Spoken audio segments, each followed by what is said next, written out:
Tom Swift and His Submarine Boat by Victor Appleton. Chapter 1. News of a Treasure Wreck. There was a rushing, whizzing, throbbing noise in the air. A great body, like that of some immense bird, sailed along, casting a grotesque shadow on the ground below. An elderly man, who was seated on the porch of a large house, started to his feet in alarm. "Gracious goodness! What was that, Mrs. Baggert?" he called to a motherly-looking woman who stood in the doorway. "What happened?" "Nothing much, Mr. Swift," was the calm reply. "I think that was Tom and Mr. Sharp in their airship, that's all. I didn't see it, but the noise sounded like that of the Red Cloud." "Of course, to be sure!" exclaimed Mr. Barton Swift, the well-known inventor, as he started down the path in order to get a good view of the air, unobstructed by the trees. "Yes, there they are," he added. "That's the airship, but I didn't expect them back so soon. They must have made good time from Shopton. I wonder if anything can be the matter that they hurried so." He gazed aloft toward where a queerly shaped machine was circling about nearly 500 feet in the air, for the craft, after swooping down close to the house, had ascended and was now hovering just above the line of breakers that marked the New Jersey seacoast, where Mr. Swift had taken up a temporary residence. "Don't begin worrying, Mr. Swift," advised Mrs. Baggert, the housekeeper. "You've got too much to do, if you get that new boat done, to worry." "That's so. I must not worry. But I wish Tom and Mr. Sharp would land, for I want to talk to them." As if the occupants of the airship had heard the words of the aged inventor, they headed their craft toward Earth, the combined aeroplane and dirigible.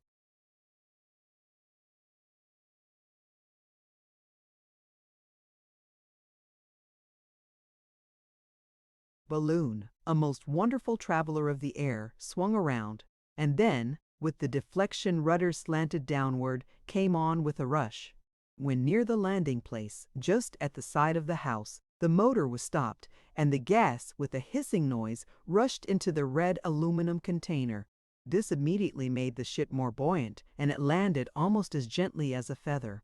No sooner had the wheels which formed the lower part of the craft touched the ground than there leaped from the cabin of the Red Cloud a young man. "Well, Dad," he exclaimed, "here we are again, safe and sound. Made a record, too. Touched 90 miles an hour at times, didn't we, Mr. Sharp?" "That's what," agreed a tall, thin, dark-complexioned man who followed Tom Swift more leisurely in his exit from the cabin. Mr. Sharp, a veteran aeronaut, stopped to fasten guy ropes from the airship to strong stakes driven into the ground. "And we'd have done better, only we struck a hard wind against us about 2 miles up in the air, which delayed us," went on Tom. "Did you hear us coming, Dad?" "Yes, and it startled him," put in Mrs. Baggert. "I guess he wasn't expecting you." "Oh, well, I shouldn't have been so alarmed, only I was thinking deeply about a certain change I am going to make in the submarine, Tom. I was daydreaming, I think, when your ship whizzed through the air. But tell me, did you find everything all right at Shopton? No signs of any of those scoundrels of the Happy Harry gang having been around?" And Mr. Swift looked anxiously at his son. "Not a sign, Dad," replied Tom quickly. "Everything was all right. We brought the things you wanted. They're in the airship. Oh, but it was a fine trip. I'd like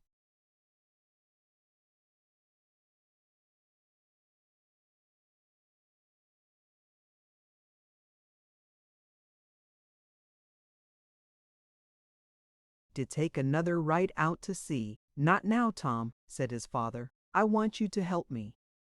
And I need Mr. Sharp's help, too. Get the things out of the car, and we'll go to the shop." "First, I think we'd better put the airship away," advised Mr. Sharp. "I don't just like the looks of the weather, and, besides, if we leave the ship exposed, we'll be sure to have a crowd around sooner or later, and we don't want that." "No, indeed," remarked the aged inventor hastily. "I don't want people prying around the submarine shed. By all means put the airship away and then come into the shop." In spite of its great size, the aeroplane was easily wheeled along by Tom and Mr. Sharp, for the gas in the container made it so buoyant that it barely touched the earth. A little more of the powerful vapor in the Red Cloud would have risen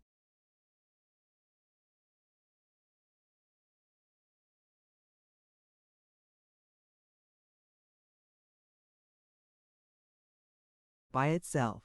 In a few minutes, the wonderful craft, of which my readers have been told in detail in a previous volume, was safely housed in a large tent which was securely fastened. Mr. Sharp and Tom, carrying some bundles which they had taken from the car or cabin of the craft, went toward a large shed which adjoined the house that Mr. Swift had hired for the season at the seashore.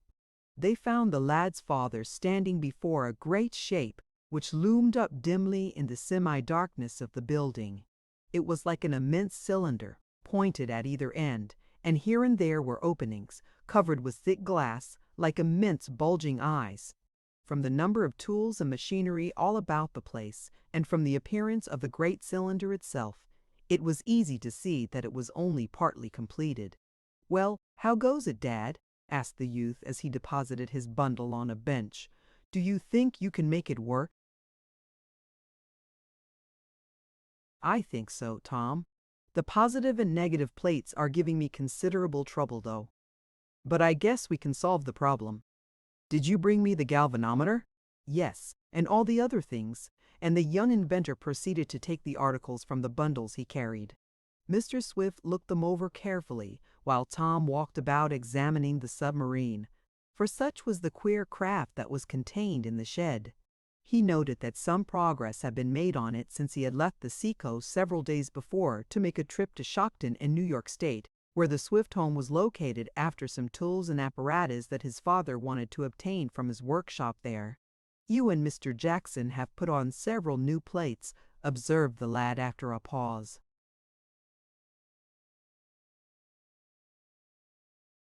"Yes," admitted his father.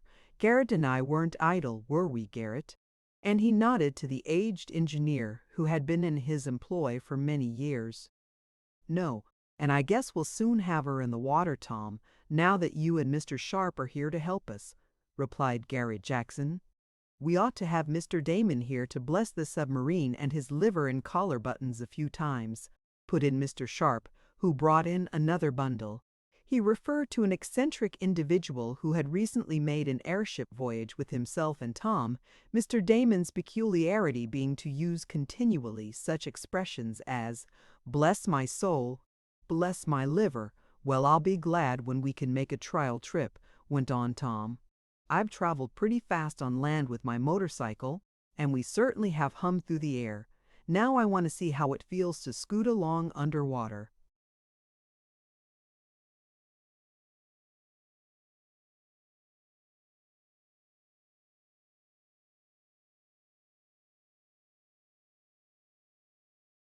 "Well, if everything goes well, we'll be in position to make a trial trip inside of a month," remarked the aged inventor. "Look here, Mr. Sharp, I made a change in the steering gear which I'd like you and Tom to consider." The three walked around to the rear of the odd-looking structure. If an object shaped like a cigar can be said to have a front and rear, and the inventor, his son, and the aeronaut were soon deep in a discussion of the technicalities connected with underwater navigation. A little later they went into the house, in response to a summons from the supper bell, vigorously rung by Mrs. Baggert. She was not fond of waiting with meals, and even the most serious problem of mechanics was, in her estimation, as nothing compared with having the soup get cold, or the possibility of not having the meat done to a turn. The meal was interspersed with remarks about the recent airship flight of Tom.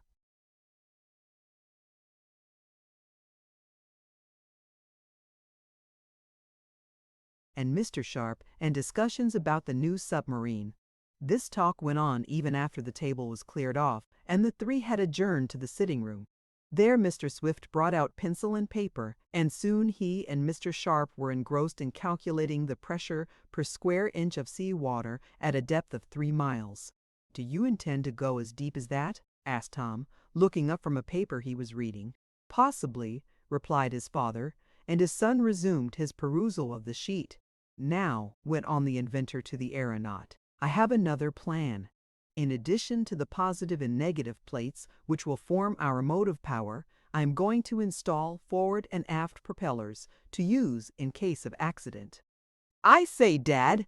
Did you see this? Suddenly exclaimed Tom, getting up from his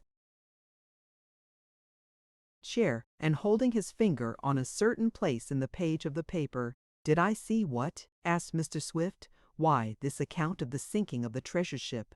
Treasure ship? No. Where? Listen, went on Tom.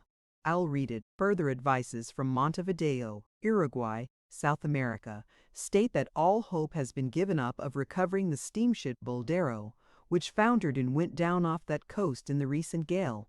Not only has all hope been abandoned of raising the vessel, but it is feared that no part of the $300,000 in gold bullion which she carried will ever be recovered. Expert divers who were taken to the scene of the wreck state that the depth of water and the many currents existing there due to a submerged shoal preclude any possibility of getting at the hull. The bullion it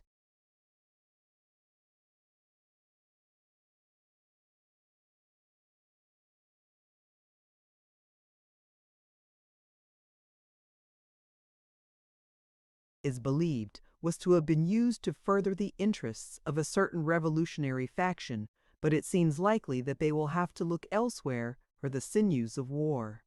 Besides the bullion, the ship also carried several cases of rifles, it is stated, and other valuable cargo. The crew and what few passengers the Boldero carried were, contrary to the first reports, all saved by taking to the boats. It appears that some of the ship's plates were sprung by the stress in which she labored in a storm, and she filled and sank gradually. There! What do you think of that, Dad? Cried Tom as he finished. What do I think of it? Why, I think it's too bad for the revolutionists, Tom, of course. No, I mean about the treasure being still on board the ship. What about that? Well, it's likely to stay there if the divers can't get at it.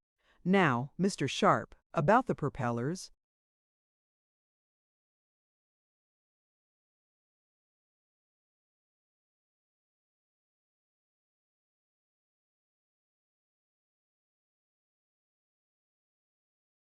Wait, Dad, cried Tom earnestly. Why, Tom, what's the matter? Asked Mr. Swift in some surprise. How soon before we can finish our submarine? Went on Tom, not answering the question. About a month. Why? Why? Dad, why can't we have a try for that treasure? It ought to be comparatively easy to find that sunken ship off the coast of Uruguay. In our submarine, we can get close up to it. And in the new diving suits you invented, we can get at that gold bullion, $300,000. Think of it, Dad, $300,000. We could easily claim all of it since the owners have abandoned it, but we would be satisfied with half. Let's hurry up, finish the submarine, and have a try for it.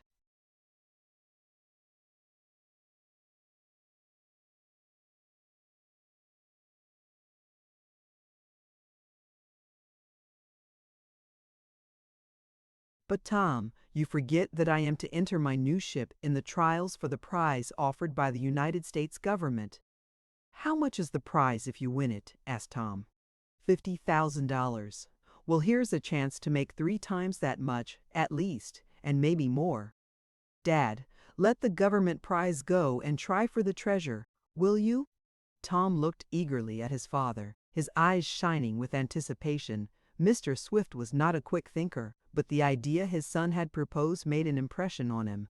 He reached out his hand for the paper in which the young inventor had seen the account of the sunken treasure. Slowly he read it through. Then he passed it to Mr. Sharp. What do you think of it? He asked of the aeronaut. There's a possibility, remarked the balloonist. We might try for it. We can easily go 3 miles down, and it doesn't lie as deeply as that, if this account is true. Yes, we might try for it. But we'd have to omit the government contests. Will you, Dad? Asked Tom again. Mr. Swift considered a moment longer. Yes, Tom, I will, he finally decided. Going after the treasure will be likely to afford us a better test of the submarine than would any government tests. We'll try to locate the sunken Boldero. "Hurrah!" cried the lad, taking the paper from Mr. Sharp and waving it in the air. "That's the stuff! Now for a search for the submarine treasure."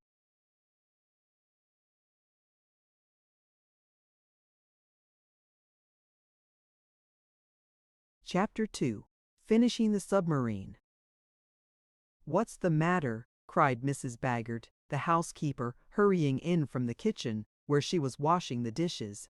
"Have you seen some of those scoundrels who robbed you, Mr. Swift? If you have, the police down here ought to—" "No, it's nothing like that," explained Mr. Swift. "Tom has merely discovered in the paper an account of a sunken treasure ship, and he wants us to go after it, down under the ocean." "Oh dear! Some more of Captain Kidd's hidden hoard, I suppose?" ventured the housekeeper. "Don't you bother with it, Mr. Swift. I had a cousin once, and he got set in the notion that he knew where that pirate's treasure was.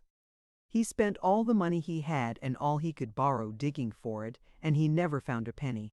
Don't waste your time on such foolishness. It's bad enough to be building airships and submarines without going after treasure." Mrs. Baggert spoke with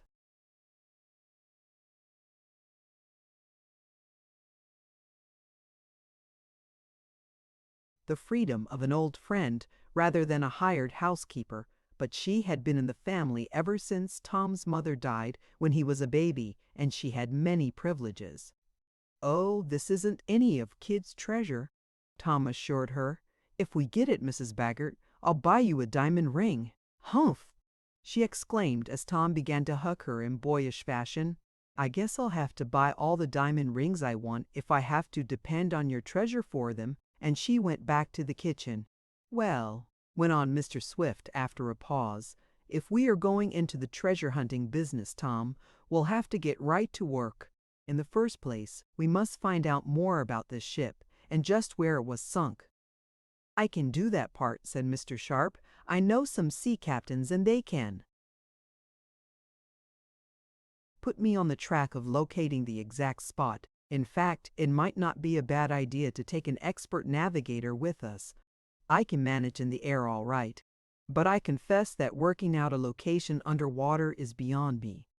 "Yes, an old sea captain wouldn't be a bad idea by any means," conceded Mr. Swift. "Well, if you'll attend to that detail, Mr. Sharp, Tom, Mr. Jackson and I will finish the submarine. Most of the work is done, however, and it only remains to install the engine and motors. Now, in regard to the negative and positive electric plates, I'd like your opinion, Tom." For Tom Swift was an inventor, second in ability only to his father, and his advice was often sought by his parent on matters of electrical construction, for the lad had made a specialty of that branch of science. While father and son were deep in a discussion of the apparatus of the submarine, there will be an opportunity to make the reader a little better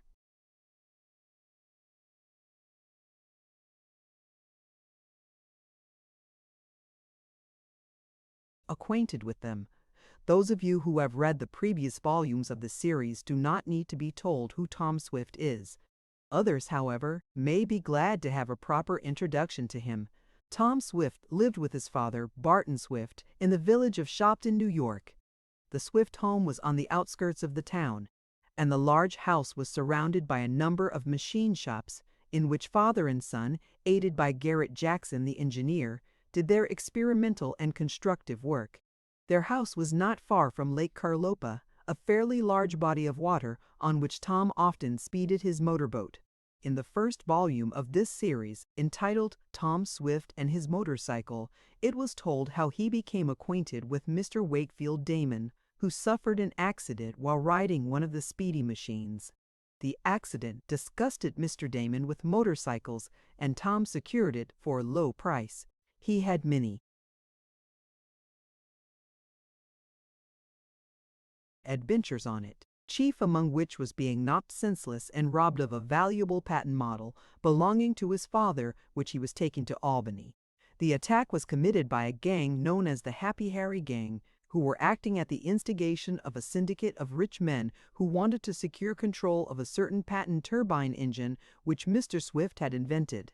Tom set out in pursuit of the thieves, after recovering from their attack, and had a strenuous time before he located them.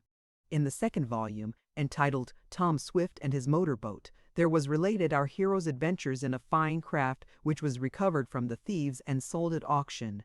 There was a mystery connected with the boat, and for a long time Tom could not solve it. He was aided, however, by his chum, Ned Newton, who worked in the Shopton Bank, and also by Mr. Damon and Eradicate Sampson, an aged colored whitewasher, who formed quite an attachment for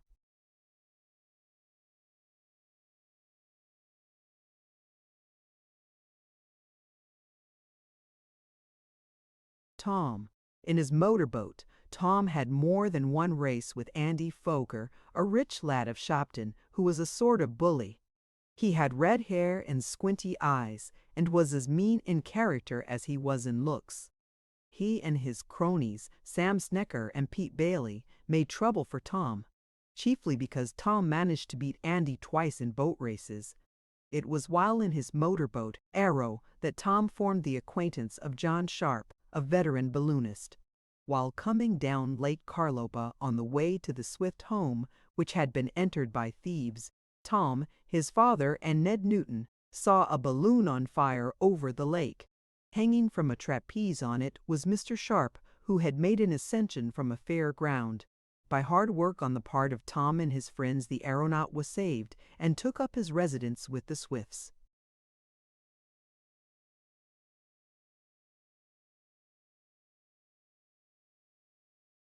His advent was most auspicious, for Tom and his father were then engaged in perfecting an airship, and Mr. Sharp was able to lend them his skill, so that the craft was soon constructed.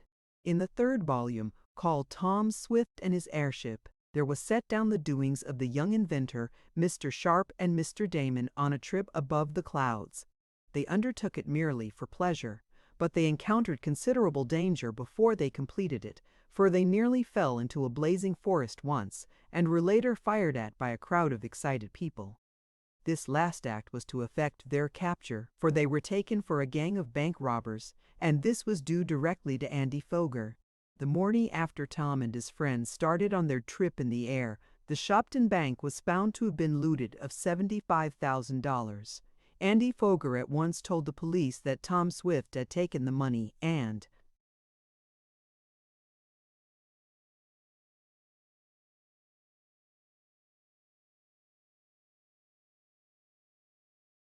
when asked how he knew this, he said he had seen Tom hanging around the bank the night before the vault was burst open and that the young inventor had some burglar tools in his possession. Warrants were at once sworn out for Tom and Mr. Damon, who was also accused of being one of the robbers, and a reward of $5,000 was offered. Tom, Mr. Damon, and Mr. Sharp sailed on, all unaware of this and unable to account for being fired upon, until they accidentally read in the paper an account of their supposed misdeeds. They lost no time in starting back home, and on the way got on the track of the real bank robbers, who were members of the Happy Harry gang. How the robbers were captured in an exciting raid, how Tom recovered most of the stolen money, and how he gave Andy Foger a deserved thrashing for giving a false clue was told of, and there was an account of a race in which the Red Cloud,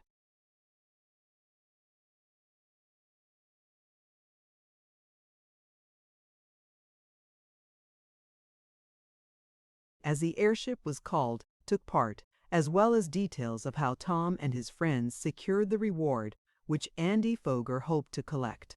Those of you who care to know how the Red Cloud was constructed, and how she behaved in the air, even during accidents and when struck by lightning, may learn by reading the third volume, for the airship was one of the most successful ever constructed.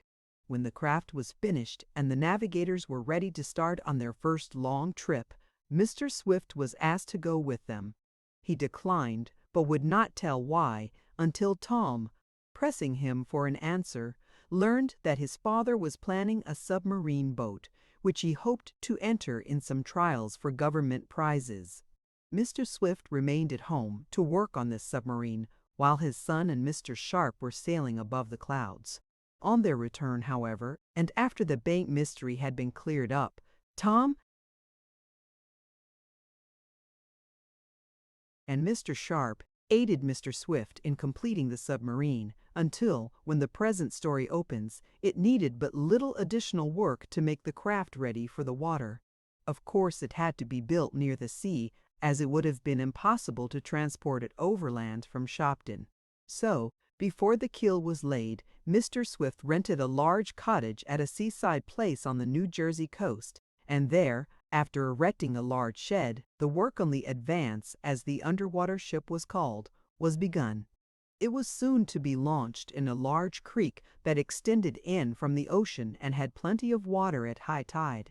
Tom and Mr. Sharp made several trips back and forth from Shopton in their airship to see that all was safe at home, and occasionally to get needed tools and supplies from the shops, for not all the apparatus could be moved from Shopton to the coast.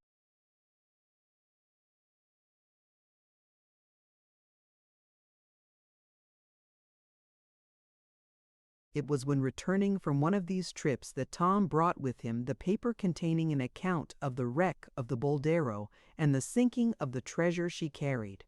Until late that night, the three fortune hunters discussed various matters. "We'll hurry work on the ship," said Mr. Swift at length. "Tom, I wonder if your friend, Mr. Damon, would care to try how it seems under water. He stood the air trip fairly well." "I'll write and ask him," answered the lad. "I'm sure he'll go." Securing, a few days later, the assistance of two mechanics whom he knew he could trust, for as yet the construction of the Advance was a secret, Mr. Swift prepared to rush work on the submarine, and for the next 3 weeks there were busy times in the shed next to the seaside cottage. So busy, in fact, were Tom and Mr. Sharp that they only found opportunity for one trip in the airship, and that was to get some supplies from the shops at home.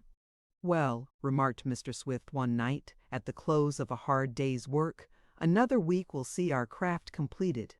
Then we will put it in the water and see how it floats, and whether it submerges, as I hope it does. But come on, Tom, I want to lock up. I'm very tired tonight." "All right, Dad," answered the young inventor, coming from the darkened rear of the shop. "I just want to—" He paused suddenly and appeared to be listening. Then he moved softly back to where he had come from. "What's the matter?" asked his father in a whisper. "What's up, Tom?" The lad did not answer. Mr. Swift, with a worried look on his face, followed his.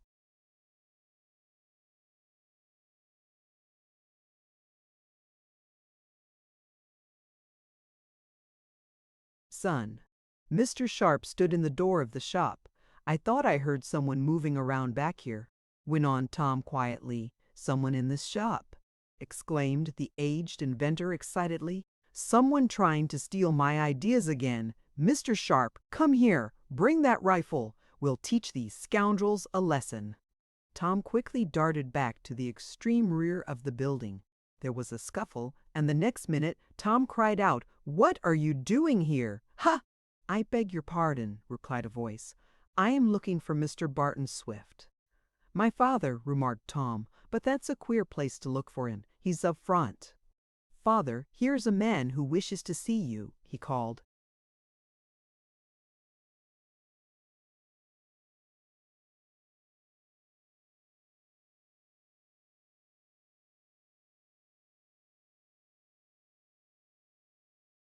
"Yes." I strolled in, and seeing no one about, I went to the rear of the place. The voice went on. "I hope I haven't transgressed.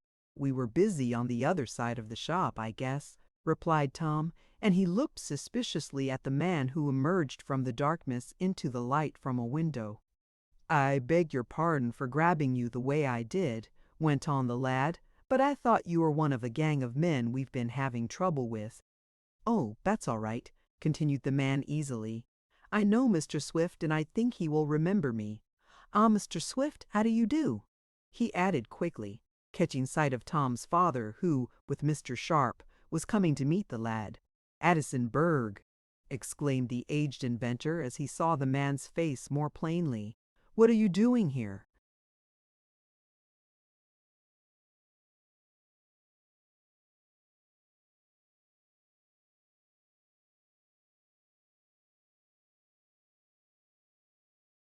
"I came to see you," replied the man. May I have a talk with you privately? I suppose so, assented Mr. Swift nervously. Come into the house.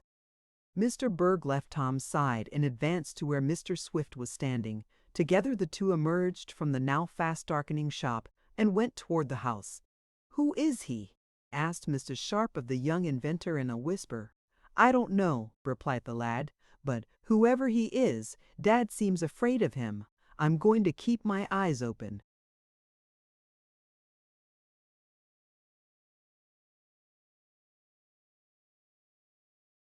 Chapter 3. Mr. Berg is Astonished.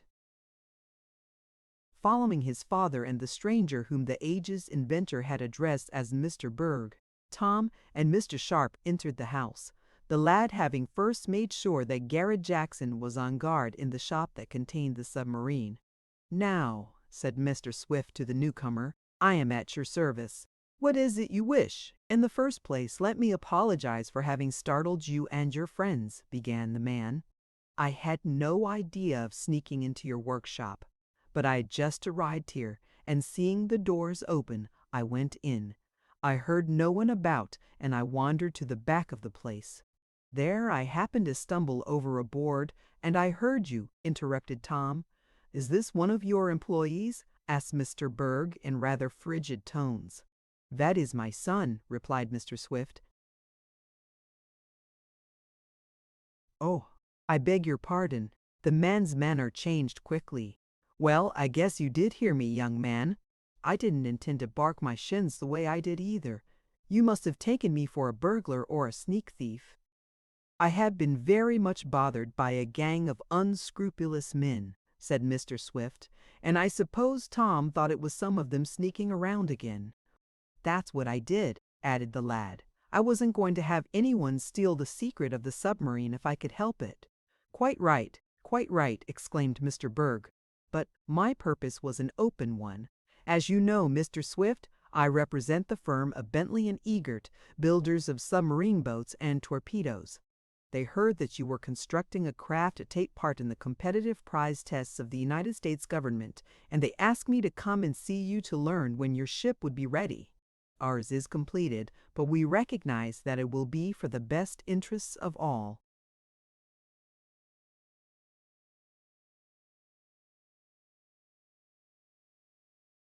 Concerned if there are a number of contestants, and my firm did not want to send in their entry until they knew that you were about finished with your ship.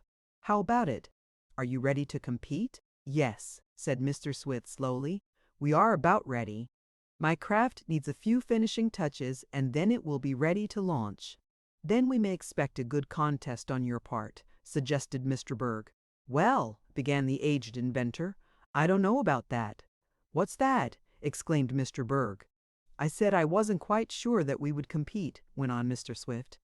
"You see, when I first got this idea for a submarine boat, I had it in mind to try for the government prize of $50,000.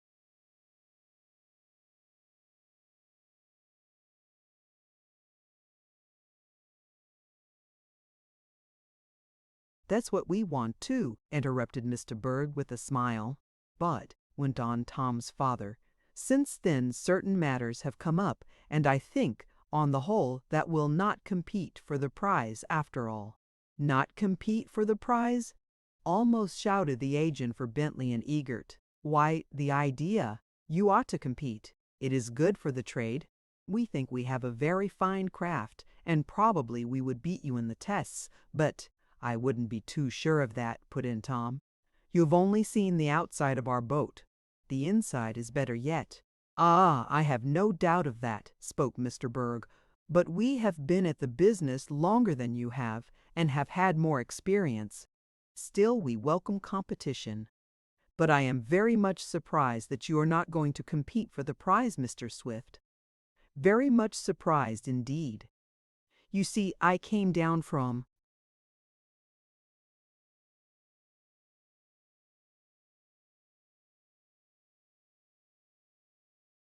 Philadelphia to arrange so that we could both enter our ships at the same time. I understand there is another firm of submarine boat builders who are going to try for the prize, and I want to arrange a date that will be satisfactory to all. I am greatly astonished that you are not going to compete." "Well, we were going to," said Mr. Swift, "only we have changed our minds, that's all. My son and I have other plans." "May I ask what they are?" questioned Mr. Berg. "You may," exclaimed Tom quickly, "but I don't believe we can tell you. They're a secret," he added more cordially. "Oh, I see," retorted Mr. Berg. "Well, of course I don't wish to penetrate any of your secrets, but I hope we could contest together for the government prize. It is worth trying for, I assure you, $50,000. Besides, there is the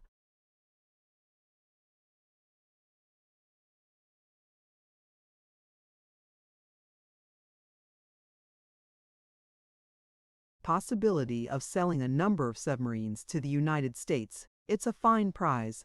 But the one we are after is a bigger one," cried Tom impetuously, and the moment he had spoken he wished he could recall the words. "Eh? What's that?" exclaimed Mr. Berg. "You don't mean to say another government has offered a larger prize? If I had known that I would not have let my firm enter into the competition for the bonus offered by the United States. Please tell me." "I'm sorry," went on Tom more soberly. "I shouldn't have spoken. Mr. Berg, the plans of my father and myself are such that we can't reveal them now. We are going to try for a prize, but not in competition with you. It's an entirely different matter." "Well, I guess you'll find that the firm of Bentley and Eager are capable of trying for any prizes that are offered," boasted the agent. "We may be competitors yet." "I don't believe so," replied Mr. Swift. "We may?" repeated Mr. Berg. "And if we do, please remember that we will show no mercy. Our boats are the best." "And may the best boat win," interjected Mr. Sharp. "That's all we ask, a fair field and no favors." "Of course," spoke the agent coldly. "Is this another son of yours?" he asked. "No, but a good friend," replied the aged inventor. "No, Mr. Berg, we won't compete this time. You may tell your firm so." "Very good," was the other's stiff reply. "Then I will bid you good night. We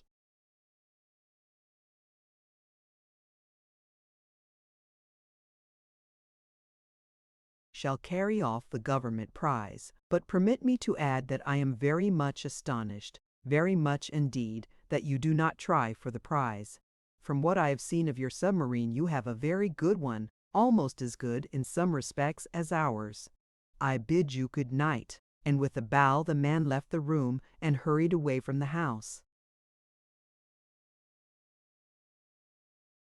Chapter 4. Tom is imprisoned.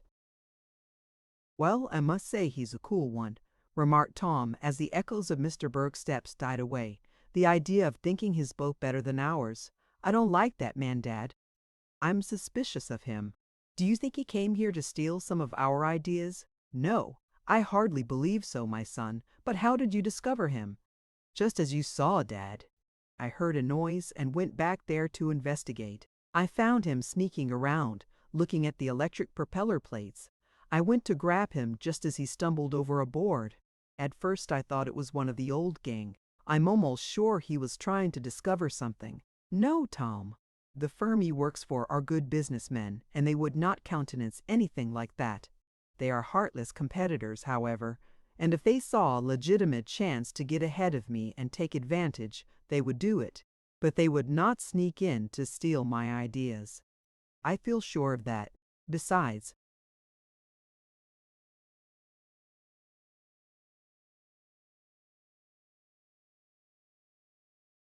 they have a certain type of submarine which they think is the best ever invented, and they would hardly change at this late day. They feel sure of winning the government prize, and I'm just as glad we're not going to have a contest." "Do you think our boat is better than theirs?" "Much better in many respects." "I don't like that man Berg, though," went on Tom. "Nor do I," added his father. "There is something strange about him. He was very anxious that I should compete. Probably he thought his firm's boat would go so far ahead of ours that they would get an extra bonus. But I'm glad he didn't see our new method of propulsion. That is the principal improvement in the advance over other types of submarines. Well, another week and we will be ready for the test."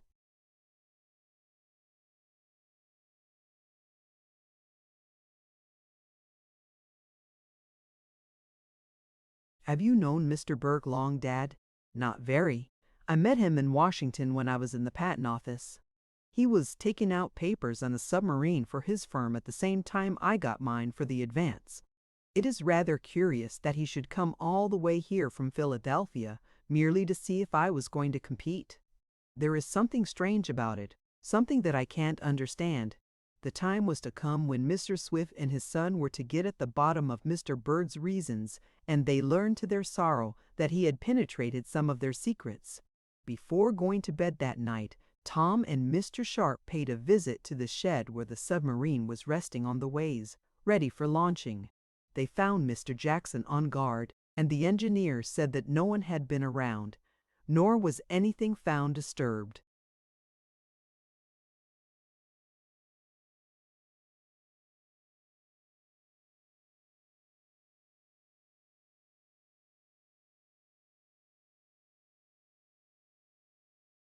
"It certainly is a great machine," remarked the lad as he looked up at the cigar-shaped bulk towering over his head. "Dad has outdone himself this trip." "It looks all right," commented Mr. Sharp. "Whether it will work is another question." "Yes, we can't tell until it's in the water," conceded Tom. "But I hope it does. Dad has spent much time and money on it." The Advance was, as her name indicated, much in advance of previous submarines. There was not so much difference in outward construction as there was in the means of propulsion and in the manner in which the interior and the machinery were arranged. The submarine planned by Mr. Swift and Tom jointly and constructed by them, with the aid of Mr. Sharp and Mr. Jackson, was shaped like a cigar over.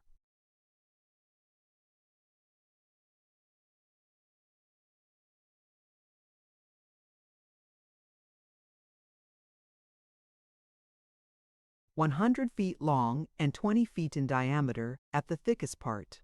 It was divided into many compartments, all watertight, so that if one or even three were flooded, the ship would still be usable. Buoyancy was provided for by having several tanks for the introduction of compressed air, and there was an emergency arrangement so that a collapsible aluminum container could be distended and filled with a powerful gas. This was to be used if, by any means, the ship was disabled on the bottom of the ocean. The container could be expanded and filled and would send the Advance to the surface. Another peculiar feature was that the engine room, dynamos, and other apparatus were all contained amidships. This gave stability to the craft, and also enabled the same engine to operate both shafts and propellers, as well as both the negative forward electrical plates and the positive rear ones.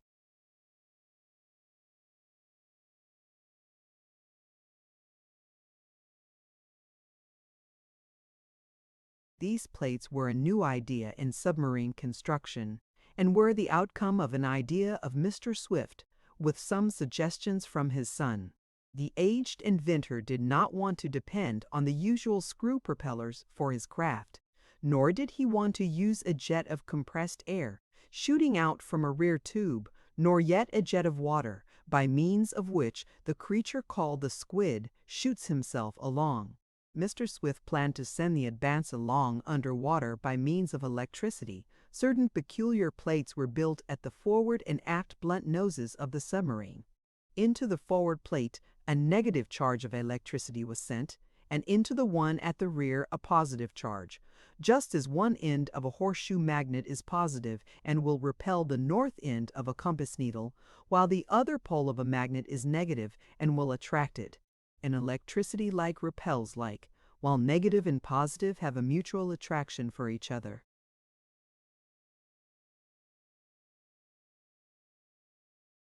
Mr. Swift figured out that if he could send a powerful current of negative electricity into the forward plate, it would pull the boat along, for water is a good conductor of electricity. While if the positive charge was sent into the rear plate, it would serve to push the submarine along, and he would thus get a pulling and pushing motion, just as a forward and aft propeller works on some ferry boats. But the inventor did not depend on these plates alone. There were auxiliary forward and aft propellers of the regular type, so that if the electrical plates did not work or got out of order, the screws would serve to send the Advance along. There was much machinery in the submarine. There were gasoline motors, since space was too cramped to allow the carrying of coal for boilers. There were dynamos, motors, and powerful pumps. Some of these were for air and some for water. To sink the submarine below the surface, large tanks were filled with water. To ensure a more sudden descent, deflecting rudders were also used.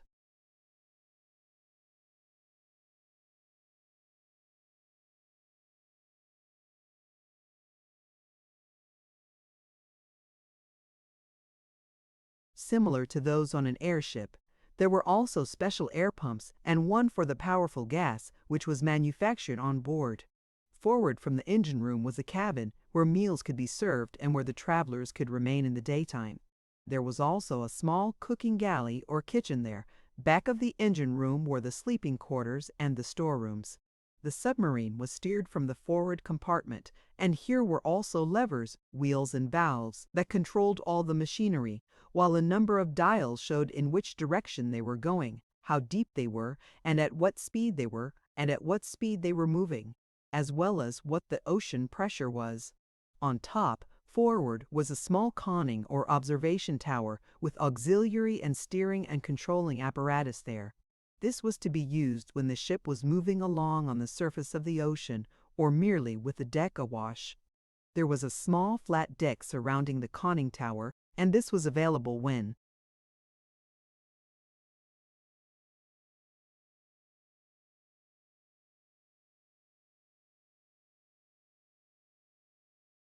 the craft was on the surface. There was provision made for leaving the ship when it was on the bed of the ocean. When it was desired to do this, the occupants put on diving suits, which were provided with portable oxygen tanks. Then they entered a chamber into which water was admitted until it was equal in pressure to that outside. Then a steel door was opened and they could step out. To re-enter the ship, the operation was reversed. This was not a new feature. In fact, many submarines today use it. At certain places there were thick bullseye windows, by means of which the underwater travelers could look out into the ocean through which they were moving. As a defense against the attacks of submarine monsters, there was a steel, pointed ram, like a big harpoon. There were also a bow and a stern electrical gun, of which more will be told later.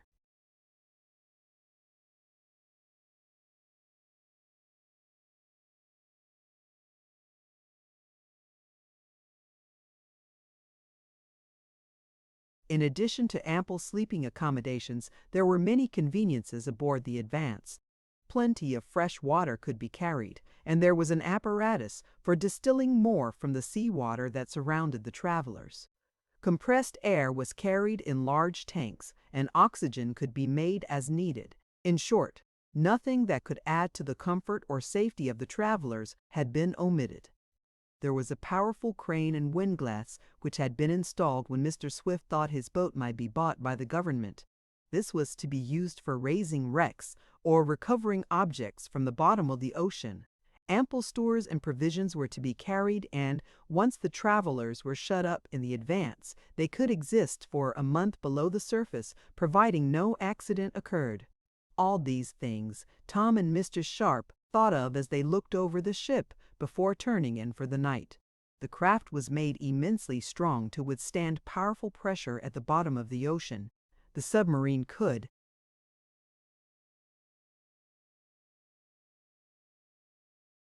penetrate to a depth of about 3 miles. Below that it was dangerous to go, as the awful force would crush the plates, powerful as they were. "Well, we'll rush things tomorrow and the next day," observed Tom as he prepared to leave the building. "Then we'll soon see if it works." For the next week there were busy times in the shop near the ocean. Great secrecy was maintained, and though curiosity seekers did stroll along now and then, they received little satisfaction. At first Mr. Swift thought that the visit of Mr. Berg would have unpleasant results, for he feared that the agent would talk about the craft of which he had so unexpectedly gotten a sight. But nothing seemed to follow from his chance inspection, and it was forgotten. It was one evening, about a week later, that Tom was alone in the shop. The 2 mechanics that had been hired to help out in the rush had been let go, and the ship needed but a few adjustments to make it ready for the sea.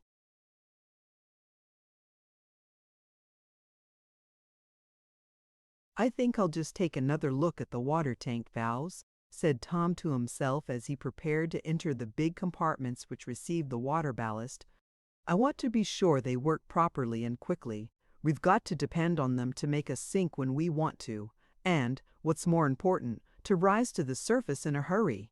I've got time enough to look them over before Dad and Mr. Sharp get back."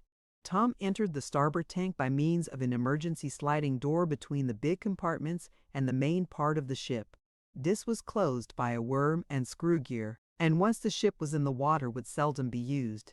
The young inventor proceeded with his task, carefully inspecting the bows by the light of a lantern he carried. The apparatus seemed to be all right, and Tom was about to leave when a peculiar noise attracted his attention. It was the sound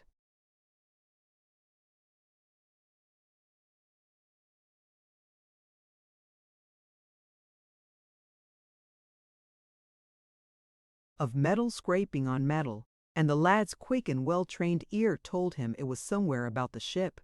He turned to leave the tank, but as he wheeled around his light flashed on a solid wall of steel back of him.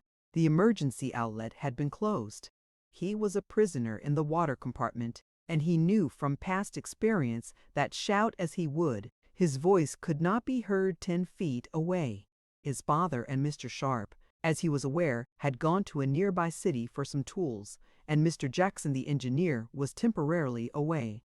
Mrs. Baggert, in the house, could not hear his cries. "I'm locked in!" cried Tom aloud. "The worm gear must have shut of itself, but I don't see how that could be. I've got to get out mighty soon, though, or I'll smother. This tank is airtight, and it won't take me long to breath up all the oxygen there is here. I must get that slide open."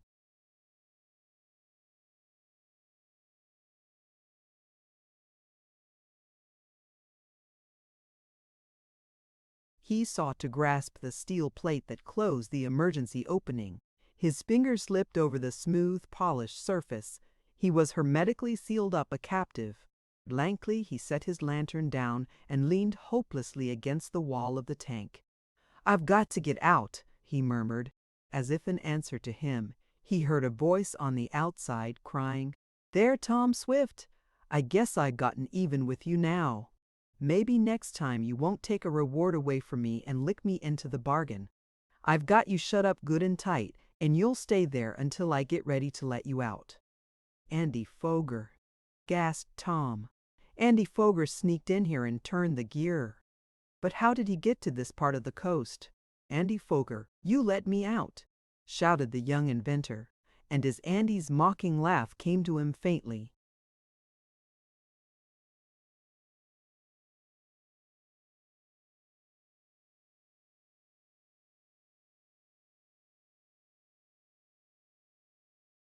through the steel sides of the submarine, the imprisoned lad beat desperately with his hands on the smooth sides of the tank, vainly wondering how his enemy had discovered him. Chapter 5. Mr. Berg is Suspicious. Not for long did the young inventor endeavor to break his way out of the water ballast tank by striking the heavy sides of it. Tom realized that this was worse than useless. He listened intently, but could hear nothing. Even the retreating footsteps of Andy Foger were inaudible. "This certainly is a pickle," exclaimed Tom aloud. "I can't understand how he ever got here. He must have traced us after we went to Shopton in the airship the last time. Then he sneaked in here. Probably he saw me enter, but how could he know enough to work the worm gear and close the door? Andy has had some experience with machinery, though, and one of the vaults in the bank where his father is a director closed just like this tank. That's very likely how he learned about it, but I've got to do something else besides thinking of that sneak, Andy. I've got to get out of here. Let's see if I can work the gear from inside." Before he started almost, Tom knew that it would be impossible. The tank was made to close from the interior of the submarine, and the heavy door, built to withstand the pressure of tons of water, could not be forced except by the proper means. "No use trying that," concluded the lad, after a tiring attempt to force back the sliding door with his hands. "I've got to call for help." He shouted until the vibrations in the combined space made his ears ring, and the mere exertion of raising his voice to the highest pitch made his heart beat quickly. Yet there came no response.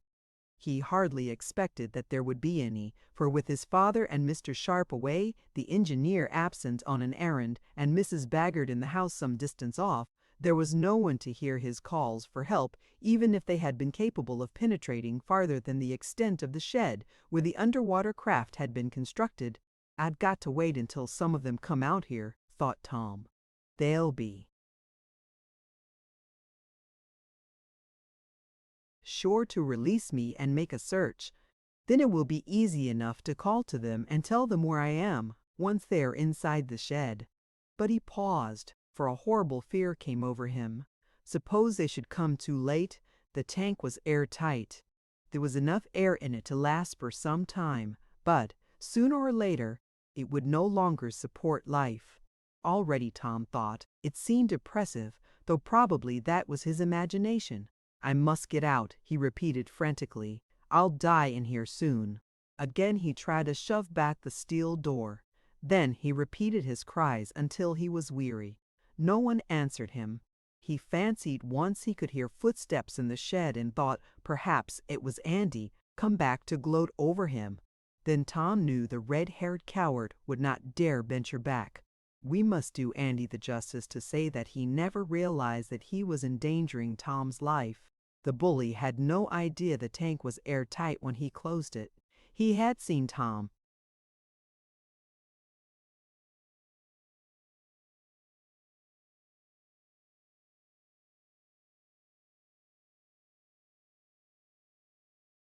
enter, and a sudden whim came to him to revenge himself.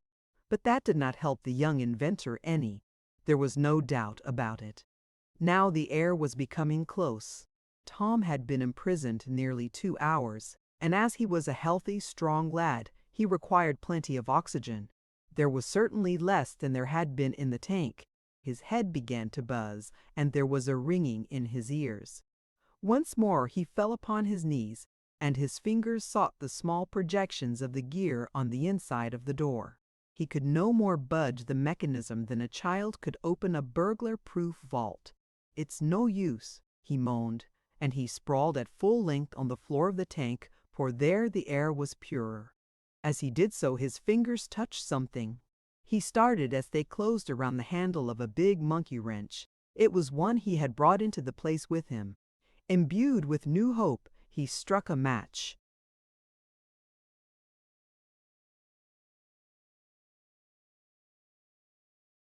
And lighted his lantern, which he had allowed to go out as it burned up too much of the oxygen. By the gleam of it he looked to see if there were any bolts or nuts he could loosen with the wrench in order to slide the door back. It needed but a glance to show him the futility of this. "It's no go," he murmured, and he let the wrench fall to the floor. There was a ringing, clanging sound, and as it smote his ears, Tom sprang up with an exclamation. "That's the thing," he cried.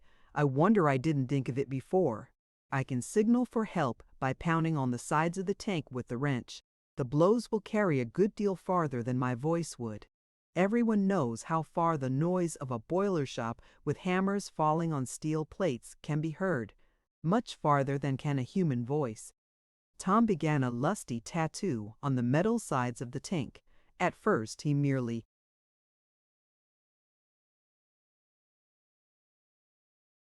rattled out blow after blow, and then, as another thought came to him, he adopted a certain plan. Some time previous, when he and Mr. Sharp had planned their trip in the air, the two had adopted a code of signals.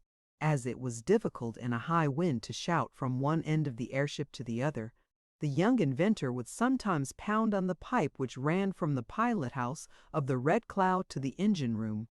By a combination of numbers, simple messages could be conveyed. The code included a call for help.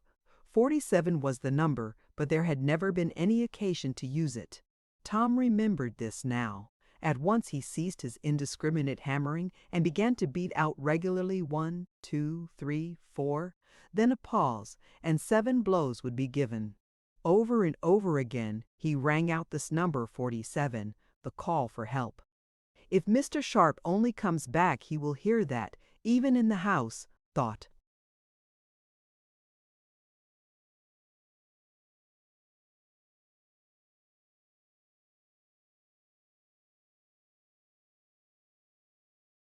Poor Tom. Maybe Garrett or Mrs. Baggert will hear it too. But they won't know what it means. They'll think I'm just working on the submarine. It seemed several hours to Tom that he pounded out that cry for aid, but, as he afterward learned, it was only a little over an hour. Signal after signal he sent vibrating from the steel sides of the tank. When one arm tired, he would use the other. He grew weary. His head was aching, and there was a ringing in his ears. A ringing that seemed as if 10,000 bells were jangling out their peals, and he could barely distinguish his own pounding. Signal after signal he sounded. It was becoming like a dream to him, when suddenly, as he paused for a rest, he heard his name called faintly, as if far away. "Tom! Tom! Where are you?" It was the voice of Mr. Sharp. Then followed the tones of the aged inventor.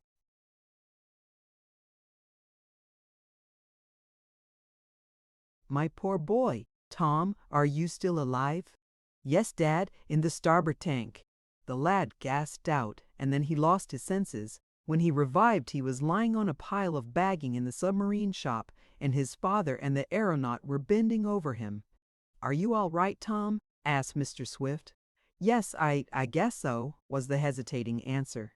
"Yes," the lad added, as the fresh air cleared his head. "I'll be all right pretty soon." "Have you seen Andy Foger? Did he shut you in there?" demanded Mr. Swift. Tom nodded. "I'll have him arrested," declared Mr. Swift.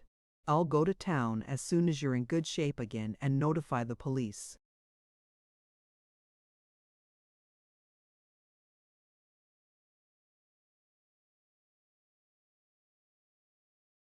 "No, don't," pleaded Tom. "I'll take care of Andy myself. I don't really believe he knew how serious it was. I'll settle with him later, though." "Well, it came mighty near being serious," remarked Mr. Sharp grimly. "Your father and I came back a little sooner than we expected, and as soon as I got near the house I heard your signal. I knew what it was in a moment. There were Mrs. Baggert and Garrett, talking away, and when I asked them why they didn't answer your call, they said they thought you were merely tinkering with the machinery. But I knew better. It's the first time we ever had a use for 47, Tom." "And I hope it will be the last," replied the young inventor with a faint smile. "But I'd like to know what Andy Foger is doing in this neighborhood." Tom was soon himself again and able to go to the house, where he found Mrs. Baggert brewing a big basin of catnip tea, under the impression that it would in some way be good for him. She could not forgive herself for not having answered.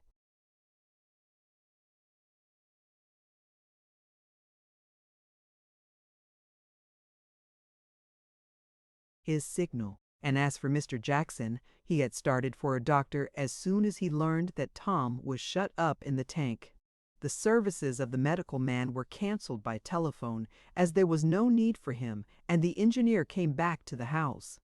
Tom was fully himself the next day, and aided his father and Mr. Sharp in putting the finishing touches to the Advance. It was found that some alteration was required in the auxiliary propellers, and this, much to the regret of the young inventor, would necessitate postponing the trial a few days. "But we'll have her in the water next Friday," promised Mr. Swift. "Aren't you superstitious about Friday?" asked the balloonist. "Not a bit of it," replied the aged inventor. "Tom," he added, "I wish you would go in the house and get me the roll of blueprints you'll find on my desk." As the lad neared the cottage, he saw, standing in front of the place, a small automobile. A man had just descended from it, and it needed but a glance to show that he was Mr. Addison Berg. "Ah, good morning, Mr. Swift," greeted Mr. Berg. "I wish to see your father, but as I don't wish to lay myself open to suspicions by entering the shop, perhaps you will ask him to step here." "Certainly," answered the lad, wondering why the agent had returned. Getting the blueprints and asking Mr. Berg to sit down on the porch, Tom delivered the message. "You come back with me, Tom," said his father. "I want you to be a witness to what he says. I'm not going to get into trouble with these people." Mr. Berg came to the point at once. "Mr. Swift," he said, "I wish you would reconsider your determination not to enter the government trials. I'd like to see you compete, so would my firm." "There is no use going over that again," replied the aged inventor. "I have another object in view now than trying for the government prize. What it is I can't say, but it may develop in time if we are successful." And he looked at his son, smiling the while. Mr. Berg tried to argue, but it was of no avail. Then he changed his manner and said, "Well, since you won't, I suppose. I'll go back and report to my firm. Have you anything special to do this morning?" He went on to Tom. "Well, I can always find something to keep me busy," replied the lad. "But as for anything special—" "I thought perhaps you'd like to go for a trip in my auto," interrupted Mr. Berg. "I had asked a young man who was stopping at the same hotel where I am to accompany me, but he has unexpectedly left, and I don't like to go alone. His name was, let me see. I have a wretched memory for names, but it was something like Roger or Moger." "Foger!" cried Tom. "Was it Andy Foger?" "Yes, that was it." "Why, do you know him?" asked Mr. Berg in some surprise. "I should say so," replied Tom. "He was the cause of what might have resulted in something serious for me," and the lad explained about being imprisoned in the tank. "You don't tell me!" cried Mr. Berg. "I had no idea he was that kind of a lad. You see, his father is one of the directors of the firm by whom I am employed."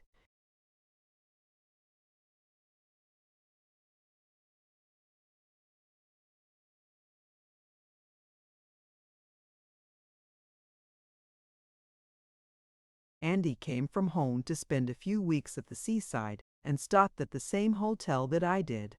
He went off yesterday afternoon, and I haven't seen him since, though he promised to go for a ride with me. He must have come over here and entered your shop unobserved. I remember now he asked me where this submarine was being built that was going to compete with our firms, and I told him. I didn't think he was that kind of a lad. Well, since he's probably gone back home, perhaps you will come for a ride with me, Tom." "I'm afraid I can't go, thank you," answered the lad. "We are very busy getting our submarine in shape for a trial." But I can imagine why Andy leapt so hurriedly. He probably learned that a doctor had been summoned for me, though, as it happened, I didn't need one. But Andy probably got frightened at what he had done and left. I'll make him more sorry when I meet him. "Don't blame you a bit," commented Mr. Berg. "Well, I must be getting back."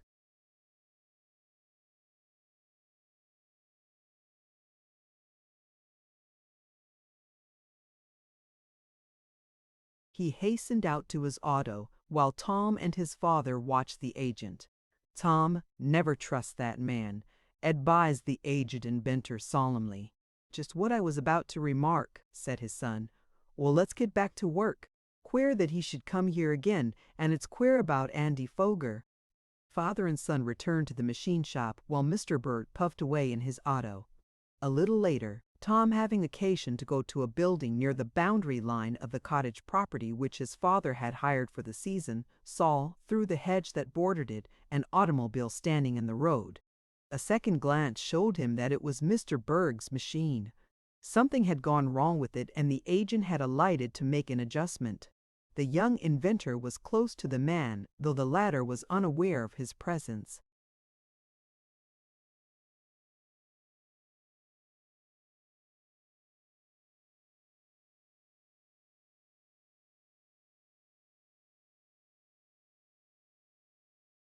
"Hang it all," Tom heard Mr. Berg exclaim to himself. "I wonder what they can be up to. They won't enter the government contests, and they won't say why. I believe they're up to some game, and I've got to find out what it is. I wonder if I couldn't use this Foger chap. He seems to have it in for this Tom Swift," Mr. Berg went on, still talking to himself, though not so low but that Tom could hear him. "I think I'll try it. I'll get Andy Foger to sneak around and find out what the game is. He'll do it, I know." By this time the auto was in working order again, and the agent took his seat and started off. "So that's how matters lie, eh?" thought Tom. "Well, Mr. Burke, we'll be doubly on the lookout for you after this. As for Andy Foger, I think I'll make him wish he'd never locked me in that tank. So you expect to find out our game, eh, Mr.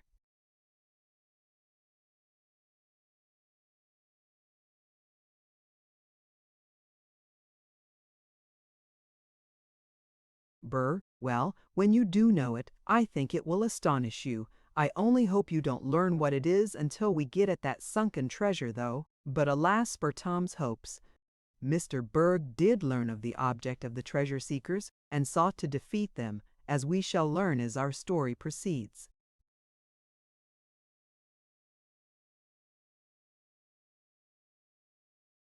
Chapter 6. Turning the Tables. When the young inventor informed his father what he had overheard Mr. Berg saying, the aged inventor was not as much worried as his son anticipated. "All we'll have to do, Tom," he said, "is to keep quiet about where we are going. Once we have the Advance afloat and try her out, we can start on our voyage for the South American coast and search for the sunken treasure. When we begin our voyage underwater, I defy anyone to tell where we are going or what our plans are. No, I don't believe we need worry about Mr. Berg, though he probably means mischief." "Well, I'm going to keep my eyes open for him and Andy Foger," declared Tom. The days that followed were filled with work. Not only were there many unexpected things to do about the submarine, but Mr. Sharp was kept busy making inquiries about the sunken treasure ship. These inquiries had to be made carefully, as the adventurers did not want their plans talked of, and nothing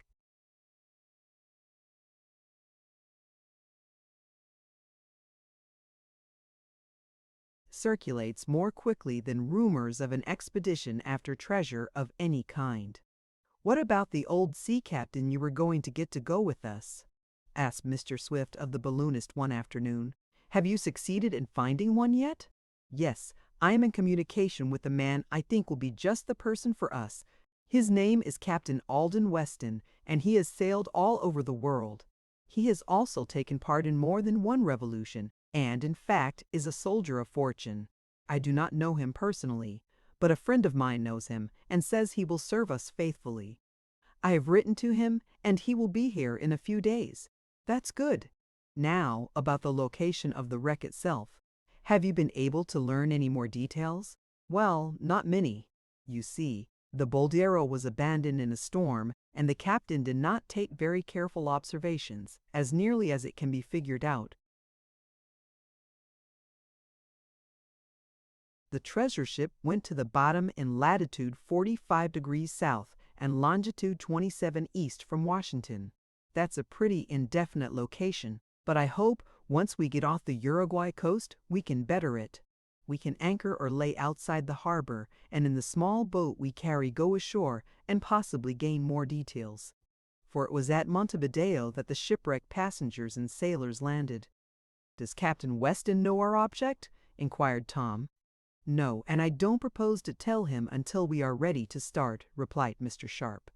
"I don't know just how he'll consider a submarine trip after treasure, but if I spring it on him suddenly, he's less likely to back out."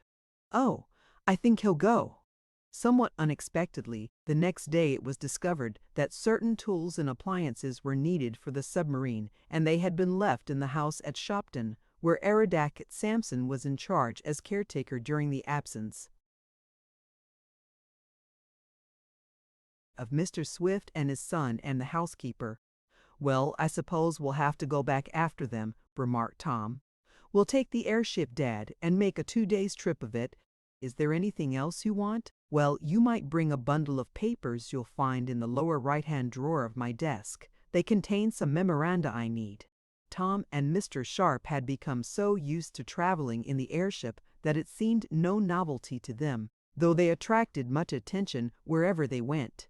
They soon had the Red Cloud in readiness for a flight, and rising in the air above the shop that contained the powerful submarine, a craft utterly different in type from the aeroplane, the nose of the airship was pointed toward Shopton. They made a good flight and landed near the big shed where the bird of the air was kept. It was early evening when they got to the Swift homestead, and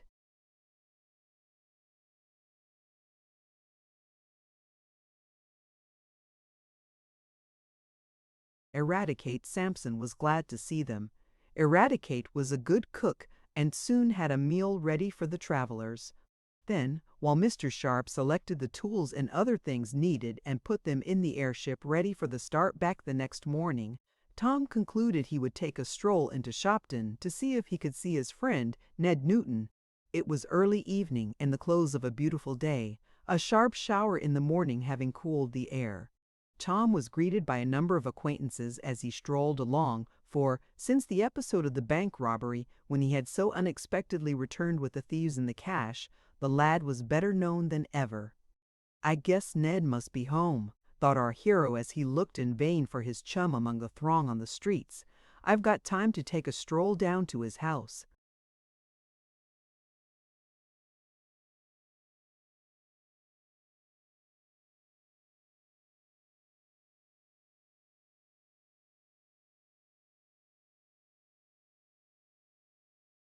Tom was about to cross the street when he was startled by the sound of an automobile horn loudly blown just at his side. Then a voice called, "Hey, there! Get out of the way if you don't want to be run over." He looked up and saw a car careening along.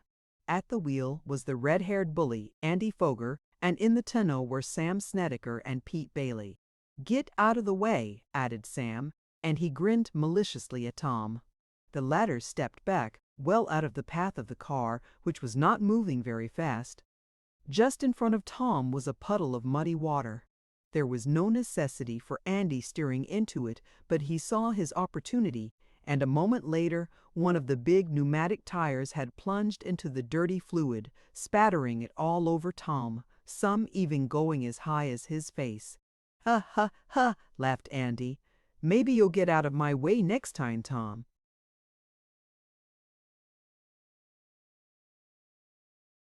Swift, the young inventor, was almost speechless from righteous anger. He wiped the mud from his face, glanced down at his clothes, which were all but ruined, and called out, "Hold on there, Andy Foger. I want to see you." For he thought of the time when Andy had shut him in the tank. "Ta, ta," shouted Pete Bailey. "See you later," added Sam. "Better go home and take a bath and then sail away in your submarine," went on Andy. "I'll bet it will sink." Before Tom could reply, the auto had turned a corner. Disgusted and angry, he tried to sop up some of the muddy water with his handkerchief. While thus engaged, he heard his name called and looked up to see Ned Newton. "What's the matter? Fall down?" asked his chum. "Andy Foger," replied Tom. "That's enough," retorted Ned. "I can guess the rest. We'll have to tar and feather him some day and ride him out of town on a rail. I'd kick him myself. Only his father is a director in the bank where I work, and I'd be fired if I did. Can't afford any such pleasure. But some day I'll give Andy a good trouncing and then resign before they can discharge me. But I'll be looking for another job before I do that. Come on to my house, Tom, and I'll help you clean up." Tom was a little more presentable when he left his chum's residence after spending the evening there, but he was still burning for revenge against Andy.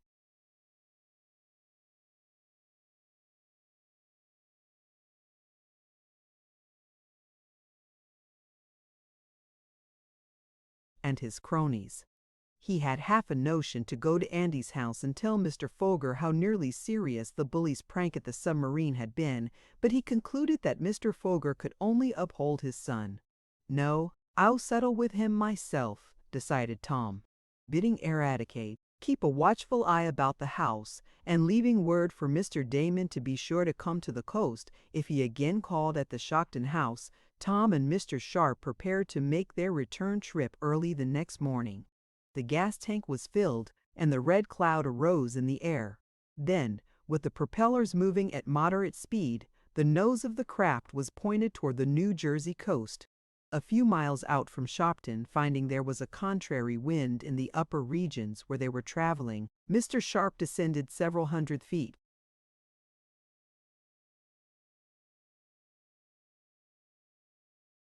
They were moving over a sparsely settled part of the country, and looking down, Tom saw, speeding along a highway, an automobile. "I wonder who's in it," he remarked, taking down a telescope and peering over the window ledge of the cabin. The next moment he uttered a startled exclamation. "Andy Foger, Sam Snedeker, and Pete Bailey!" he cried. "Oh, I wish I had a bucket of water to empty on them." "I know a better way to get even with them than that," said Mr. Sharp. "How?" asked Tom eagerly. "I'll show you," replied the balloonist. "It's a trick I once played on a fellow who did me an injury. Here, you steer for a minute until I get the thing fixed, then I'll take charge."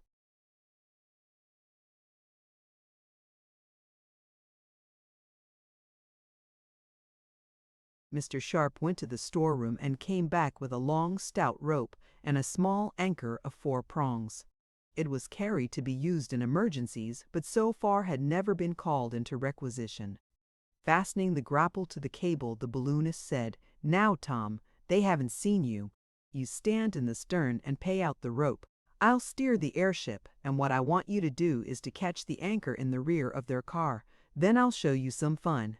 Tom followed instructions. Slowly he lowered the rope with the dangling grapple. The airship was also sent down, as the cable was not quite long enough to reach the earth from the height at which they were. The engine was run at slow speed, so that the noise would not attract the attention of the 3 cronies who were speeding along, all unconscious of the craft in the air over their heads. The Red Cloud was moving in the same direction as was the automobile.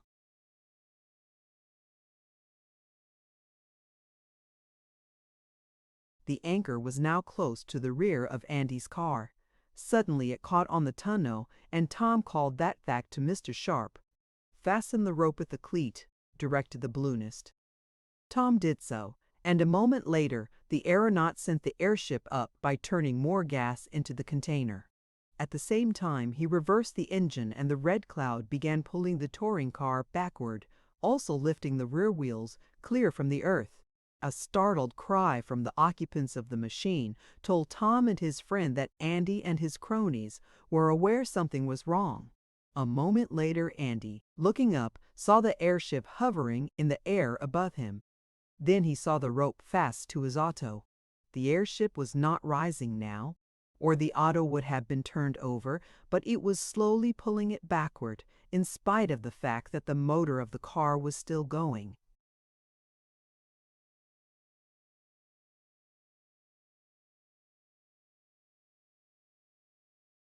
"Here, you let go of me," cried Andy. "I'll have you arrested if you damage my car."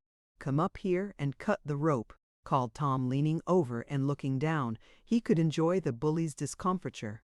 As for Sam and Pete, they were much frightened and cowered down on the floor of the tonneau. "Maybe you'll shut me in the tank again and splash mud on me," shouted Tom.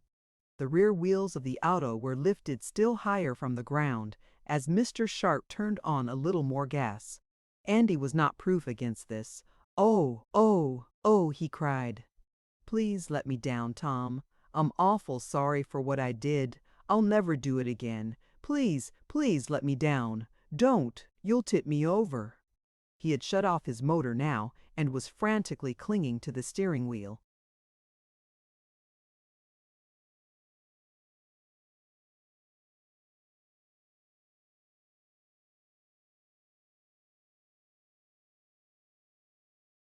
"Do you admit that you're a sneak and a coward?" asked Tom, rubbing it in. "Yes, yes. Oh, please let me down." "Shall we?" asked Tom of Mr. Sharp. "Yes," replied the balloonist. "We can afford to lose the rope and anchor for the sake of turning the tables. Cut the cable." Tom saw what was intended. Using a little hatchet, he severed the rope with a single blow. With a crash that could be heard up in the air where the Red Cloud hovered, the rear wheels of the auto dropped to the ground. Then came 2 loud reports. Both tires busted. commented Mr. Sharp dryly, and Tom, looking down, saw the trio of lads ruefully contemplating the collapsed rubber of the rear wheels. The tables had been effectually turned on Andy Foger. His auto was disabled.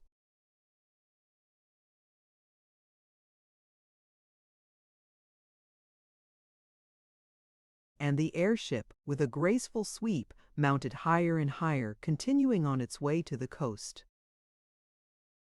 Chapter 7. Mr. Damon Will Go. "Well, I guess they've had their lesson," remarked Tom, as he took an observation through the telescope and saw Andy and his cronies hard at work trying to repair the ruptured tires. "That certainly was a corking good trick." "Yes," admitted Mr. Sharp modestly. "I once did something similar, only it was a horse and wagon instead of an auto. But let's try for another speed record. The conditions are just right." They arrived at the coast much sooner than they had dared to hope, the Red Cloud proving herself a veritable wonder. The remainder of that day, and part of the next, was spent in working on the submarine. "We'll launch her day after tomorrow," declared Mr. Swift enthusiastically. "Then to see whether my calculations are right or wrong." "It won't be your fault if it doesn't work," said his son. "You certainly have done your best, and so have you and Mr. Sharp and the others for that matter. Well, I have no doubt but that everything will be all right, Tom." "There!" exclaimed Mr. Sharp the next morning as he was adjusting a certain gauge. "I knew I'd forget something. That special brand of lubricating oil. I meant to bring it from Shopton, and I didn't." "Maybe I can get it in Atlantis," suggested Tom, naming the coast city nearest to them. "I'll take a walk over. It isn't far. Will you?" "I'll be glad to have you," resumed the balloonist. "A gallon will be all we'll need." Tom was soon on his way. He had to walk, as the roads were too poor to permit him to use the motorcycle, and the airship attracted too much attention to use on a short trip. He was strolling along when from the other side of a row of sand dunes that lined the uncertain road to Atlantis, he heard someone speaking. At first the tones were not distinct, but as the lad drew nearer to the voice, he heard an exclamation. "Bless my gold-headed cane, I believe I'm lost. He said it was out this way somewhere, but I don't see anything of it. If I had that Eradicate Sampson here now, I'd bless my shoelaces. I don't know what I would do to him." "Mr. Damon, Mr. Damon," cried Tom. "Is that you?" "Me? Of course it's me. Who else would it be?" answered the voice. "But who are you? Why, bless my liver, if it isn't Tom Swift!" he cried. "Oh, but I'm glad to see you. I was afraid I was shipwrecked. Bless my gaiters, how are you, anyhow? How is your father? How is Mr. Sharp and all the rest of them?"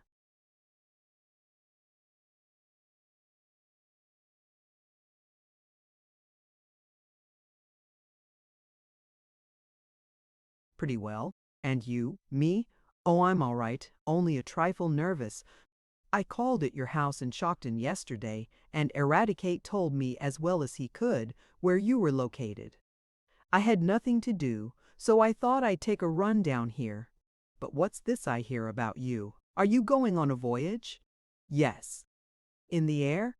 May I go along again? I certainly enjoyed my other trip in the Red Cloud.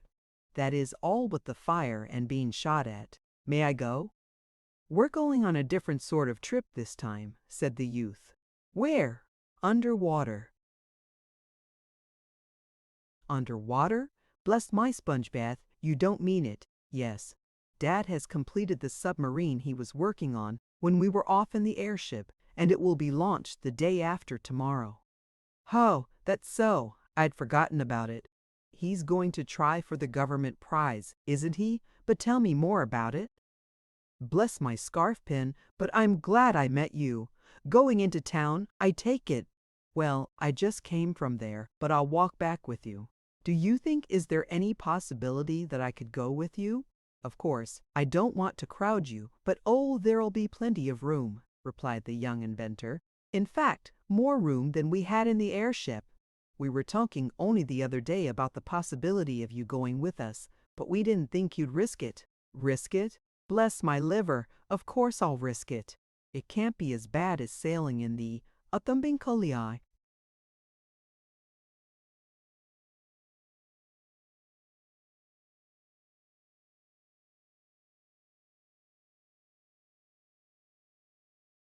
"Air. You can't fall, that's certain." "No, but maybe you can't rise," remarked Tom grimly. "Oh, we won't think of that. Of course I'd like to go. I fully expected to be killed in the Red Cloud, but as I wasn't, I'm ready to take a chance in the water. On the whole, I think I prefer to be buried at sea anyhow. Now then, will you take me?" "I think I can safely promise," answered Tom with a smile at his friend's enthusiasm. The two were approaching the city, having walked along as they talked. There were still some sand dunes near the road, and they kept on the side of these nearest the beach, where they could watch the breakers. "But you haven't told me where you are going," went on Mr. Damon after blessing a few dozen objects. "Where do the government trials take place?" "Well," replied the lad, "to be frank with you, we have abandoned our intention of trying for the government prize." "Not going to try for it?" "Bless my slippers, why not? Isn't $50,000 worth striving for? And with the kind of a submarine you say you have, you ought to be able to win." "Yes, probably we could win," admitted the young inventor, "but we are going to try for a better prize." "A better one? I don't understand." "Sunken treasure," explained Tom. "There's a ship sunk off the coast of Uruguay with $300,000 in gold bullion aboard. Dad and I are going to try to recover that in our submarine. We're going to start day after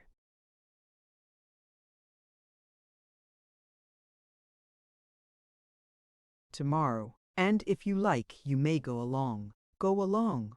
Of course I'll go along," cried the eccentric man. "But I never heard of such a thing. Sunken treasure, $300,000 in gold. My, what a lot of money! And to go after it in a submarine. It's as good as a story." "Yes, we hope to recover all the treasure," said the lad.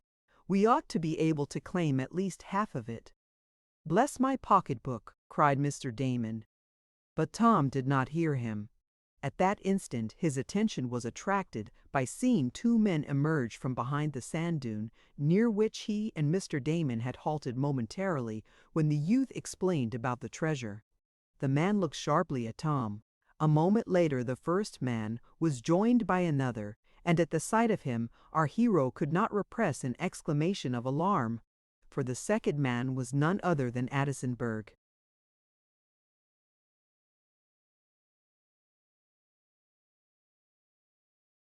The latter glanced quickly at Tom, and then with a hasty word to his companion, the two swung around and made off in the opposite direction to that in which they had been walking.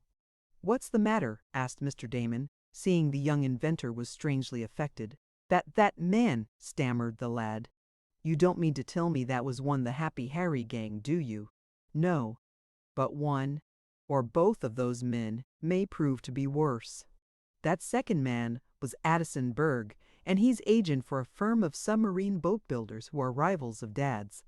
Berg has been trying to find out why we abandoned our intention of competing for the government prize. I hope you didn't tell him."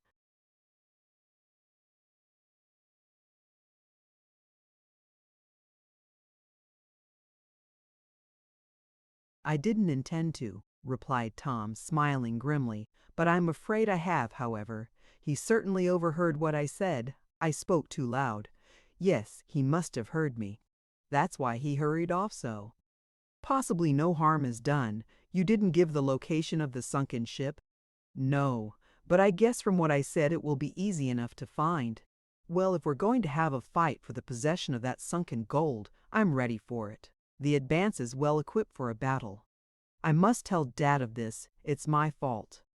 And partly mine, for asking you such leading questions in a public place," declared Mr. Damon. "Bless my coattails, but I'm sorry. Maybe after all, those men were so interested in what they themselves were saying that they didn't understand what you said. But if there had been any doubts on this score, they would have been dissolved.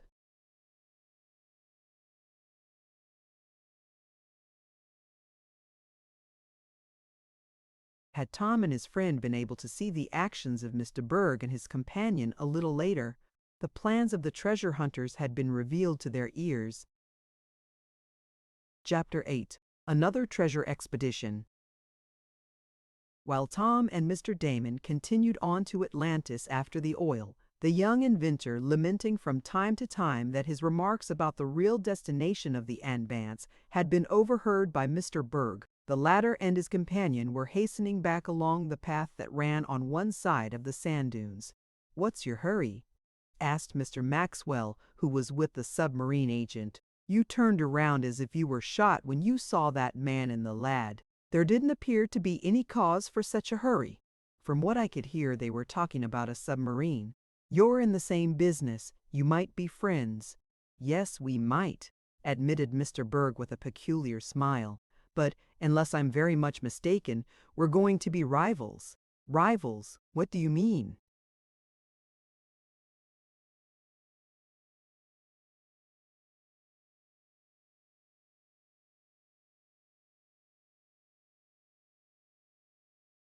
"I can't tell you now. Perhaps I may later. But if you don't mind, walk a little faster, please.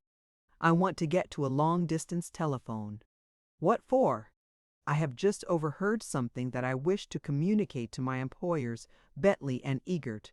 "Overheard something? I don't see what it could be, unless that lad—" "You'll learn in good time," went on the submarine agent, "but I must telephone at once." A little later, the two men had reached a trolley line that ran into Atlantis, and they arrived at the city before Mr. Damon and Tom got there, as the latter had to go by a circuitous route. Mr. Berg lost no time in calling up his firm by telephone.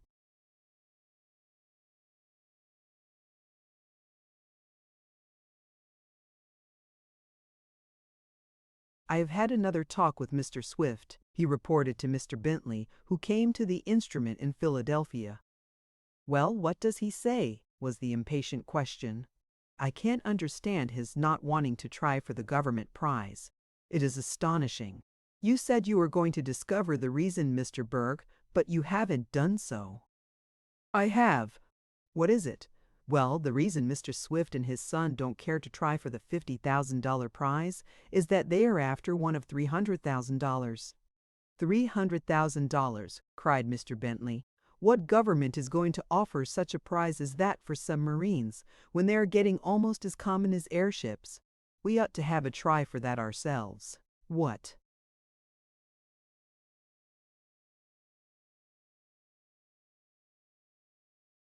"Government, is it? No government at all. But I think we ought to have a try for it, Mr. Bentley." "Explain." "Well, I have just learned, most accidentally, that the Swiss are going after sunken treasure, $300,000 in gold bullion." "Sunken treasure? Where?" "I don't know exactly, but off the coast of Uruguay." And Mr. Berg rapidly related what he had overheard Tom tell Mr. Damon. Mr. Bentley was much excited and impatient for more details, but his agent could not give them to him.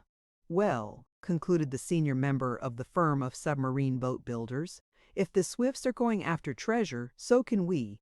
Come to Philadelphia at once, Mr. Compa."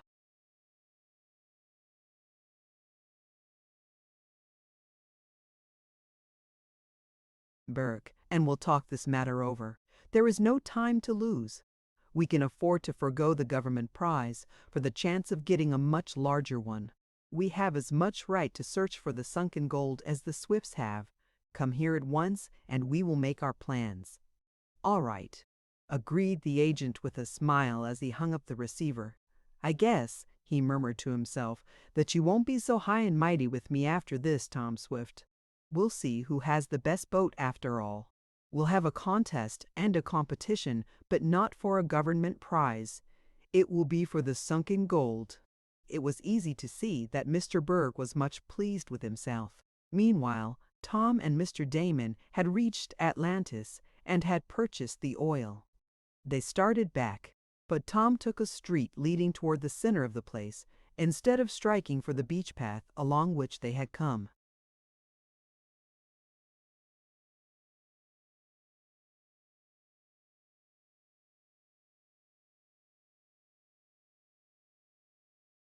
"Where are you going?" asked Mr. Damon. "I want to see if that Andy Foger has come back here," replied the lad, and he told of having been shut in the tank by the bully. "I've never properly punished him for that trick," he went on, "though we did manage to burst his auto tires. I'm curious to know how he knew enough to turn that gear and shut the tank door. He must have been loitering near the shop, seen me go in the submarine alone, watched his chance and sneaked in after me. But I'd like to get a complete explanation, and if I once got hold of Andy I could make him talk," and Tom clenched his fist in a manner that augured no good for the squint-eyed lad. He was stopping at the same hotel with Mr. Berg, and he hurried away after the trick he played on me. I next saw him in Shopton, but I thought perhaps he might have come back here. I'm going to inquire at the hotel," he added.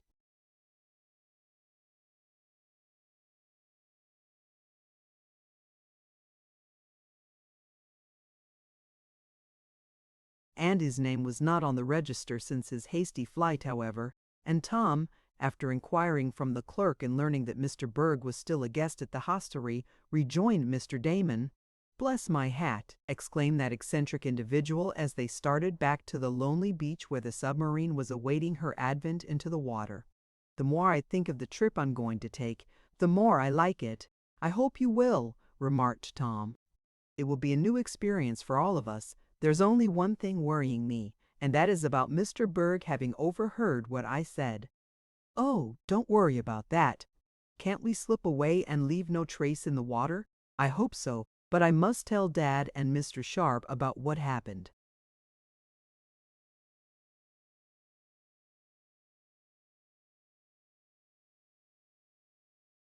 The aged inventor was not a little alarmed at what his son related, but he agreed with Mr. Damon, whom he heartily welcomed, that little was to be apprehended from Berg and his employers. "They know we're after a sunken wreck, but that's all they do know," said Tom's father. "We are only waiting for the arrival of Captain Alden Weston, and then we will go. Even if Bentley and Eagert make a try for the treasure, we'll have the start of them, and this will be a case of first come, first served. Don't worry, Tom. I'm glad you're going, Mr. Damon. Come, I will show you our submarine." As father and son, with their guest, were going to the machine shop, Mr. Sharp met them. He had a letter in his hand. "Good news!" the balloonist cried. "Captain Weston will be with us tomorrow. He will arrive at the Beach Hotel in Atlantis and wants one of us to meet him there. He has considerable information about the wreck."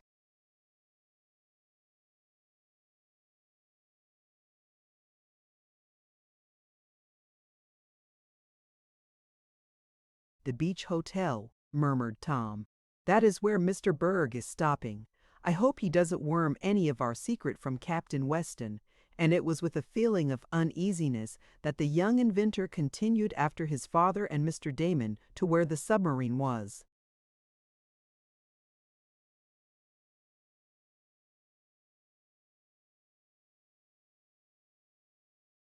Chapter 9. Captain Weston's Advent. "Bless my water ballast, but that certainly is a fine boat," cried Mr. Damon, when he had been shown over the new craft. "I think I shall feel even safer in that than in the Red Cloud." "Oh, don't go back on the airship," exclaimed Mr. Sharp. "I was counting on taking you on another trip." "Well, maybe after we get back from under the ocean," agreed Mr. Damon. "I particularly like the cabin arrangements of the Advance. I think I shall enjoy myself." He would be hard to please who could not take pleasure from a trip in the submarine.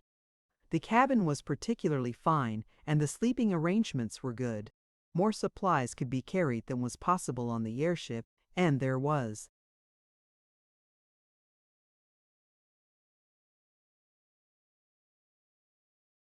More room in which to cook and serve food.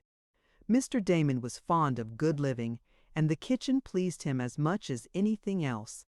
Early the next morning Tom set out for Atlantis to meet Captain Weston at the hotel. The young inventor inquired of the clerk whether the seafaring man had arrived, and was told that he had come the previous evening. "Is he in his room?" asked Tom. "No," answered the clerk with a peculiar grin. "He's an odd character. Wouldn't go to bed last night until we had every window in his room open, though it was blowing quite hard and likely to storm. The captain said he was used to plenty of fresh air. Well, I guess he got it all right." "Where is he now?" asked the youth, wondering what sort of an individual he was to meet.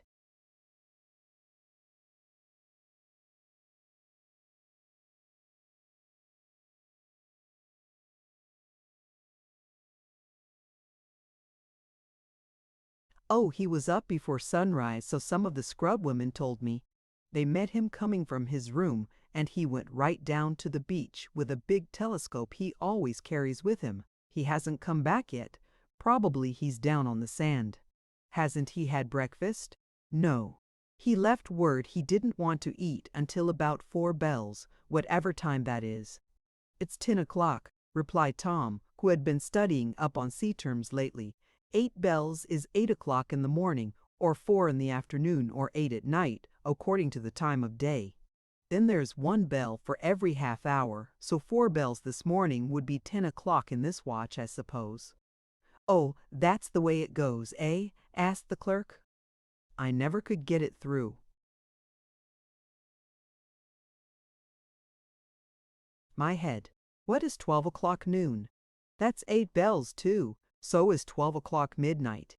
8 bells is as high as they go on a ship. But I guess I'll go down and see if I can meet the captain. It will soon be 10 o'clock or 4 bells, and he must be hungry for breakfast. By the way, is that Mr. Berg still here? No. He went away early this morning. He and Captain Weston seemed to strike up quite an acquaintance, the night clerk told me. They sat and smoked together until long after midnight or 8 bells, and the clerk smiled as he glanced down at the big diamond ring on his little finger. "They did?" Fairly exploded Tom, for he had visions of what the wily Mr. Berg might worm out of the simple captain. "Yes. Why, isn't the captain a proper man to make friends with?" And the clerk.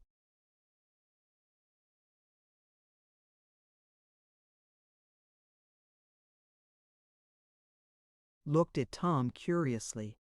"Oh, yes, of course," was the hasty answer. "I guess I'll go and see if I can find him, the captain, I mean." Tom hardly knew what to think. He wished his father, or Mr. Sharp, had thought to warn Captain Weston against talking of the wreck. It might be too late now. The young inventor hurried to the beach, which was not far from the hotel.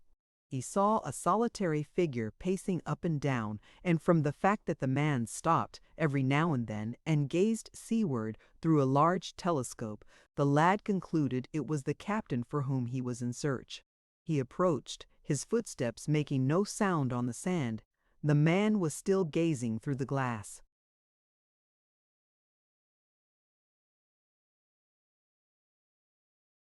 "Captain Weston?" spoke Tom. Without a show of haste, though the voice must have startled him, the captain turned. Slowly he lowered the telescope, and then he replied softly, "That's my name. Who are you, if I may ask?" Tom was struck, more than by anything else, by the gentle voice of the seaman. He had prepared himself, from the description of Mr. Sharp, to meet a gruff, bewhiskered individual with a voice like a cross-cut saw and a rolling gait. Instead, he saw a man of medium size, with a smooth face, merry blue eyes, and the softest voice and gentlest manner imaginable. Tom was very much disappointed. He had looked for a regular sea dog, and he met a landsman, as he said afterward. But it was not long before our hero changed his mind regarding Captain Weston.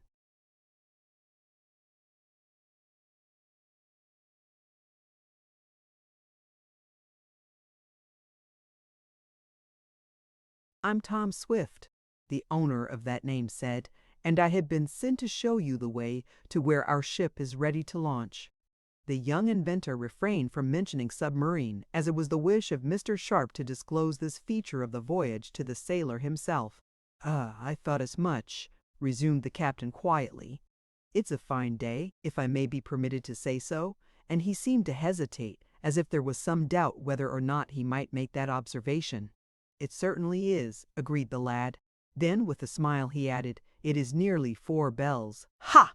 exclaimed the captain, also smiling, but even his manner of saying "ha" was less demonstrative than that of most persons. "I believe I am getting hungry, if I may be allowed the remark," and again he seemed asking Tom's pardon for mentioning the fact.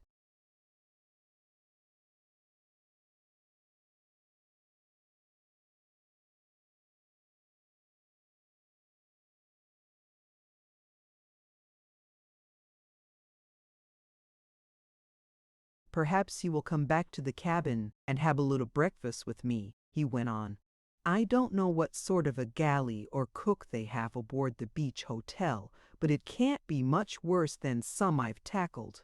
"No, thank you," answered the youth. "I've had my breakfast, but I'll wait for you, and then I'd like to get back.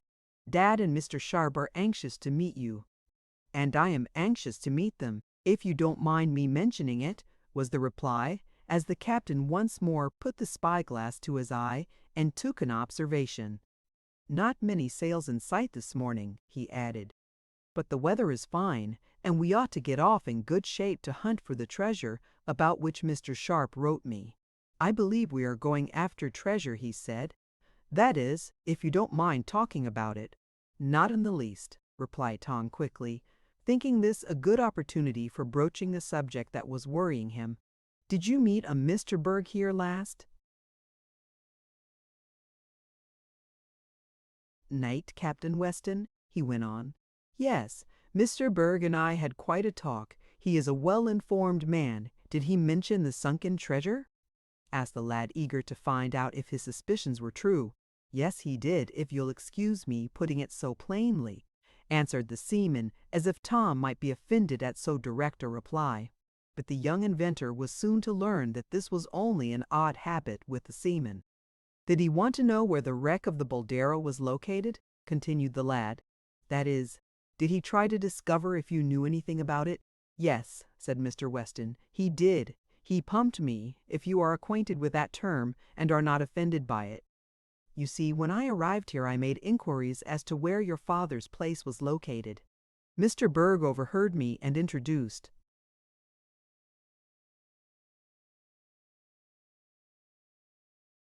himself as agent for a shipbuilding concern. He was very friendly, and when he said he knew you and your parent, I thought he was all right." Tom's heart sank. His worst fears were to be realized, he thought. "Yes, he and I talked considerable, if I may be permitted to say so," went on the captain. "He seemed to know about the wreck of the Boldero, and that she had $300,000 in gold aboard. The only thing he didn't know was where the wreck was located. He knew it was off Uruguay somewhere, but just where he couldn't say, so he asked me if I knew, since he must have concluded that I was going with you on the gold hunting expedition." "And you do know, don't you?" asked Tom eagerly.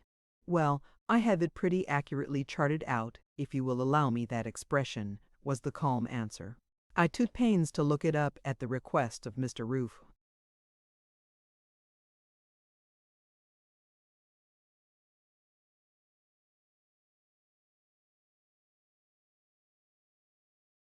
"Sharp, and he wanted to worm that information out of you?" inquired the youth excitedly. "Yes, I'm afraid he did. Did you give him the location?" "Well," remarked the captain as he took another observation before closing up the telescope, "you see, while we were talking, I happened to drop a copy of a map I'd made showing the location of the wreck." Mr. Berg picked it up to hand to me, and he looked at it. "Oh!" cried Tom. "Then he knows just where the treasure is, and he may get to it ahead of us. It's too bad."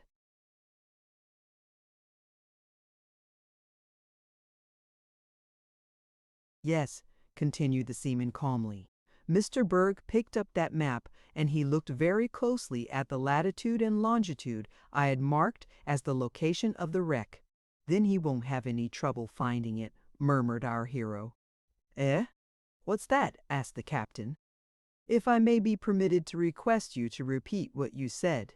"I say he won't have any trouble locating the sunken Boldero," repeated Tom. "Oh, but I think he will, if he depends on that map," was the unexpected reply. "You see," explained Mr. Weston, "I'm not so simple as I look." I sensed what Mr. Berg was after, the minute he began to talk to me. So I fixed up a little game on him. The map which I dropped on purpose, not accidentally, where he would see it, did have the location of the wreck marked. Only it didn't happen to be the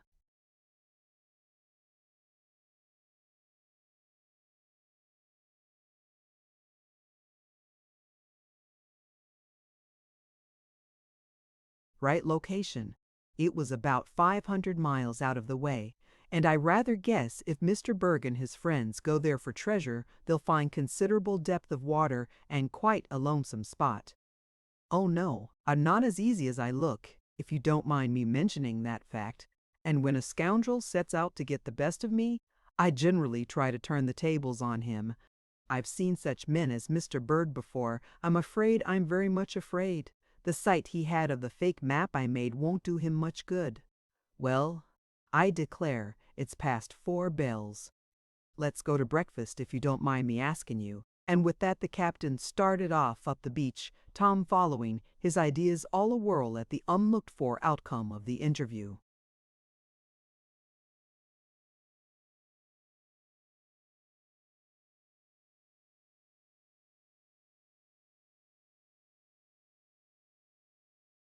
Chapter 10. Trial of the Submarine. Tom felt such a relief at hearing of Captain Weston's ruse that his appetite, sharpened by an early breakfast and the sea air, came to him with a rush, and he had a second morning meal with the odd sea captain, who chuckled heartily when he thought of how Mr. Berg had been deceived. "Yes," resumed Captain Weston over his bacon and eggs, "I sized him up for a slick article as soon as I laid eyes on him. But he evidently misjudged me, if I may be permitted that term. Oh, well, we may meet again after we secure the treasure, and then I can show him the real map of the location of the wreck." "Then you have it?" inquired the lad eagerly. Captain Weston nodded before hiding his face behind a large cup of coffee, his third, by the way. "Let me see it," asked Tom quickly. The captain set down his cup. He looked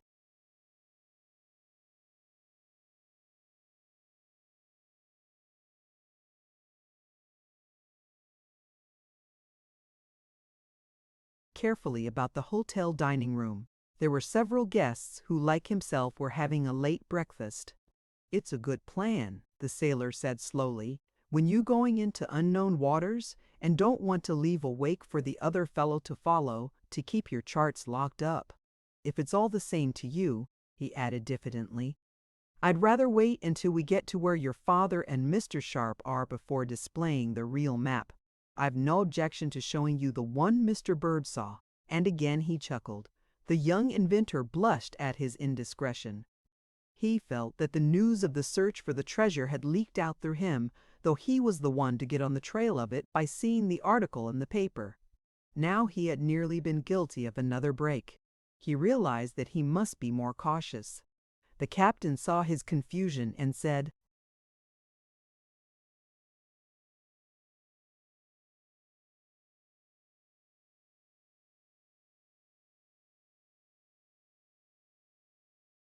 "I know how it is. You're eager to get under way. I don't blame you. I was the same myself when I was your age. But we'll soon be at your place, and then I'll tell you all I know. Sufficient now to say that I believe I have located the wreck within a few miles. I got on the track of a sailor who had met one of the shipwrecked crew of the Boldero, and he gave me valuable information. Now tell me about the craft we are going in. A good deal depends on that." Tom hardly knew what to answer. He recalled what Mr. Sharp had said about not wanting to tell Captain Weston until the last moment that they were going in a submarine for fear the old seaman, for he was old in point of service, though not in years, might not care to risk an underwater trip. Therefore Tom hesitated. Seeing it, Captain Weston remarked quietly, "I mean, what type is your submarine? Does it go by compressed air or water power?"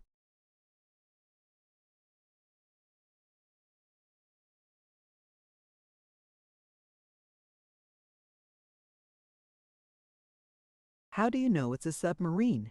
asked the young inventor quickly, and in some confusion. "Easy enough.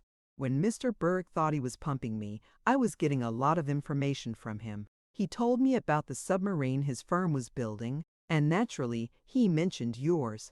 One thing led to another until I got a pretty good idea of your craft. What do you call it?" "The Advance." "Good name. I like it if you don't mind speaking of it." "We were afraid you wouldn't like it," commented Tom. "What, the name?" "No, the idea of going in a submarine."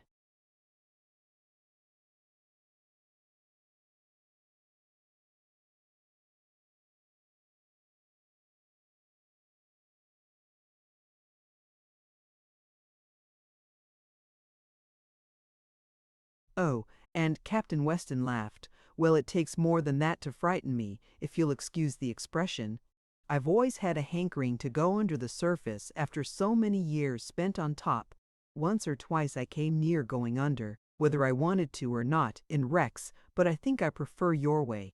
Now, if you're all done, and don't mind me speaking of it, I think we'll start for your place.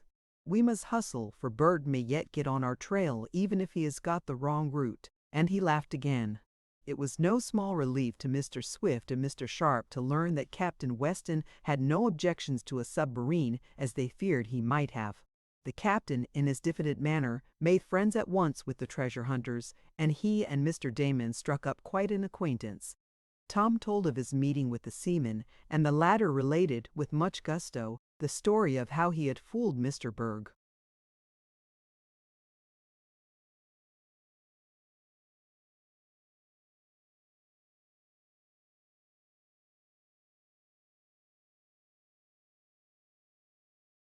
"Well, perhaps you'd like to come and take a look at the craft that is to be our home while we're beneath the water," suggested Mr. Swift, and the sailor assenting.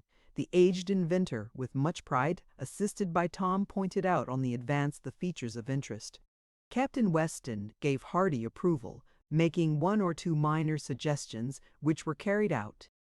"And so you launch her tomorrow," he concluded, when he had completed the inspection. "Well, I hope it's a success, if I may be permitted to say so."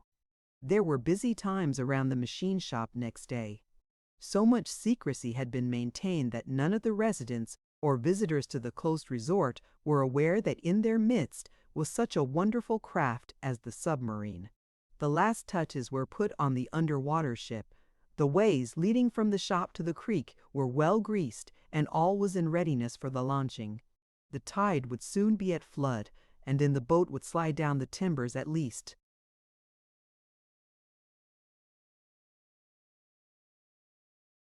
That was the hope of all, and would float in the element meant to receive her. It was decided that no one should be aboard when the launching took place, as there was an element of risk attached, since it was not known just how buoyant the craft was. It was expected she would float until the filled tanks took her to the bottom, but there was no telling. "It will be flood tide now in 10 minutes, remarked Captain Weston quietly, looking at his watch. Then he took an observation through the telescope. "No hostile ships hanging in the offing," he reported. "All is favorable, if you don't mind me saying so," and he seemed afraid lest his remark might give offense. "Get ready," ordered Mr. Swift. "Tom, see that the ropes are all clear," for it had been decided to ease the Advance down into the water by means of strong cables and windlasses, as the creek was so narrow that the submarine, if launched in the usual way, would poke her nose into the opposite mud bank and stick there. "All clear," reported the young inventor. "High tide!" exclaimed the captain a moment later, snapping shut his watch. "Let go!" ordered Mr. Swift, and the various windlasses manned by the inventor, Tom, and the others began to unwind their ropes. Slowly the ship slid along the greased ways. Slowly she approached the water. How anxiously they all watched her. Nearer and nearer her blunt nose, with the electric propulsion plate and the auxiliary propeller, came to the creek, the waters of which were quiet now, awaiting the turn of the tide. Now little waves lapped the steel sides. It was the first contact of the Advance with her native element. "Pay out the rope faster," cried Mr. Swift. The windlasses were turned more quickly. Foot by foot the craft slid along.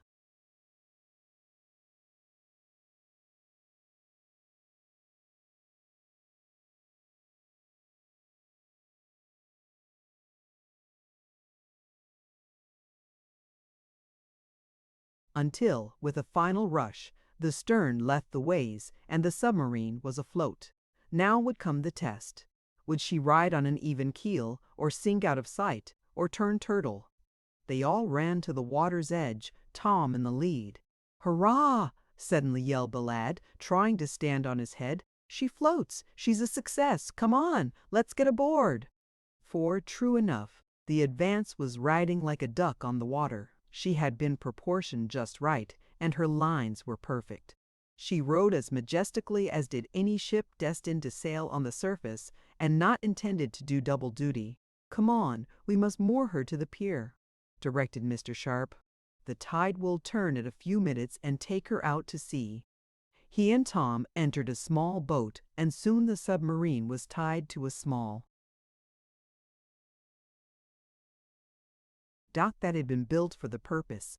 "Now to try the engine," suggested Mr. Swift, who was almost trembling with eagerness, for the completion of the ship meant much to him. "One moment," begged Captain Weston. "If you don't mind, I'll take an observation," he went on, and he swept the horizon with his telescope. "All clear," he reported. "I think we may go aboard and make a trial trip." Little time was lost in entering the cabin and engine room, Garrett Jackson accompanying the party to aid with the machinery. It did not take long to start the motors, dynamos, and the big gasoline engine that was the vital part of the craft. A little water was admitted to the tanks for ballast, since the food and other supplies were not yet on board. The Advance now floated with the deck aft of the conning tower showing about 2 feet above the surface of the creek. Mr. Swift and Tom entered the pilot house.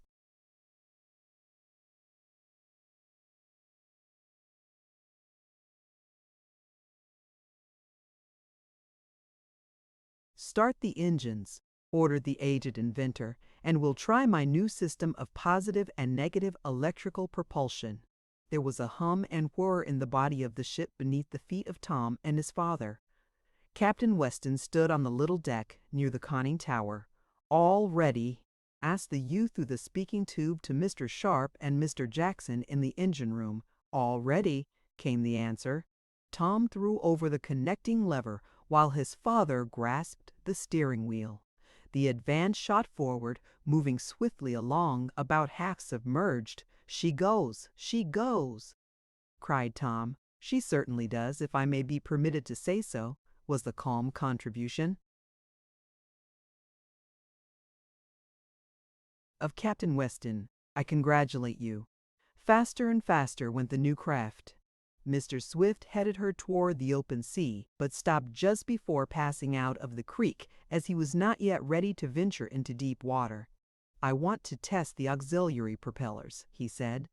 After a little longer trial of the electric propulsion plates, which were found to work satisfactorily, sending the submarine up and down the creek at a fast rate, the screws, such as are used on most submarines, were put into gear. They did well, but were not equal to the plates, nor was so much expected of them. "I am perfectly satisfied," announced Mr. Swift, as he once more headed the boat to sea. "I think, Captain Weston, you had better go below now." "Why so?"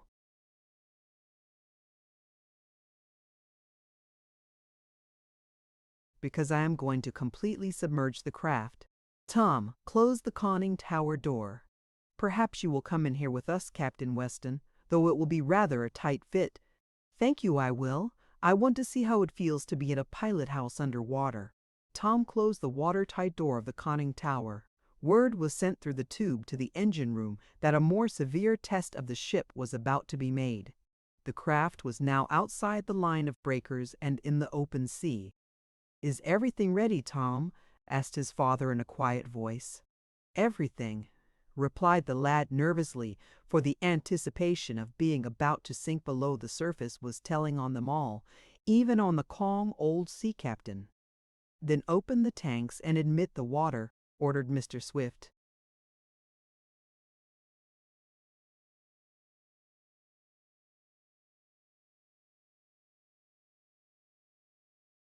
His son turned a valve and adjusted some levers. There was a hissing sound, and the Advance began sinking. She was about to die beneath the surface of the ocean, and those aboard her were destined to go through a terrible experience before she rose again.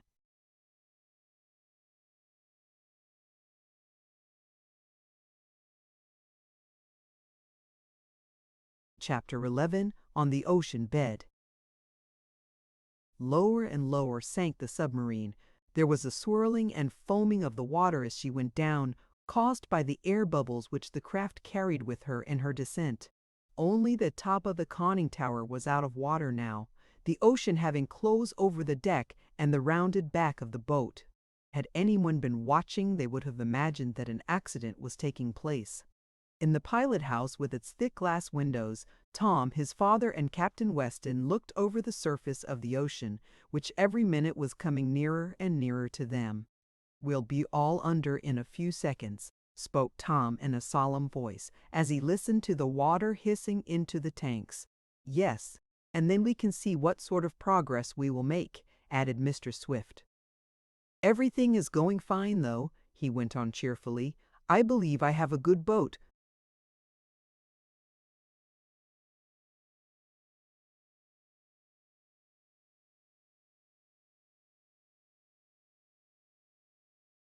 "There is no doubt of it in my mind," remarked Captain Weston, and Tom felt a little disappointed that the sailor did not shout out some such expression as "shiver my timbers," or "keel haul the main braces there, you lubber." But Captain Weston was not that kind of a sailor, though his usually quiet demeanor could be quickly dropped on necessity, as Tom learned later. A few minutes more, and the waters closed over the top of the conning tower. The Advance was completely submerged. Through the thick glass windows of the pilot house, the occupants looked out into the greenish water that swirled about them, but it could not enter. Then, as the boat went lower, the light from above gradually died out, and the semi-darkness gave place to gloom. "Turn on the electrics and the searchlight, Tom," directed his father. There was the click of a switch, and the conning tower was flooded with light, but as this had the effect of preventing the three from peering out into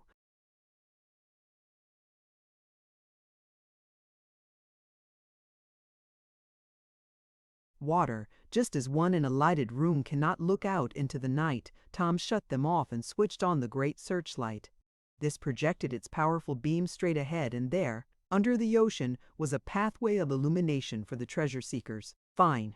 cried Captain Weston, with more enthusiasm than he had yet manifested. "That's great, if you don't mind me mentioning it. How deep are we?"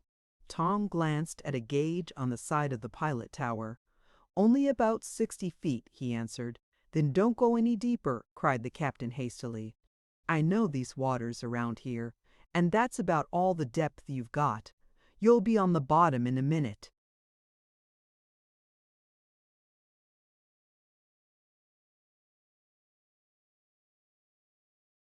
"I intend to get on the bottom after a while," said Mr. Swift. "But not here. I want to try for a greater distance under water before I come to rest on the ocean's bed. But I think we are deep enough for a test. Tom, close the tank intake pipes, and we'll see how the Advance will progress when fully submerged." The hissing stopped, and then, wishing to see how the motors and other machinery would work, the aged inventor and his son, accompanied by Captain Weston, descended from the conning tower by means of an inner stairway to the interior of the ship. The submarine could be steered and managed from below or above. She was now floating about 65 feet below the surface of the bay. "Well, how do you like it?" asked Tom of Mr. Damon as he saw his friend in an easy chair in the living room or main cabin of the craft, looking out of one of the plate glass windows on the side.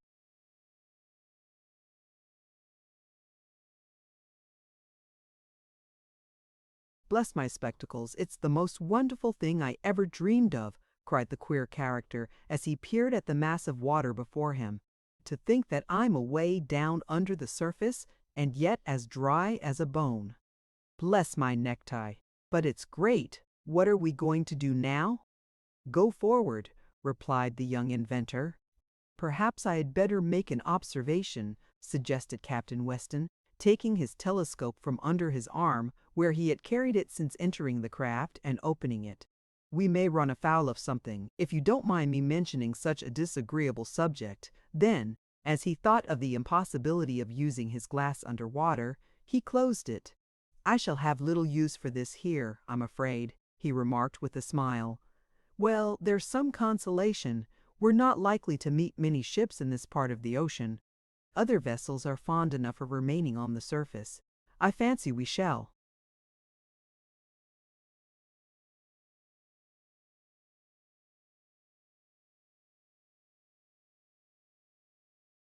"Have the depths to ourselves, unless we meet a government submarine, and they are hardly able to go as deep as we can. No, I guess we won't run into anything, and I can put this glass away." "Unless we run into Berg and his crowd," suggested Tom in a low voice. "Ha ha!" laughed Captain Weston, for he did not want Mr. Swift to worry over the unscrupulous agent. "No, I don't believe we'll meet them, Tom. I guess Berg is trying to work out the longitude and latitude I gave him. I wish I could see his face when he realizes that he's been deceived by that fake map." "Well, I hope he doesn't discover it too soon and trail us," went on the lad. "But they're going to start the machinery now.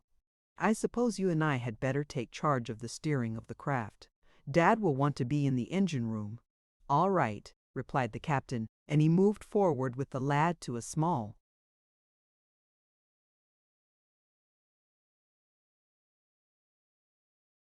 compartment, shut off from the living room, that served as a pilot house when the conning tower was not used. The same levers, wheels, and valves were there as up above, and the submarine could be managed as well from there as from the other place. "Is everything all right?" asked Mr. Swift as he went into the engine room, where Garrett Jackson and Mr. Sharp were busy with oil cans. "Everything," replied the balloonist. "Are you going to start now?" "Yes. We're deep enough for a speed trial. We'll go out to sea, however, and try for a lower depth record as soon as there's enough water. Start the engine." A moment later the powerful electric currents were flowing into the forward and aft plates, and the Advance began to gather way, forging through the water. "Straight ahead, out to sea, Tom," called his father to him. "Aye, aye, sir," responded the youth.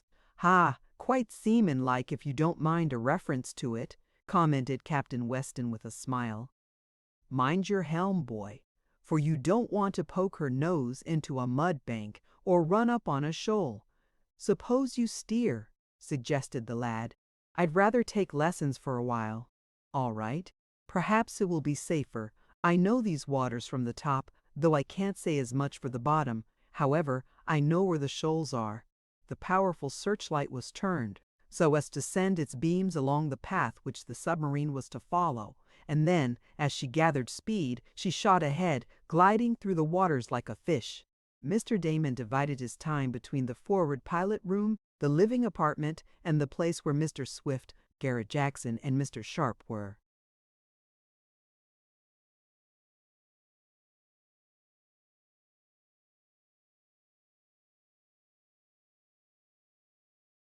Working over the engines. Every few minutes he would bless some part of himself, his clothing or the ship. Finally the old man settled down to look through the plate glass windows in the main apartment. On and on went the submarine. She behaved perfectly and was under excellent control. Sometimes Tom, at the request of his father, would send her toward the surface by means of the deflecting rudder. Then she would dive to the bottom again. Once, as a test, she was sent obliquely to the surface, her tower just emerging, and then she darted downward again like a porpoise that had come up to roll over, and suddenly concluded to seek the depths. In fact, had anyone seen the maneuver they would have imagined the craft was a big fish disporting itself. Captain Weston remained at Tom's side, giving him instructions and watching the compass in order to direct the steering so as to avoid collisions. For an hour or more the craft was sent almost straight ahead at medium speed. Then Mr. Dolbear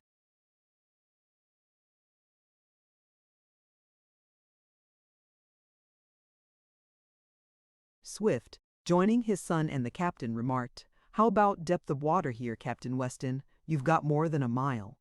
Good. Then I'm going down to the bottom of the sea. Tom, fill the tank still more. Aye, aye, sir, answered the lad gaily. Now for a new experience.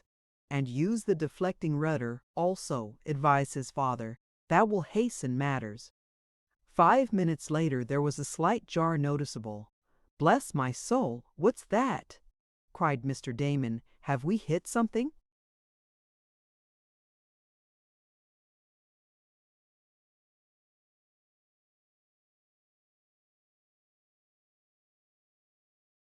Yes, answered Tom with a smile.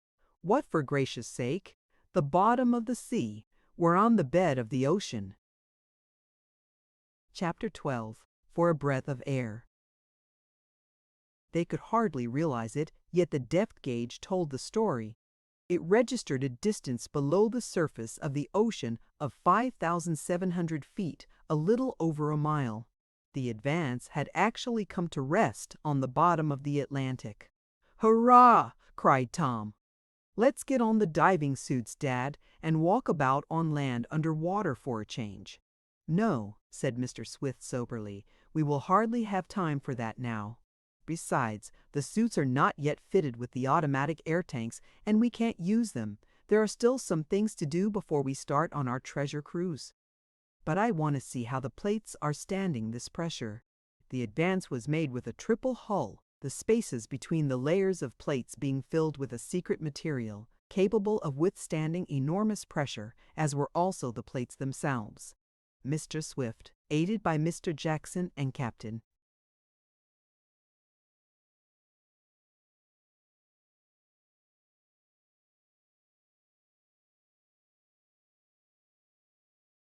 Weston, made a thorough examination and found that not a drop of water had leaked in, nor was there the least sign that any of the plates had given way under the terrific strain. "She's as tight as a drum, if you will allow me to make that comparison," remarked Captain Weston modestly. "I couldn't ask for a drier ship."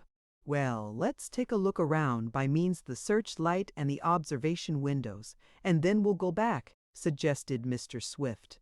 "It will take about 2 days to get the stores and provisions aboard and rig up the diving suits. Then we will start for the sunken treasure." There were several powerful searchlights on the Advance, so arranged that the bow, stern, or either side could be illuminated independently.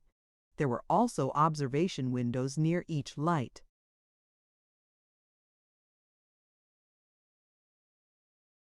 In turn, the powerful rays were cast first at the bow and then aft. In the gleams could be seen the sandy bed of the ocean, covered with shells of various kinds. Great crabs walked around on their long, jointed legs, and Tom saw some lobsters that would have brought joy to the heart of a fisherman. "Look at the big fish," cried Mr. Damon suddenly, and he pointed to some dark, shadowy forms that swam up to the glass windows, evidently puzzled by the light. "Porpoises," declared Captain Weston briefly. "A whole school of them." The fish seemed suddenly to multiply, and soon those in the submarine felt curious tremors running through the whole craft. "The fish are rubbing up against it," cried Tom. "They must think we came down here to allow them to scratch their backs on the steel plates."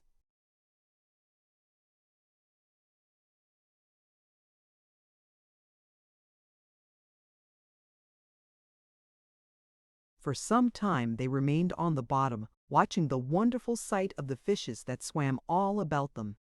"Well, I think we may as well rise," announced Mr. Swift after they had been on the bottom about an hour, moving here and there. "We didn't bring any provisions, and I'm getting hungry, though I don't know how the others of you feel about it."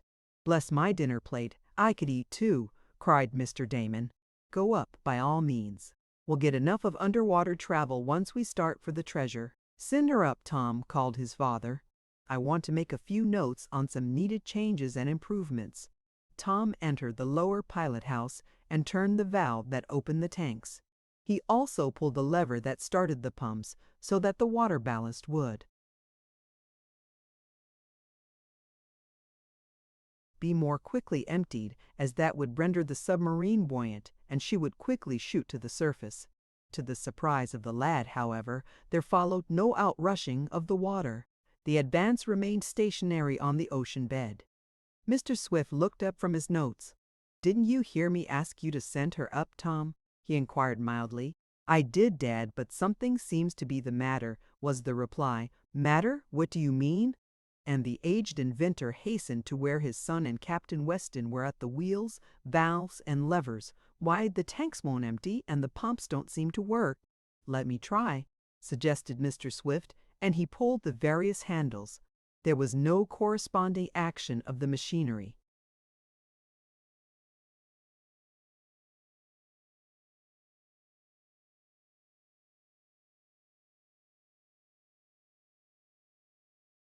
"That's odd," he remarked in a curious voice. "Perhaps something has gone wrong with the connections. Go look in the engine room, and ask Mr. Sharp if everything is all right there." Tom made a quick trip, returning to report that the dynamos, motors, and gas engine were running perfectly. "Try to work the tank levers and pumps from the conning tower," suggested Captain Weston. "Sometimes I've known the steam steering gear to play tricks like that." Tom hurried up the circular stairway into the tower. He pulled the levers and shifted the valves and wheels there, but there was no emptying of the water tanks. The weight and pressure of water in them still held the submarine on the bottom of the sea, more than a mile from the surface. The pumps in the engine room were working at top speed, but there was evidently something wrong in the connections. Mr. Swift quickly came to this conclusion. "We must repair it at once," he said. "Tom, come to the engine room. You and I, with Mr. Jackson and Mr. Sharp, will soon have it in shape again." "Is there any danger?" asked Mr. Damon in a perturbed voice. "Bless my soul, it's unlucky to have an accident on our trial trip." "Oh, we must expect accidents," declared Mr. Swift with a smile. "This is nothing." But it proved to be more difficult than he had imagined to re-establish the connection between the pumps and the tanks. The valves, too, had clogged or jammed, and as the pressure outside the ship was so great, the water would not run out of itself. It must be forced. For an hour or more, the inventor, his son, and the others worked away. They could accomplish nothing. Tom looked anxiously at his parent when the latter paused in his efforts. "Don't worry," advised the aged inventor. "It's got to come right sooner or later." Just then Mr. Damon, who had been wandering about the ship, entered the engine room. "Do you know," he said, "you ought to open a window or something." "Why, what's the matter?" asked Tom quickly, looking to see if the odd man was joking. "Well, of course I don't exactly mean a window," explained Mr. Damon, "but we need fresh air."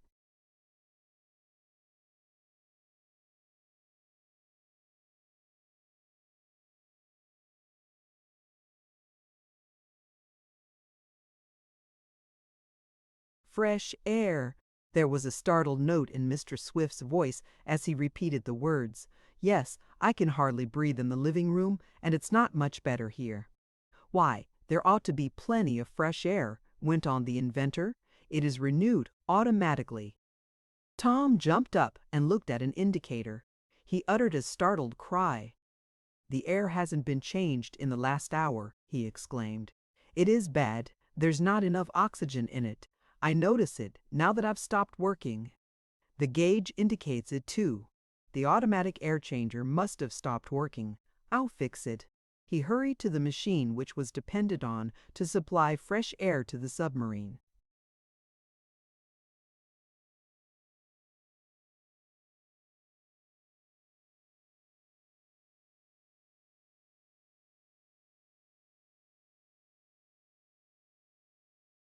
"Why, the air tanks are empty," the young inventor cried. "We haven't any more air except what is in the ship now." "And we're rapidly breathing that up," added Captain Weston solemnly. "Can't you make more?" cried Mr. Damon. "I thought you said you could make oxygen aboard the ship." "We can," answered Mr. Swift, "but I did not bring along a supply of the necessary chemicals. I did not think we would be submerged long enough for that. But there should have been enough in the reserve tank to last several days. How about it, Tom? It's all leaked out or else it wasn't filled. was the despairing answer. All the air we have is what's in the ship, and we can't make more. The treasure seekers looked at each other. It was an awful situation.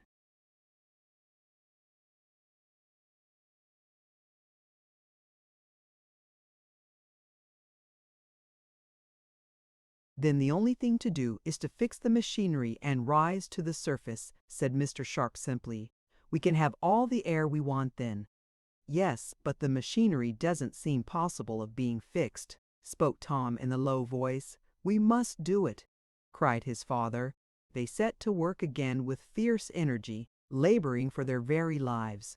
They all knew that they could not long remain in the ship without oxygen, nor could they desert it to go to the surface, for the moment they left the protection of the thick steel sides, the terrible pressure of the water would kill them. Nor were the diving suits available.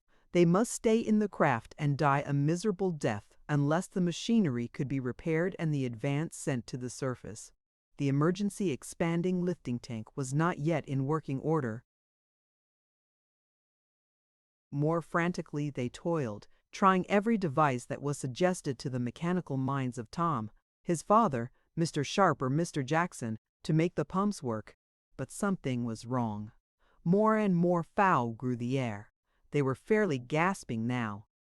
It was difficult to breathe, to say nothing of working in that atmosphere. The thought of their terrible position was in the minds of all. "Oh, for one breath of fresh air!" cried Mr. Damon, who seemed to suffer more than any of the others.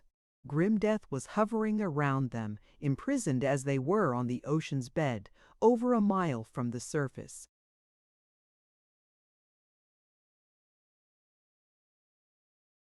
Chapter 13. Off for the treasure. Suddenly Tom, after a moment's pause, seized a wrench and began loosening some nuts. "What are you doing?" asked his father faintly, for he was being weakened by the vitiated atmosphere. "I'm going to take this valve apart," replied his son. "We have it looked there for the trouble. Maybe it's out of order." He attacked the valve with energy, but his hands soon lagged. The lack of oxygen was telling on him. He could no longer work quickly. "I'll help," murmured Mr. Sharp thickly. He took a wrench, but no sooner had he loosened one nut than he toppled over. "I'm all in," he murmured feebly. "Is he dead?" cried Mr. Damon, himself gasping.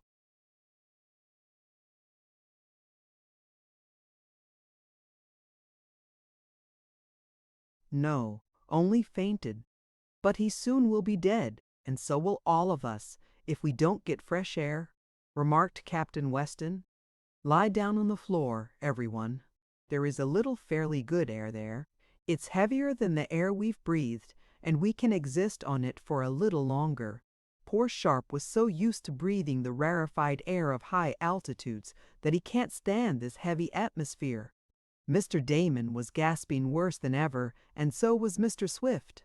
The balloonist lay an inert heap on the floor, with Captain Weston trying to force a few drops of stimulant down his throat. With a fierce determination in his heart, but with fingers that almost refused to do his bidding, Tom once more sought to open the big valve.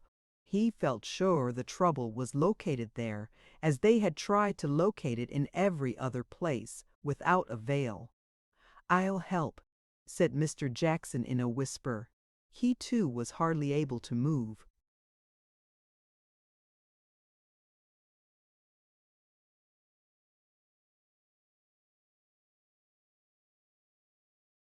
More and more devoid of oxygen grew the air. It gave Tom a sense as if his head was filled and ready to burst with every breath he drew. Still he struggled to loosen the nuts. There were but 4 more now, and he took off 3 while Mr. Jackson removed 1. The young inventor lifted off the valve cover, though it felt like a ton weight to him. He gave a glance inside. "Here's the trouble," he murmured. "The valve's clogged. No wonder it wouldn't work. The pumps couldn't force the water out." It was the work of only a minute to adjust the valve. Then Tom and the engineer managed to get the cover back on. How they inserted the bolts and screwed the nuts in place they never could remember clearly afterward. But they managed it somehow, with shaking, trembling hands and eyes that grew more and more dim.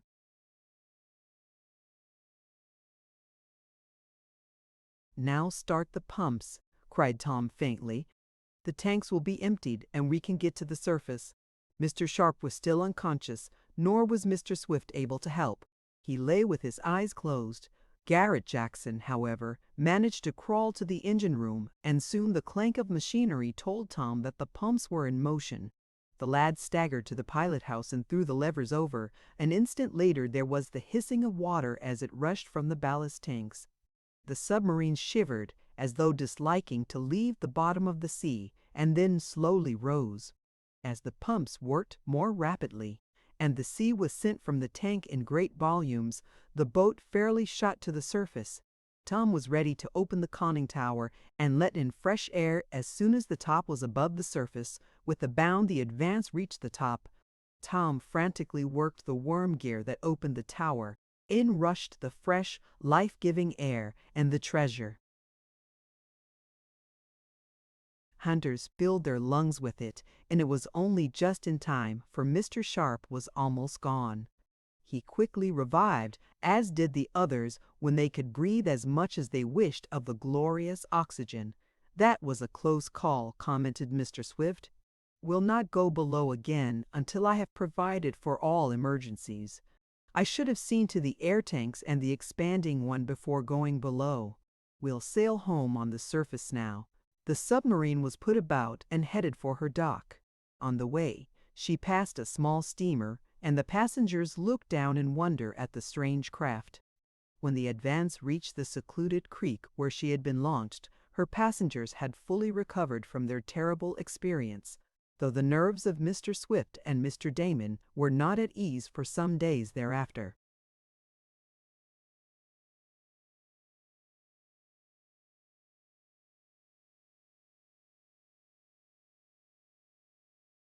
"I should never have made a submerged test without making sure that we had a reserve supply of air," remarked the aged inventor. "I will not be caught that way again. But I can't understand how the pump valve got out of order." "Maybe someone tampered with it," suggested Mr. Damon. "Could Andy Foger, any of the Happy Harry gang, or the rival gold seekers have done it?" "I hardly think so," answered Tom. "The place has been too carefully guarded since Berg and Andy once sneaked in. I think it was just an accident, but I have thought of a plan whereby such accidents can be avoided in the future. It needs a simple device." "Better patent it," suggested Mr. Sharp with a smile. "Maybe I will," replied the young inventor. "But not now. We haven't time, if we intend to get fitted out for our trip."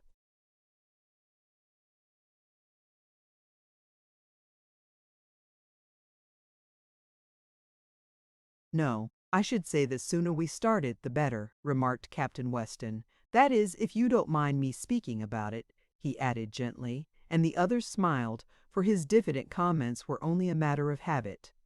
The first act of the adventurers, after tying the submarine at the dock, was to proceed with the loading of the food and supplies. Tom and Mr. Damon looked to this, while Mr. Swift and Mr. Sharp made some necessary changes to the machinery. The next day the young inventor attached his device to the pump valve, and the loading of the craft was continued. All was in readiness for the gold-seeking expedition a week later. Captain Weston had carefully charted the route they were to follow, and it was decided to move along on the surface for the first day so as to get well out to sea before submerging the craft. Then it would sink below the surface and run along under the water until the wreck was reached, rising at times as needed to renew the air.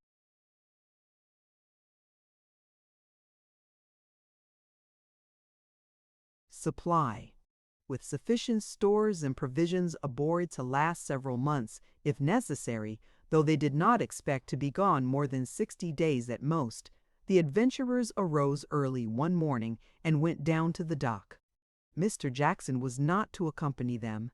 He did not care about a submarine trip, he said, and Mr. Swift desired him to remain at the seaside cottage and guard the shops, which contained much valuable machinery. The airship was also left there. "Well, are we all ready?" asked Mr. Swift of the little party of gold seekers as they were about to enter the conning tower hatchway of the submarine. "All ready, Dad," responded his son. "Then let's get aboard," proposed Captain Weston. "But first let me take an observation."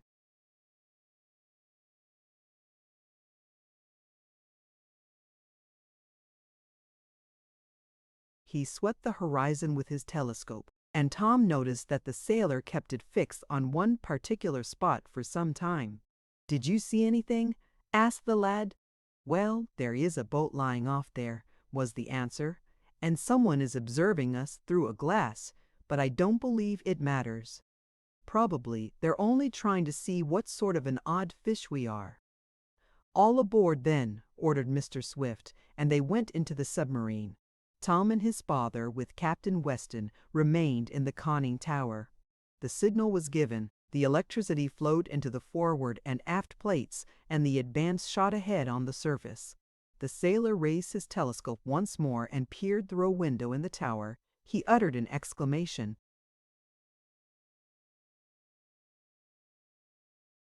"What's the matter?" asked Tom. "That other ship, a small steamer, is weighing anchor and seems to be heading this way," was the reply. "Maybe it's someone hired by Bird to follow us and trace our movements," suggested Tom. "If it is, we'll fool them," added his father. "Just keep an eye on them, Captain, and I think we can show them a trick or two in a few minutes." Faster shot the Advance through the water. She had started on her way to get the gold from the sunken wreck. But already enemies were on the trail of the adventurers, for the ship the sailor had noticed was steaming after them.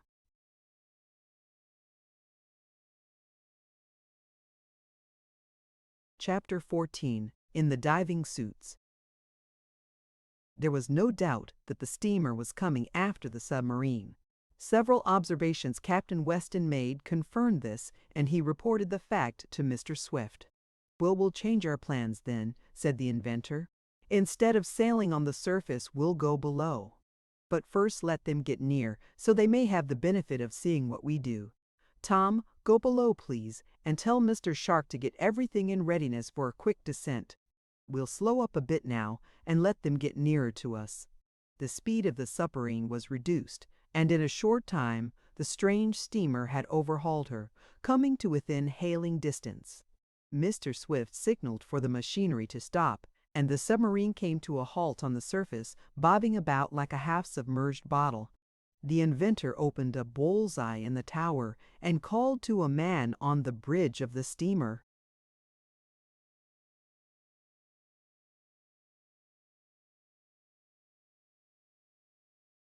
"What are you following us for?" "Following you," repeated the man, for the strange vessel had also come to a stop. "We're not following you." "It looks like it," replied Mr. Swift. "You'd better give it up." "I guess the waters are free," was the quick retort. "We'll follow you if we like." "Will you? Then come on," cried the inventor as he quickly closed the heavy glass window and pulled a lever. An instant later the submarine began to sink, and Mr. Swift could not help laughing as, just before the tower went under water, he had a glimpse of the astonished face of the man on the bridge. The latter had evidently not expected such a move as that. Lower and lower in the water went the craft, until it was about 200 feet below the surface. Then Mr. Swift left the conning tower, descended to the main part of the ship, and asked Tom and Captain Weston to take charge of the pilot house. "Send her ahead, Tom," his father said. "That fellow up above is rubbing his eyes yet, wondering where we are, I suppose." Forward shot the Advance under water, the powerful electrical plates pulling and pushing her on the way to secure the sunken gold. All that morning a fairly moderate rate of speed was maintained, as it was thought best not to run the new machinery too fast. Dinner was eaten about a quarter of a mile below the surface, but no one inside the submarine would ever have known it. Electric lights made the place as brilliant as could be desired, and the food which Tom and Mr. Damon prepared was equal to any that could have been served on land. After the meal, they opened the shutters over the windows in the sides of the craft and looked at the myriads of fishes swimming past as the creatures were disclosed in the glare of the searchlight. That night they were several hundred miles on their journey, for the craft was speedy, and leaving Tom and Captain Weston to take the first watch, the others went to bed. Bless my soul, but it does seem odd, though, to go to bed underwater, like a fish," remarked Mr. Damon. "If my wife knew this, she would worry to death. She thinks I'm off automobiling. But this isn't half as dangerous as riding in a car that's always getting out of order. A submarine for mine, every time. Wait until we get to the end of this trip," advised Tom. "I guess you'll find almost as many things can happen in a submarine as can in an auto, and future events were to prove the young inventor to be right."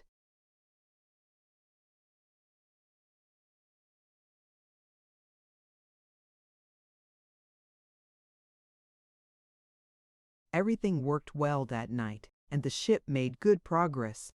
They rose to the surface the next morning to make sure of their position and to get fresh air, though they did not really need the latter, as the reserve supply had not been drawn on and was sufficient for several days now that the oxygen machine had been put in running order. On the second day the ship was sent to the bottom and halted there as Mr. Swift wished to try the new diving suits. These were made of a new, light, but very strong metal to withstand the pressure of a great depth. Tom, Mr. Sharp, and Captain Weston donned the suits, the others agreeing to wait until they saw how the first trial resulted. Then, too, it was necessary for someone acquainted with the machinery to remain in the ship to operate the door and water chamber through which the divers had to pass to get out. The usual plan, with some changes, was followed in letting the three out of the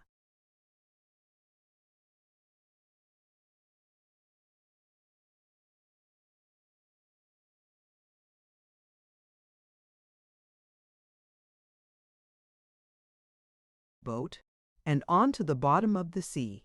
They entered a chamber in the side of the submarine. Water was gradually admitted until it equaled in pressure the outside. Then an outer door was opened by means of levers, and they could step out.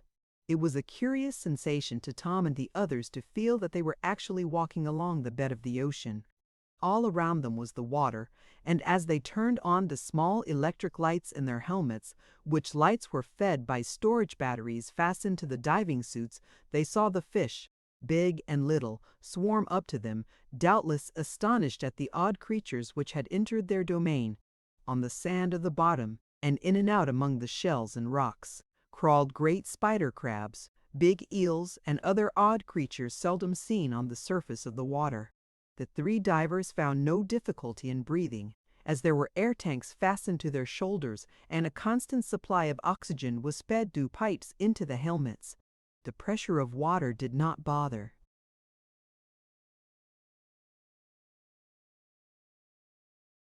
them, and after the first sensation Tom began to enjoy the novelty of it. At first the inability to speak to his companions seemed odd, but he soon got so he could make signs and motions and be understood. They walked about for some time, and once the lad came upon a part of a wrecked vessel buried deep in the sand. There was no telling what ship it was, nor how long it had been there, and after silently viewing it, they continued on. "It was great," were the first words Tom uttered when he and the others were once more inside the submarine and had removed the suits. "If we can only walk around the wreck of the Boldero that way, we'll have all the gold out of her in no time. There are no lifelines nor air hose to bother with in these diving suits. They certainly are a success," conceded Mr. Sharp. "Bless my top knot," cried Mr. Damon. "I'll try it next time. I've always wanted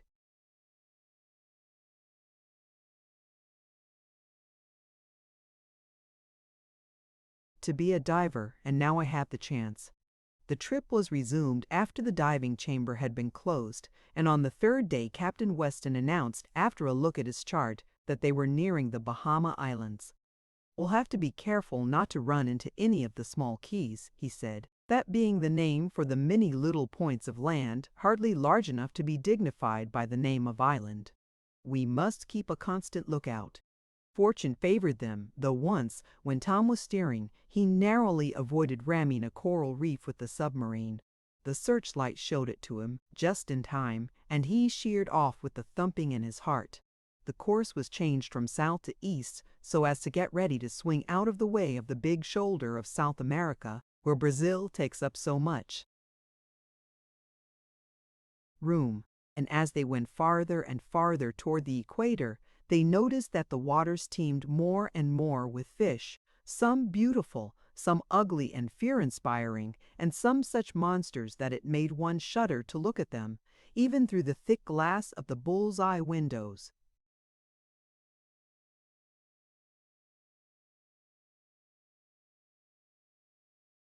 Chapter 15. At the Tropical Island.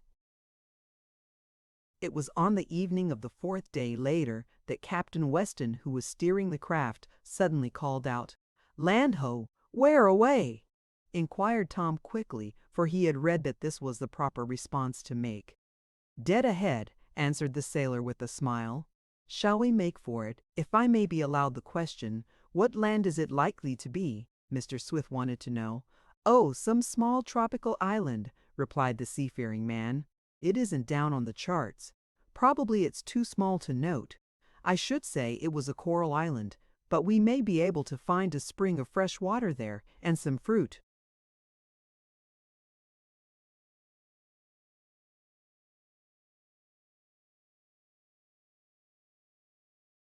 "Then we'll land there," decided the inventor. "We can use some fresh water, though our distilling and ice apparatus does very well."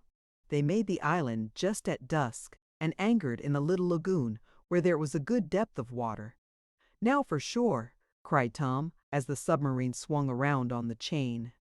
"It looks like a fine place. I hope there are coconuts and oranges here. Shall I get out the electric launch, Dad?" "Yes, you may, and we'll all go ashore. It will do us good to stretch our legs a bit." Carried in a sort of pocket on the deck of the submarine was a small electric boat, capable of holding 6. It could be slid from the pocket or depression into the water without the use of davits, and with Mr. Sharp to aid him, Tom soon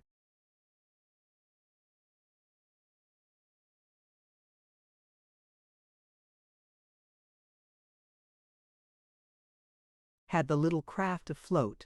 The batteries were already charged, and just as the sun was going down, the gold seekers entered the launch and were soon on shore. They found a good spring of water close at hand, and Tom's wish regarding the coconuts was realized, though there were no oranges. The lad took several of the delicious nuts, and breaking them open, poured the milk into a collapsible cup he carried, drinking it eagerly. The others followed his example, and pronounced it the best beverage they had tasted in a long time. The island was a typical tropical one, not very large, and it did not appear to have been often visited by man. There were no animals to be seen, but myriads of birds flew here and there amid the trees, the trailing vines and streamers of moss. "Let's spend a day here tomorrow and explore it," proposed Tom, and his father nodded an assent. They went back to the submarine as night was beginning to gather, and in the cabin, after supper, talked over the happenings of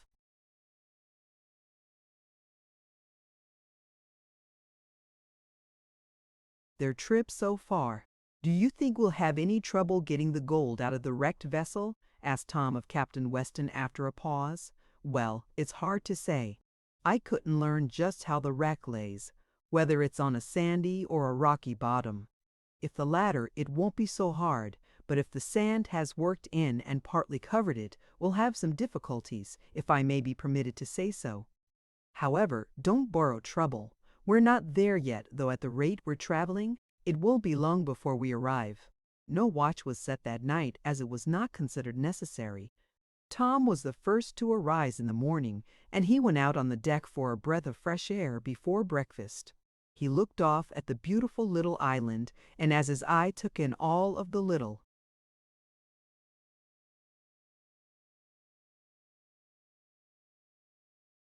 lagoon where the submarine was anchored, he uttered a startled cry.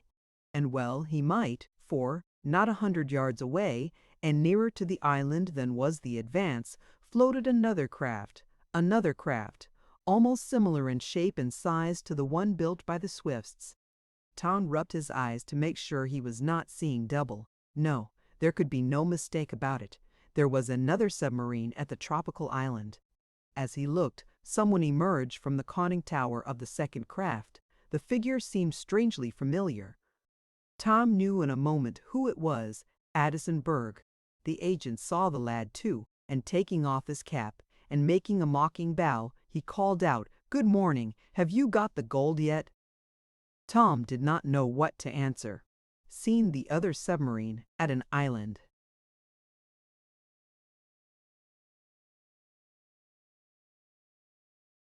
Where he had supposed they would not be disturbed was disconcerting enough, but to be greeted by Berg was altogether too much, Tom thought.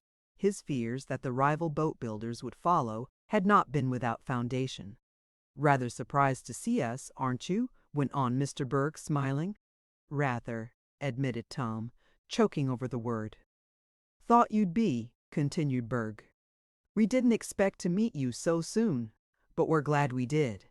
I don't altogether like hunting for sunken treasure with such indefinite directions as I have." "You are going to," stammered Tom, and then he concluded it would be best not to say anything. But his talk had been heard inside the submarine. His father came to the foot of the conning tower stairway. "To whom are you speaking, Tom?" he asked. "They're here, Dad," was the youth's answer. "Here? Who are here?" "Berg and his employers. They followed us, Dad." Chapter 16. We'll race you for it. Mr. Swift hurried up on deck. He was accompanied by Captain Weston.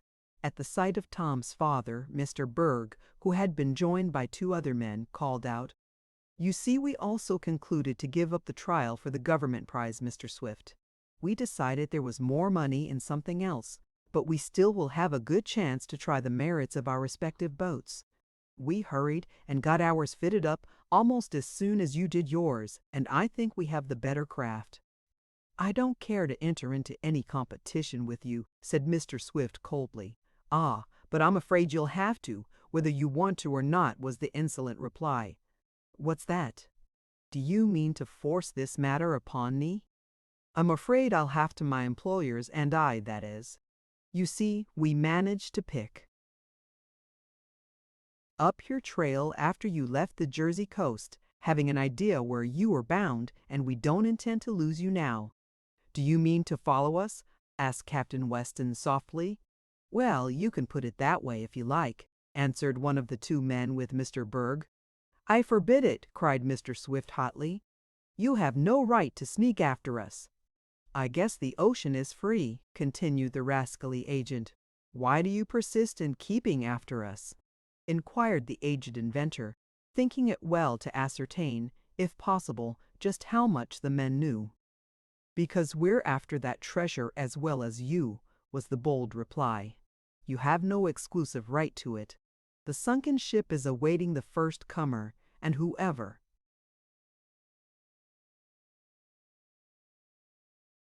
gets there first can take the gold from the wreck. We intend to be there first, but we'll be fair with you." "Fair? What do you mean?" demanded Tom. "This will race you for it. The first one to arrive will have the right to search the wreck for the gold bullion. Is that fair? Do you agree to it?" "We agree to nothing with you," interrupted Captain Weston, his usual diffident manner all gone. "I happen to be in partial command of this craft, and I warn you that if I find you interfering with us, it won't be healthy for you. I'm not fond of fighting, but when I begin, I don't like to stop." And he smiled grimly. "You'd better not follow us." "We'll do as we please," shouted the third member of the trio on the deck of the other boat, which, as Tom could see, was named the Wonder. "We intend to get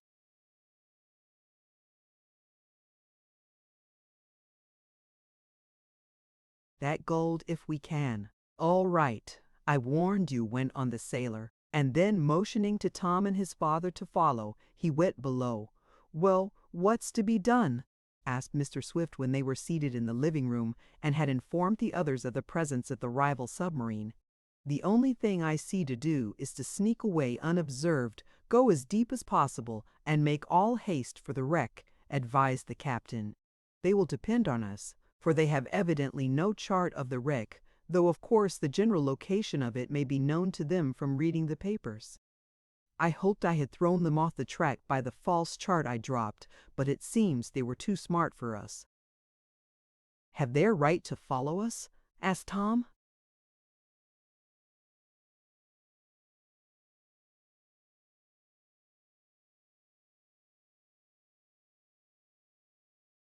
"Legally, but not morally. We can't prevent them, I'm afraid. The only thing to do is to get there ahead of them. It will be a race for the sunken treasure, and we must get there first." "What do you propose doing, Captain?" asked Mr. Damon. "Bless my shirt studs, but can't we pull their ship up on the island and leave it there?" "I'm afraid such high-handed proceedings would hardly answer," replied Mr. Swift. "No, as Captain Weston says, we must get there ahead of them. What do you think will be the best scheme, Captain?" "Well, there's no need for us to forego our plan to get fresh water. Suppose we go to the island, that is, some of us, leaving a guard on board here. We'll fill our tanks with fresh water, and at night we'll quietly sink below the surface and speed away."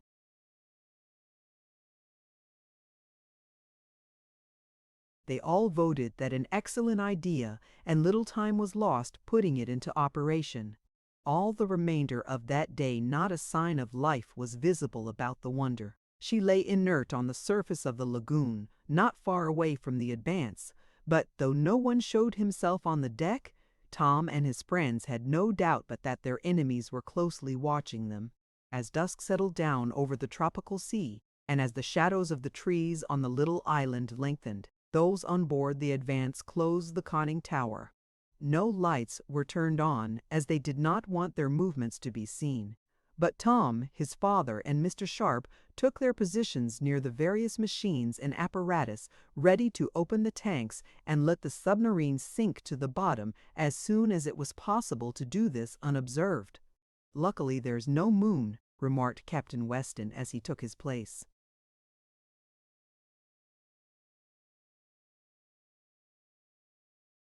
Beside Tom. "Once below the surface, and we can defy them to find us. It is odd how they traced us, but I suppose that steamer gave them the clue." It rapidly grew dark, as it always does in the tropics, and when a cautious observation from the conning tower did not disclose the outlines of the other boat, those aboard the Advance rightly concluded that their rivals were unable to see them.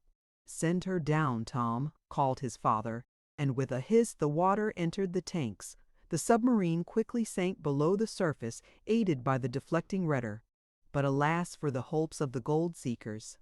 No sooner was she completely submerged, with the engine started, so as to send her out of the lagoon into the open sea, than the waters all about were made brilliant by the phosphorescent phenomenon. In southern waters this frequently occurs. Millions of tiny,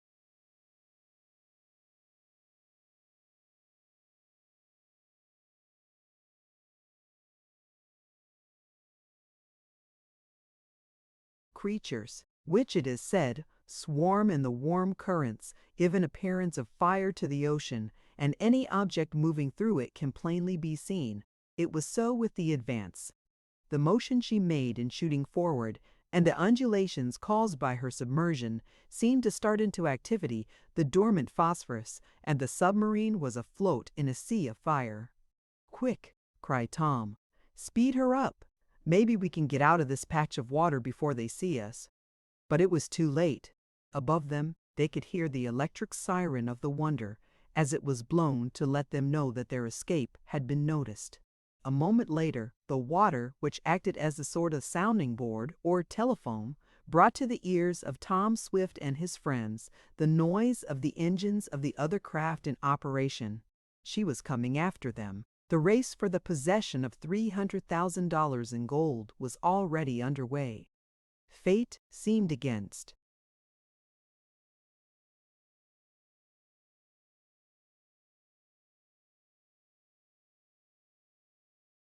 Those on board the Advance. Chapter 17. The Race.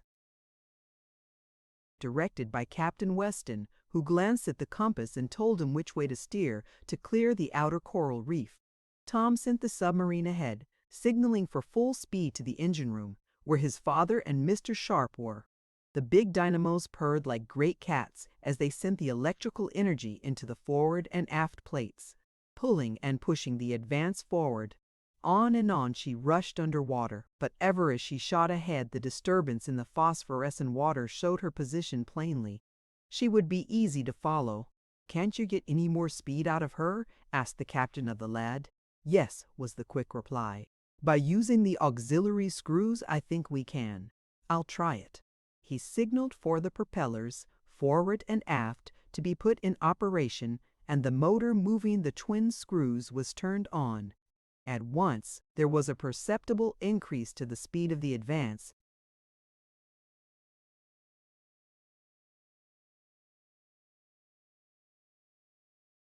"Are we leaving them behind?" asked Tom anxiously as he glanced at the speed gauge and noted that the submarine was now about 500 feet below the surface. "Hard to tell," replied the captain. "You'd have to take an observation to make sure." "I'll do it," cried the youth. "You steer, please, and I'll go in the conning tower. I can look forward and aft there as well as straight up. Maybe I can see the Wonder." Springing up the circular ladder leading into the tower, Tom glanced through the windows all about the small pilot house. He saw a curious sight. It was as if the submarine was in a sea of yellowish liquid fire. She was immersed in water which glowed with the flames that contained no heat. So might was it, in fact, that there was no need of the incandescents in the tower. The young inventor had seemed to read a paper by the illumination of the phosphorus, but he had something else to do than observe this phenomenon. He wanted to see if he could catch sight of the rival submarine. At first he could make out nothing save the swirl and boiling of the sea, caused by the progress of the Advance through it. But suddenly, as he looked up, he was aware of some great black body a little to the rear and about 10 feet above his craft. "A shark!" he exclaimed aloud. "An immense one, too." But the closer he looked, the less it seemed like a shark. The position of the black object changed. It appeared to settle down, to be approaching the top of the conning tower. Then, with a suddenness that unnerved him for the time being, Tom recognized what it was. It was the underside of a ship. He could see the plates riveted together, and then, as he noted the rounded cylindrical shape, he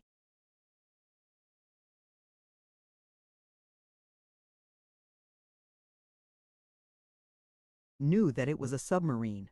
It was the Wonder. She was close at hand and was creeping up on the Advance. But what was more dangerous, she seemed to be slowly settling in the water. Another moment, and her great screws might crash into the conning tower of the Swift's boat and shave it off. Then the water would rush in, drowning the treasure seekers like rats in a trap. With a quick motion, Tom yanked over the lever that allowed more water to flow into the ballast tanks. The effect was at once apparent. The Advance shot down toward the bottom of the sea. At the same time, the young inventor signaled to Captain Weston to notify those in the engine room to put on a little more speed. The Advance fairly leaped ahead, and the lad, looking up through the bull's eye in the roof of the conning tower, had the satisfaction of seeing the rival submarine left behind. The youth hurried down into the interior of the ship to tell what he had seen.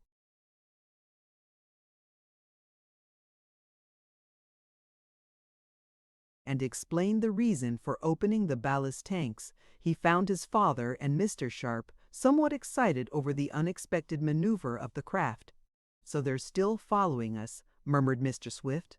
"I don't see why we can't shake them off."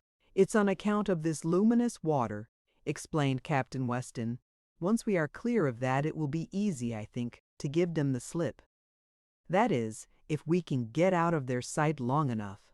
Of course, if they keep close after us, they can pick us up with their searchlight, for I suppose they carry one."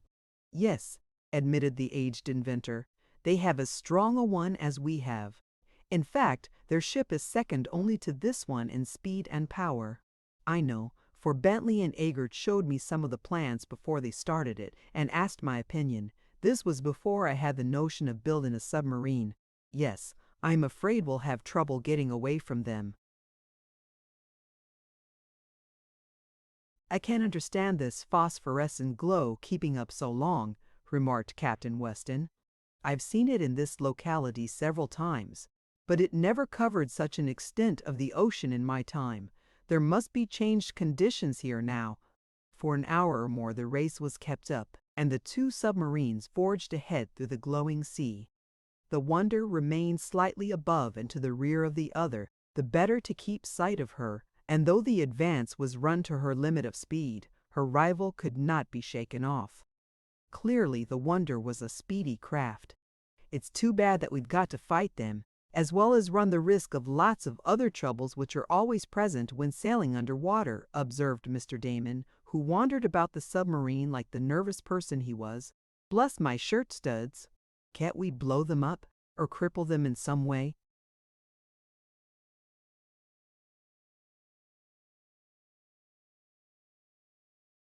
They have no right to go after our treasure. Well, I guess they've got as much right as we have, declared Tom. It goes to whoever reaches the wreck first. But what I don't like is their mean, sneaking way of doing it. If they went off on their own hook and looked for it, I wouldn't say a word. But they expect us to lead them to the wreck, and then they'll rob us if they can. That's not fair. Indeed, it isn't, agreed Captain Weston. If I may be allowed the expression, we ought to find some way of stopping them. But, if I'm not mistaken, he added quickly, looking from one of the port bullseyes, the phosphorescent glow is lessening. I believe we are running beyond that part of the ocean. There was no doubt of it. The glow was growing less and less, and 10 minutes later the Advance was speeding along through a sea as black as night. Then, to avoid running into some wreck, it was necessary to turn on the searchlight.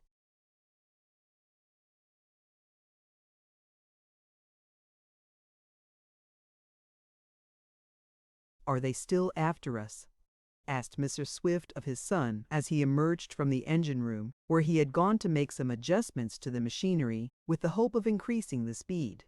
"I'll go look," volunteered the lad. He climbed up into the conning tower again, and for a moment, as he gazed back into the black waters swirling all about, he hoped that they had lost the Wonder. But a moment later his heart sank as he caught sight, through the liquid element, of the flickering gleams of another searchlight, the rays undulating through the sea. "Still following," murmured the young inventor. "They're not going to give up. But we must make 'em, that's all." He went down to report what he had seen, and a consultation was held. Captain Weston carefully studied the charts of that part of the ocean, and finding that there was a great depth of water at hand, proposed a series of evolutions.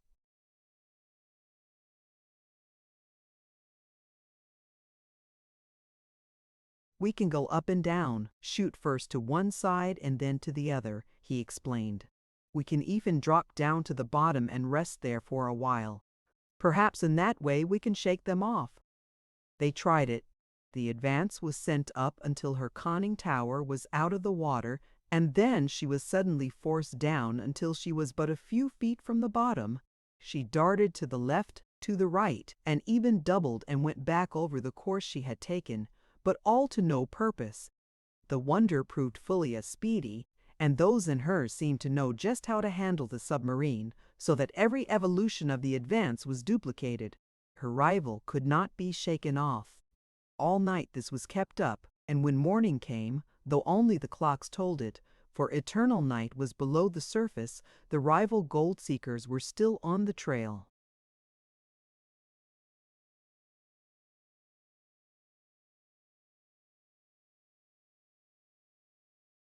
"They won't give up," declared Mr. Swift hopelessly. "No, we've got to race them for it, just as Berg proposed," admitted Tom. "But if they want a straightaway race, we'll give it to 'em. Let's run her to the limit, Dad. That's what we've been doing, Tom." "No, not exactly, for we've been submerged a little too much to get the best speed out of our craft. Let's go a little nearer the surface and give them the best race they'll ever have." Then the race began, and such a contest of speed as it was! With her propellers working to the limit, and every volt of electricity that was available forced into the forward and aft plates, the Advance surged through the water about 10 feet below the surface. But the Wonder kept after her, giving her knot for knot. The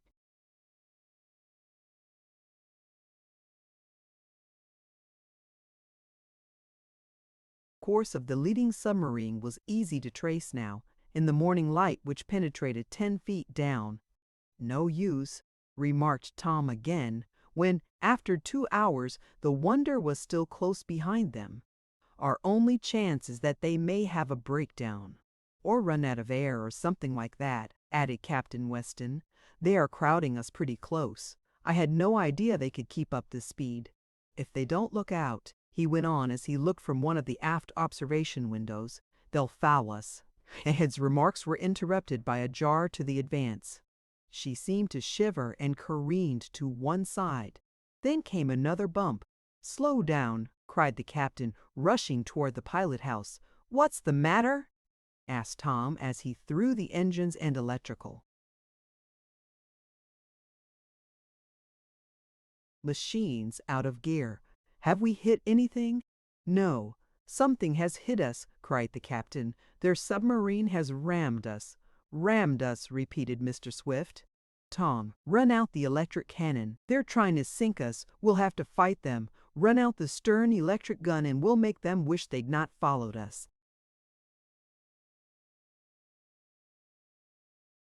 Chapter 18. The Electric Gun. There was much excitement aboard the Advance. The submarine came to a stop in the water, while the treasure seekers waited anxiously for what was to follow. Would they be rammed again? This time, stationary as they were, and with the other boat coming swiftly on, a hole might be stove through the Advance. In spite of her powerful sides, they had not long to wait. Again there came a jar, and once more the Swift's boat careened. But the blow was a glancing one and, fortunately, did little damage. "They certainly must be trying to sink us," agreed Captain Weston. "Come, Tom, we'll take a look from the stern and see what they're up to." "And get the stern electric gun ready to fire," repeated Mr. Swift. "We must protect ourselves. Mr. Sharp and I will go to the bow. There is no telling what they may do. They're desperate and may ram us from in front."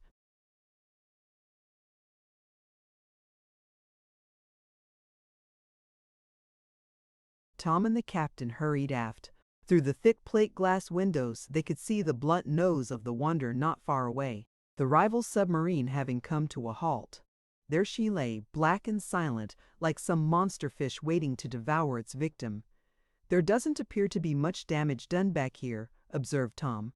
"No leaks. Guess they didn't puncture us." "Perhaps it was due to an accident that they rammed us," suggested the captain. "Well, they wouldn't have done it if they hadn't followed us so close," was the opinion of the young inventor. "They're taking too many chances. We've got to stop 'em." "What is this electric gun your father speaks of?" "Why, it's a regular electric cannon. It fires a solid ball, weighing about 25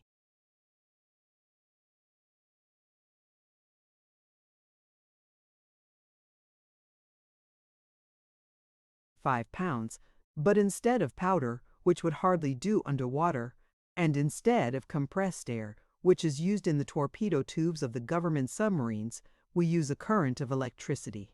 It forces the cannonball out with great energy." "I wonder what they will do next," observed the captain, peering through a bull's eye. "We can soon tell," replied the youth. "We'll go ahead, and if they try to follow, I'm going to fire on them."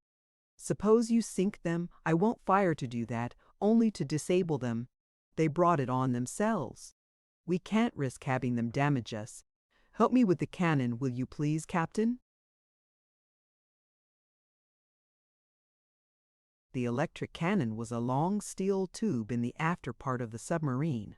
It projected a slight distance from the sides of the ship, and by an ingenious arrangement could be swung around in a ball and socket joint, thus enabling it to shoot in almost any direction. It was the work of but a few minutes to get it ready, and, with the muzzle pointing toward the Wonder, Tom adjusted the electric wires and inserted the solid shot. "Now we're prepared for them," he cried. "I think a good plan will be to start ahead, and if they try to follow, to fire on them. They've brought it on themselves." "Correct," spoke Captain Weston. Tom hurried forward to tell his father of this plan.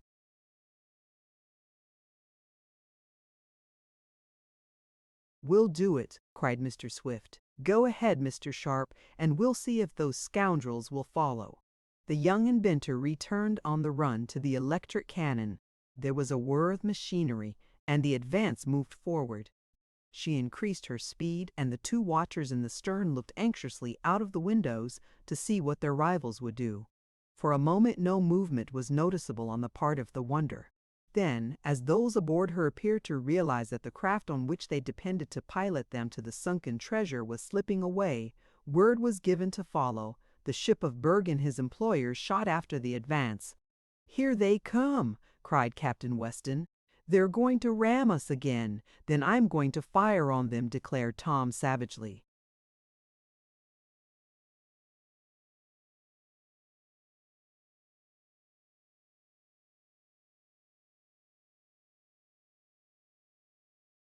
On came the Wonder, nearer and nearer.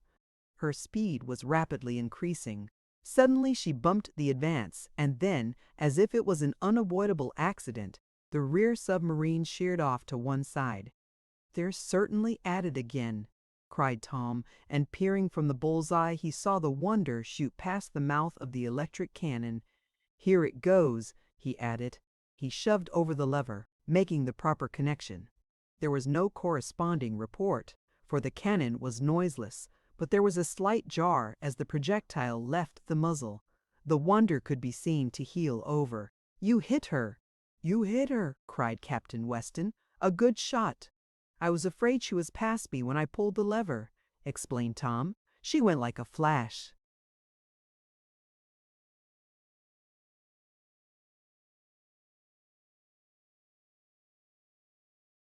"No, you caught her on the rudder," declared the captain. "I think you've put her out of business. Yes, they're rising to the surface." The lad rapidly inserted another ball and recharged the cannon. Then he peered out into the water, illuminated by the light of day overhead, as they were not far down. He could see the Wonder rising to the surface. Clearly, something had happened. "Maybe they're going to drop down on us from above and try to sink us," suggested the youth, while he stood ready to fire again. If they do, his words were interrupted by a slight jar throughout the submarine. "What was that?" cried the captain. "Dad fired the bowgun at them, but I don't believe he hit them," answered the young inventor.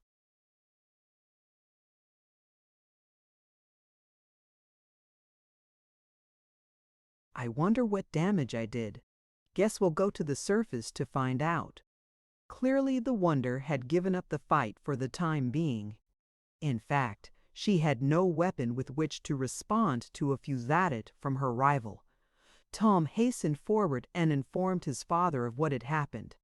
"If her steering gear's out of order, we may have a chance to slip away," said Mr. Swift. "We'll go up and see what we can learn." A few minutes later, Tom, his father, and Captain Weston stepped from the conning tower, which was out of water, onto the little flat deck. A short distance away lay the Wonder, and on her deck was Berg and a number of men, evidently members of the crew. "Why did you fire on us?" shouted the agent angrily. "Why did you follow us?" retorted Tom. "Well, you broken our rudder and disabled us," went on Berg, not answering the question. "You'll suffer for this. I'll have you arrested." "You only got what you deserved," added Mr. Swift. "You were acting illegally, following us, and you tried to sink us by ramming my craft before we retaliated by firing on you." "It was an accident, ramming you," said Berg. "We couldn't help it. I now demand that you help us make repairs." "Well, you've got nerve," cried Captain Weston, his eyes flashing. "I'd like to have a personal interview with you for about 10 minutes. Maybe something besides your ship would need repairs then." Berg turned away, scowling, but did not reply. He began directing the crew what to do about the broken rudder.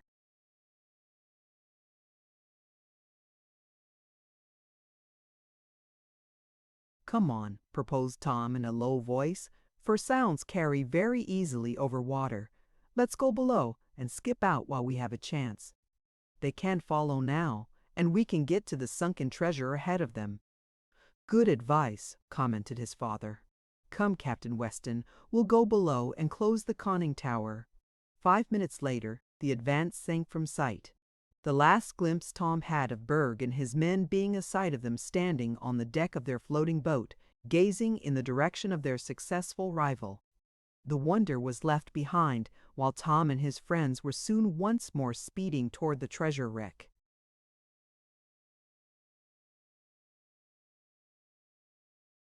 Chapter 19. Captured. "Down deep," advised Captain Weston as he stood beside Tom and Mr. Swift in the pilot house. "As far as you can manage her, and then forward. We'll take no more chances with these fellows." "The only trouble is," replied the young inventor, "that the deeper we go, the slower we have to travel. The water is so dense that it holds us back." "Well, there is no special need of hurrying now," went on the sailor.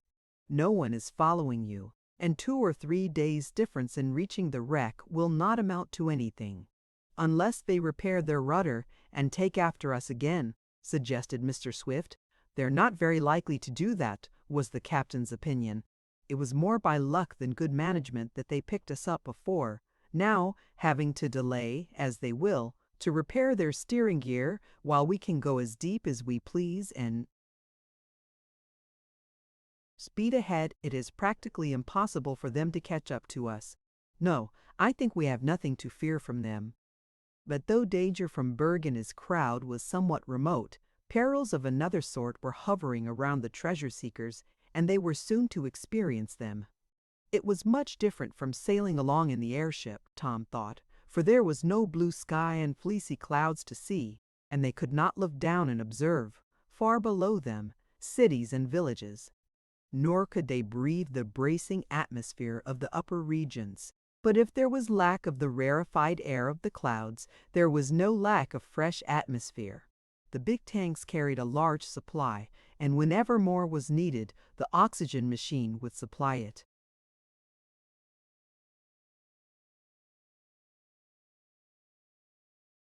As there was no need, however, of remaining underwater for any great stretch of time, it was their practice to rise every day and renew the air supply, also to float along on the surface for a while, or speed along, with only the conning tower out, in order to afford a view and to enable Captain Weston to take observations. But care was always exercised to make sure no ships were in sight when emerging on the surface, for the gold seekers did not want to be hailed and questioned by inquisitive persons.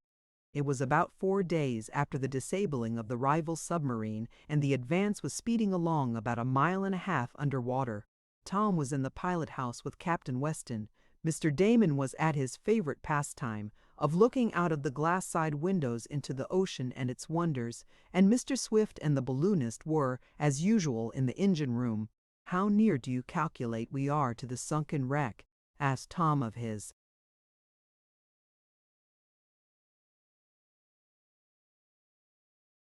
companion. "Well, at the calculation we made yesterday, we are within about 1,000 miles of it now. We ought to reach it in about 4 more days if we don't have any accidents." "And how deep do you think it is?" went on the lad. "Well, I'm afraid it's pretty close to 2 miles, if not more. It's quite a depth, and of course impossible for ordinary divers to reach. But it will be possible in this submarine and in the strong diving suits your father has invented for us to get to it. Yes, I don't anticipate much trouble in getting out the gold, once we reach the wreck, of course." The captain's remark was not finished. From the engine room there came a startled shout.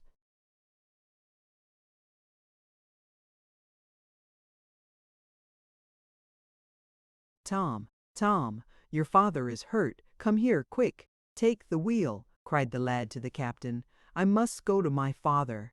It was Mr. Sharp's voice he had heard. Racing to the engine room, Tom saw his parrot doubled up over a dynamo, while to one side, his hand on a copper switch, stood Mr. Sharp. "What's the matter?" shouted the lad. "He's held there by a current of electricity," replied the balloonist. "The wires are crossed. Why don't you shut off the current?" demanded the youth as he prepared to pull his parent from the whirring machine. Then he hesitated, for he feared he too would be glued fast by the terrible current, and so be unable to help Mr. Swift.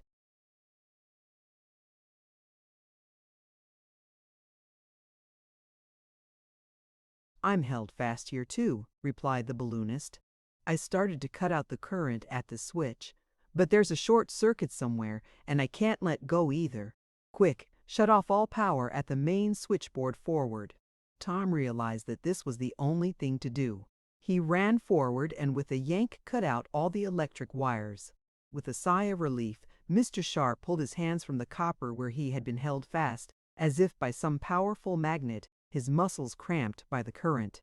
Fortunately, the electricity was of low voltage, and he was not burned. The body of Mr. Swift toppled backward from the dynamo as Tom sprang to reach his father. "He's dead!" he cried, as he saw the pale face and the closed eyes. "No, only badly shot, I hope," spoke Mr. Sharp. "But we must get him to the fresh air at once. Start the tank pumps. We'll rise to the surface."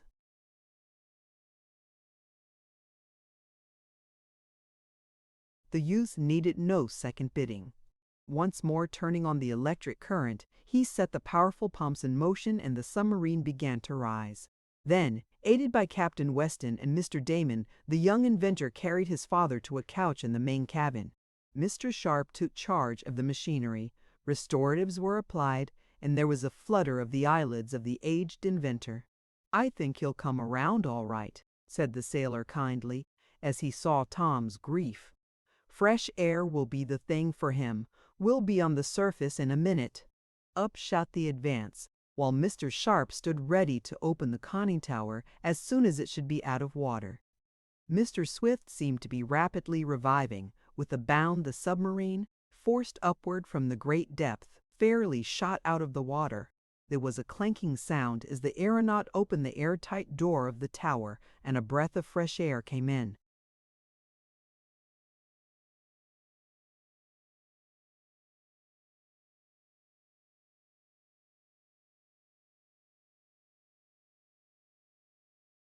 "Can you walk, Dad, or shall we carry you?" asked Tom solicitously.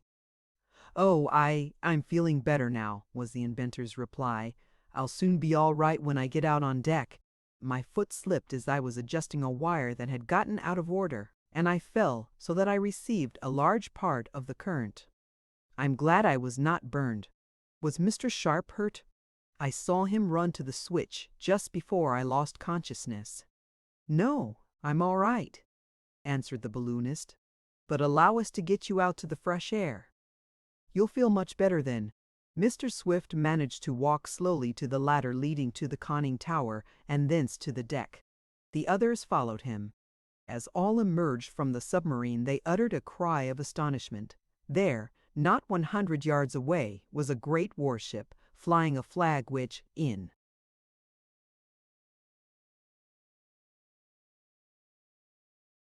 a moment, Tom recognized as that of Brazil. The cruiser was lying off a small island, and all about were small boats filled with natives who seemed to be bringing supplies from land to the ship. At the unexpected sight of the submarine, bobbing up from the bottom of the ocean, the natives uttered cries of fright. The attention of those on the warship was attracted, and the bridge and rails were lined with curious officers and men.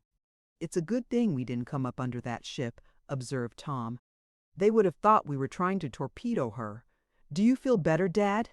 he asked, his wonder over the sight of the big vessel temporarily eclipsed in his anxiety for his parent. "Oh yes, much better. I'm all right now. But I wish we hadn't disclosed ourselves to these people. They may demand to know where we are going, and Brazil is too near Uruguay to make it safe to tell our errand. They may guess it."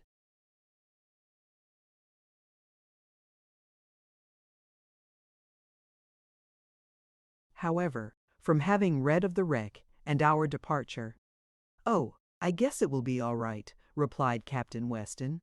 "We can tell them we are on a pleasure trip." "That's true enough. It would give us great pleasure to find that gold."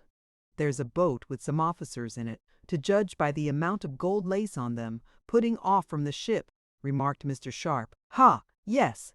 Evidently they intend to pay us a formal visit," observed Mr. Damon. "Bless my gaiters, though.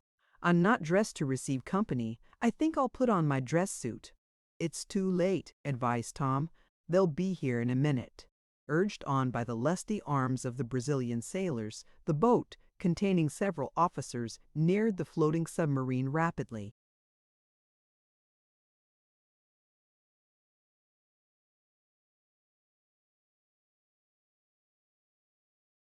"Ahoy there!"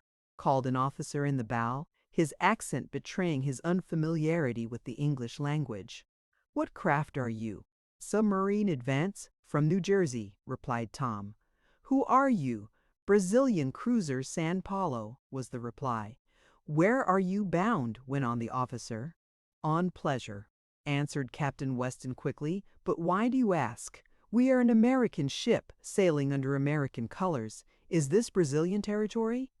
"This island is, yes," came back the answer, and by this time the small boat was at the side of the submarine. Before the adventurers could have protested, had they a desire to do so, there were a number of officers and the crew of the San Paulo on the small deck. With a flourish, the officer who had done the questioning drew his sword.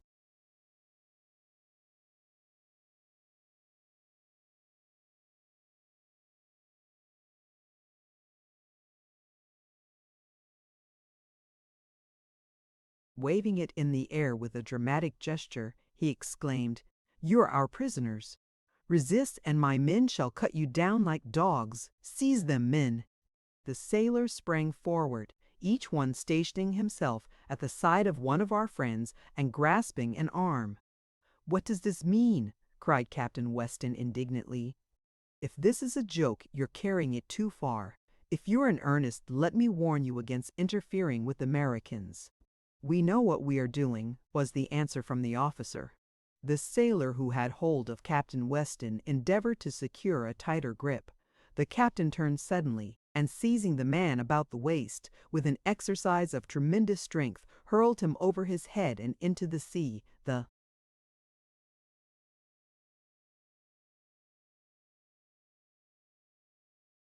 man making a great splash. "That's the way I'll treat anyone else who dares lay a hand on me," shouted the captain, who was transformed from a mild-mannered individual into an angry modern giant. There was a gasp of astonishment at his feat as the ducked sailor crawled back into the small boat. And he did not again venture on the deck of the submarine. "Seize them, men!" cried the gold-laced officer again, and this time he and his fellows, including the crew, crowded so closely around Tom and his friends that they could do nothing.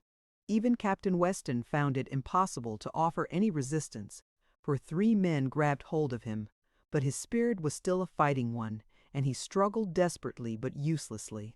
"How dare you do this?" he cried.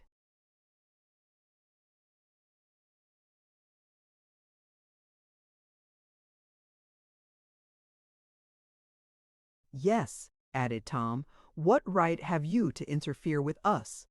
"Every right," declared the gold-laced officer. "You are in Brazilian territory, and I arrest you." "What for?" demanded Mr. Sharp. "Because your ship is an American submarine, and we have received word that you intend to damage our shipping and may try to torpedo our warships. I believe you tried to disable us a little while ago, but failed. We consider that an act of war, and you will be treated accordingly. Take them on board the San Paulo," the officer went on, turning to his aides. "We'll try them by court-martial here. Some of you remain and guard this submarine. We will teach these filibustering Americans a lesson."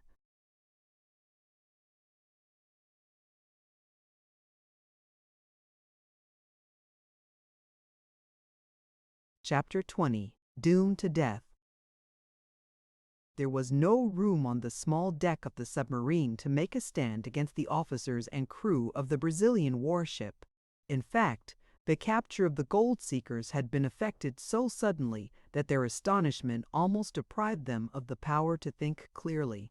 At another command from the officer, who was addressed as Admiral Fanchetti, several of the sailors began to lead Tom and his friends toward the small boat. "Do you feel all right, father?" inquired the lad anxiously as he looked at his parent. "These scoundrels have no right to treat us so." "Yes, Tom, I'm all right as far as the electric shock is concerned, but I don't like to be handled in this fashion." "We ought not to submit," burst out Mr. Damon.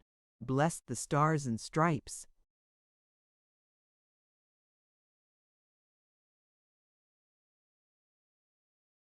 We ought to fight. There's no chance, said Mr. Sharp. We are right under the guns of the ship. They could sink us with one shot. I guess we'll have to give in for the time being. It is most unpleasant, if I may be allowed the expression, commented Captain Weston mildly. He seemed to have lost his sudden anger, but there was a steely glint in his eyes, and a grim, set look around his mouth that showed his temper was kept under control only by an effort. It boded no good to the sailors who had hold of the doughty captain if he should once get loose, and it was noticed that they were on their guard. As for Tom, he submitted quietly to the two Brazilians who had hold of either arm, and Mr. Swift was held by only one, for it was seen that he was feeble. "Into the boat with them," cried Admiral Fanchetti, "and guard them well." Lieutenant Drascalo, for I heard them plotting to escape, and the Admiral signaled to a younger officer who was in charge of the men guarding the prisoners. "Lieutenant Drascalo, eh?" murmured Mr. Damon. "I think they made a mistake naming him. It ought to be Roscalo. He looks like a rascalo. He looks like a rascal." "Silenzo!" exclaimed the lieutenant, scowling at the odd character. "Bless my spark plug, he's a regular fire-eater," went on Mr. Damon, who appeared to have fully recovered his spirits. "Silenzo!" cried the lieutenant, scowling again, but Mr. Damon did not appear to mind. Admiral Fanchetti and several others of the gold-laced officers remained aboard the submarine, while Tom and his friends were hustled into the small boat and rowed toward the warship. "I hope they don't damage our craft," murmured the young inventor as he saw the admiral enter the conning tower. "If they do, we'll complain to the United States consul and demand damages," said Mr. Swift. "I'm afraid we won't have a chance to communicate with the consul," remarked Captain Weston. "What do you mean?" asked Mr. Damon. "Bless my shoelaces, but will these scoundrels—" "Silenzo!" cried Lieutenant Drascalo quickly. "Dogs of Americans, do you wish to insult us?"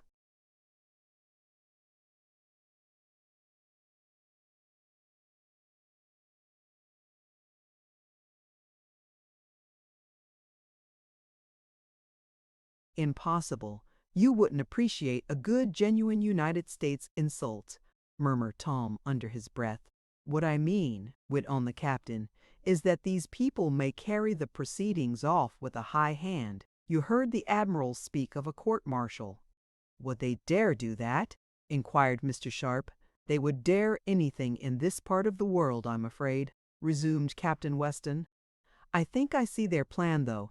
This admiral is newly in command. His uniform shows that. He wants to make a name for himself, and he seizes on our submarine as an excuse. He can send word to his government that he destroyed a torpedo craft that sought to wreck his ship. Thus he will acquire a reputation."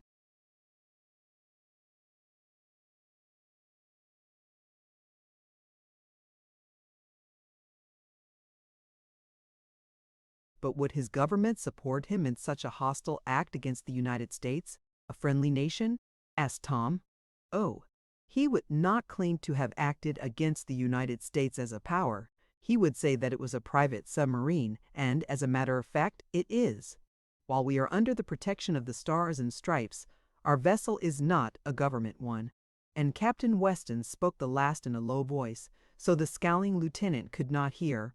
"What will they do with us?" inquired Mr. Swift. "Have some sort of a court-martial, perhaps," went on the captain, "and confiscate our craft. Then they will send us back home, I expect, for they would not dare harm us." "But take our submarine!" cried Tom. "The villains!"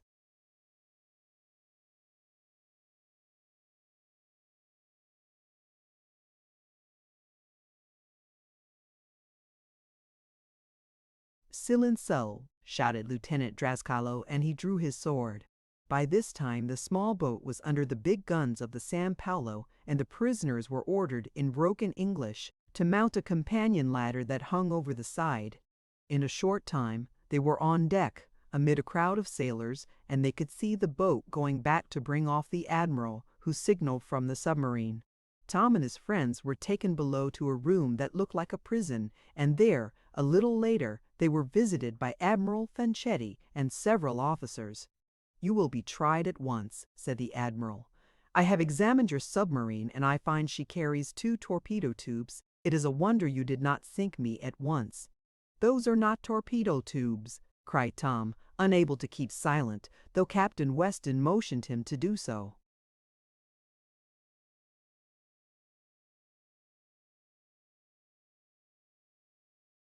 "I know torpedo tubes when I see them," declared the admiral. "I consider I had a very narrow escape. Your country is fortunate that mine does not declare war against it for this act. But I take it you are acting privately, for you fly no flag though you claim to be from the United States." "There's no place for a flag on the submarine," went on Tom. "What good would it be under water?" "Silenzio!" cried Lieutenant Drascalo, the admonition to silence seeming to be the only command of which he was capable. "I shall confiscate your craft for my government," went on the admiral, "and shall punish you as the court-martial may direct. You will be tried at once." It was in vain for the prisoners to protest. Matters were carried with a high hand. They were allowed a spokesman, and Captain Weston, who understood. Spanish was selected, that language being used. But the defense was a farce, for he was scarcely listened to. Several officers testified before the admiral, who was judge, that they had seen the submarine rise out of the water almost under the prow of the San Paulo. It was assumed that the Advents had tried to wreck the warship, but had failed. It was in vain that Captain Weston and the others told of the reason for their rapid ascent from the ocean depths, that Mr. Swift had been shocked and needed fresh air. Their story was not believed. "We have heard enough," suddenly exclaimed the admiral. "The evidence against you is overwhelming, or what you Americans call conclusive," and he was speaking then in broken English. "I find you guilty, and the sentence of this court-martial is that you be shot at sunrise, 3 days hence." "Shot!" cried Captain Weston, staggering back at this unexpected sentence. His companions turned white, and Mr. Swift leaned against his son for support.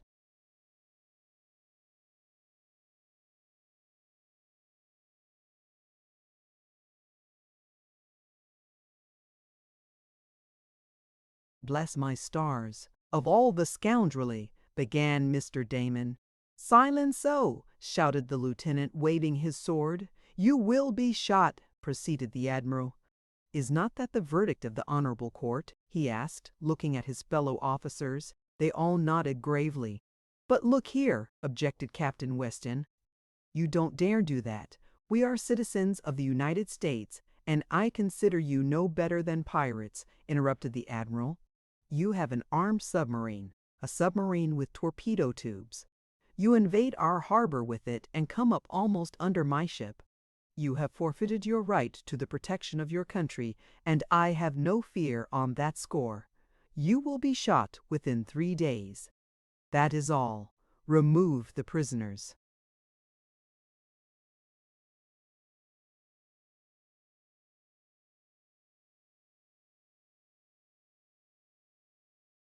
Protests were in vain, and it was equally useless to struggle.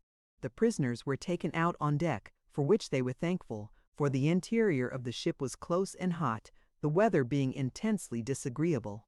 They were told to keep within a certain space on deck, and a guard of sailors, all armed, was placed near them. From where they were, they could see their submarine floating on the surface of the little bay, with several Brazilians on the small deck.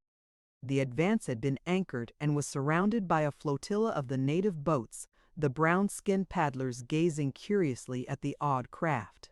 "Well, this is tough luck," murmured Tom. "How do you feel, Dad?" "As well as can be expected under the circumstances," was the reply. "What do you think about this, Captain Weston?"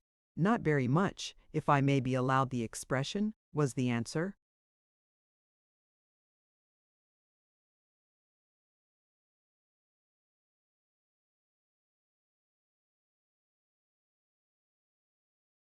"Do you think they will dare carry out that threat?" asked Mr. Sharp. The captain shrugged his shoulders. "I hope it is only a bluff," he replied, "made to scare us, so we will consent to giving up the submarine which they have no right to confiscate. But these fellows look ugly enough for anything," he went on. "Then if there's any chance of them attempting to carry it out," spoke Tom, "we've got to do something." "Bless my gizzard, of course," exclaimed Mr. Damon. "But what? That's the question. To be shot! Why, that's a terrible threat. The villains, silent so!" shouted Lieutenant Drascalo, coming up at that moment. Chapter 21. The Escape. Events had happened so quickly that day that the gold hunters could scarcely comprehend them. It seemed only a short time since Mr. Swift had been discovered lying disabled on the dynamo, and what had transpired since seemed to have taken place in a few minutes, though it was, in reality, several hours. This was made manifest by the feeling of hunger on the part of Tom and his friends. "I wonder if they're going to starve us, the scoundrels?" asked Mr. Sharp, when the irate lieutenant was beyond hearing. "It's not fair to make us go hungry and shoot us in the bargain." "That's so. They ought to feed us," put in Tom. As yet neither he nor the others fully realized the meaning of the sentence passed on them. From where they were on deck, they could look off to the little island. From it, boats manned by natives were constantly putting off, bringing supplies to the ship. The place appeared to be a sort of calling station for Brazilian warships.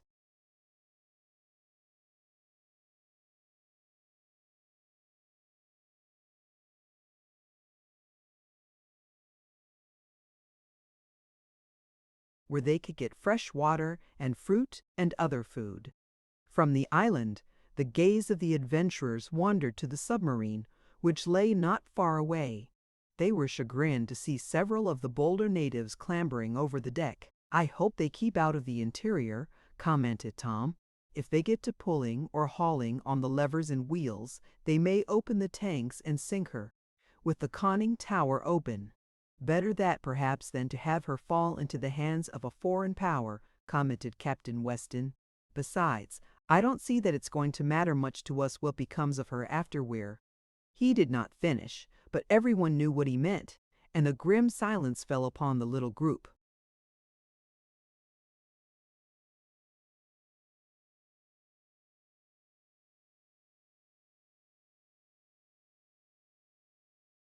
There came a welcome diversion, however, in the shape of 3 sailors bearing trays of food, which were placed on the deck in front of the prisoners, who were sitting or lying in the shade of an awning, for the sun was very hot. "Ha! Bless my napkin ring!" cried Mr. Damon with something of his former gaiety. "Here's a meal, at all events. They don't intend to starve us. Eat hearty, everyone." "Yes, we need to keep up our strength," observed Captain Weston. "Why?" inquired Mr. Sharp. "Because we're going to try to escape," exclaimed Tom in a low voice, when the sailors who had brought the food had gone. "Isn't that what you mean, Captain?" "Exactly. We'll try to give these villains the slip, and we'll need all our strength and wits to do it. We'll wait until night and see what we can do."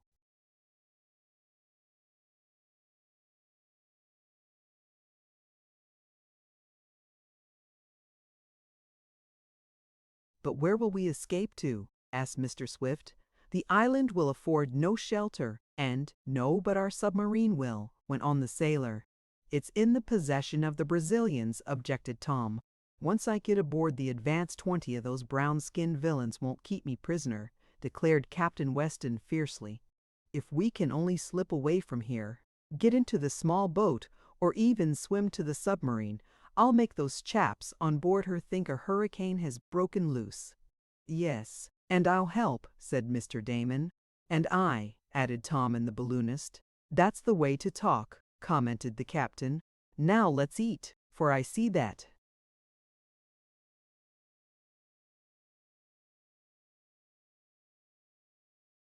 "Rascally lieutenant coming this way, and we mustn't appear to be plotting, or he'll be suspicious." The day passed slowly, and though the prisoners seemed to be allowed considerable liberty, they soon found that it was only apparent. Once Tom walked some distance from that portion of the deck where he and the others had been told to remain. A sailor with a gun at once ordered him back. Nor could they approach the rails without being directed, harshly enough at times, to move back amidships. As night approached, the gold seekers were on the alert for any chance that might offer to slip away, or even attack their guard. But the number of Brazilians around them was doubled in the evening, and after supper, which was served to them on deck by the light of swinging lanterns, they were taken below and locked in a stuffy cabin. They looked helplessly at each other.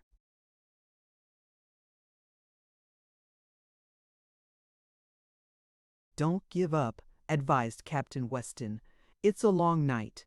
We may be able to get out of here," but this hope was in vain. Several times he and Tom, thinking the guards outside the cabin were asleep, tried to force the lock of the door with their pocket knives, which had not been taken from them.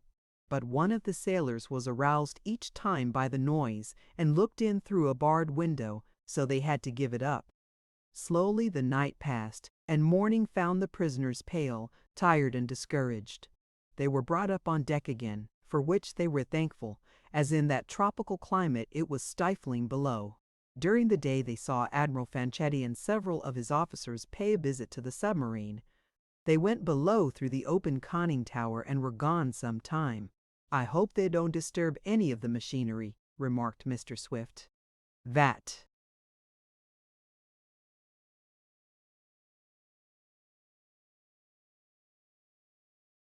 could easily do great damage.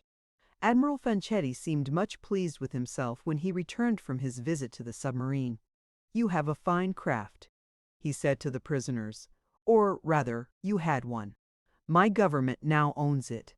It seems a pity to shoot such good boat builders, but you are too dangerous to be allowed to go." If there had been any doubt in the minds of Tom and his friends that the sentence of the court-martial was only for effect, it was dispelled that day. A firing squad was told off in plain view of them, and the men were put through their evolutions by Lieutenant Dr. Scalo, who had them load, aim, and fire blank cartridges at an imaginary line of prisoners. Tom could not repress a shudder as he noted the leveled rifles and saw the fire and smoke spurt from the muzzles.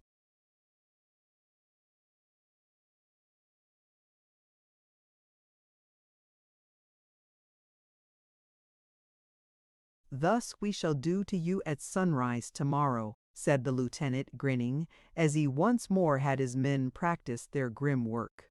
It seemed hotter than ever that day. The sun was fairly broiling, and there was a curious haziness and stillness to the air. It was noticed that the sailors on the San Paulo were busy making fast all loose articles on deck with extra lashings, and hatch coverings were doubly secured. "What do you suppose they are up to?" asked Tom of Captain Weston. "I think it is coming on to blow," he replied, "and they don't want to be caught napping. They have fearful storms down in this region at this season of the year, and I think one is about due." "I hope it doesn't wreck the submarine," spoke Mr. Swift. "They ought to close the hatch of the conning tower, for it won't take much of a sea to make her ship."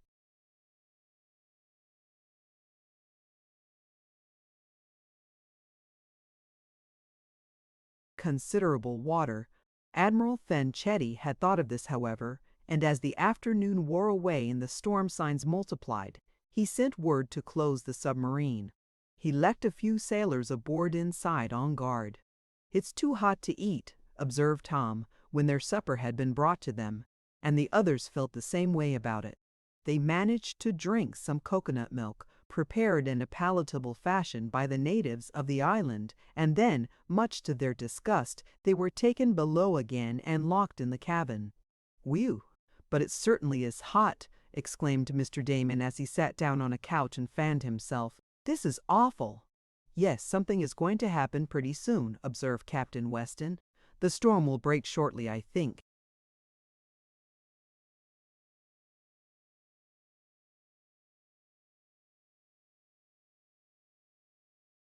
They sat languidly about the cabin. It was so oppressive that even the thought of the doom that awaited them in the morning could hardly seem worse than the terrible heat. They could hear movements going on about the ship, movements which indicated that preparations were being made for something unusual. There was a rattling of a chain to a hawse hole, and Captain Weston remarked, "They're putting down another anchor. Admiral Fanchetti had better get away from the island, though, unless he wants to be wrecked. He'll be blown ashore in less than no time. No cable or chain will hold in such storms as they have here." There came a period of silence, which was suddenly broken by a howl as of some wild beast. "What's that?" cried Tom, springing up from where he was stretched out on the cabin floor.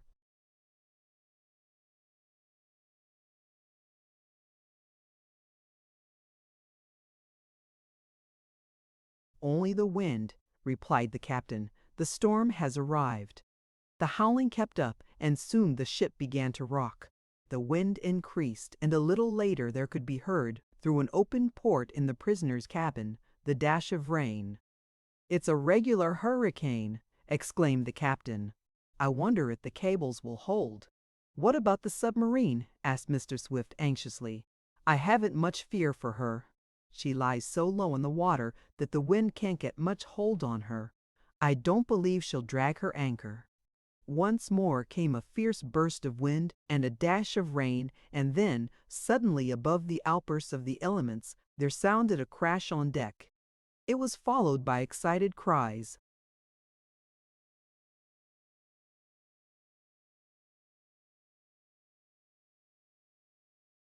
"Something's happened!" yelled Tom. The prisoners gathered in a frightened group in the middle of the cabin. The cries were repeated, and then came a rush of feet just outside the cabin door. "Our guards! They're leaving!" shouted Tom. "Right!" exclaimed Captain Weston. "Now's our chance. Come on. If we're going to escape, we must do it while the storm is at its height, and all is in confusion. Come on." Tom tried the door. It was locked. "One side," shouted the captain, and this time he did not pause to say, "By your leave." He came at the portal on the run, and his shoulders struck it squarely. There was a splintering and crashing of wood, and the door was burst open. "Follow me!" cried the valiant sailor, and Tom and the others rushed after him.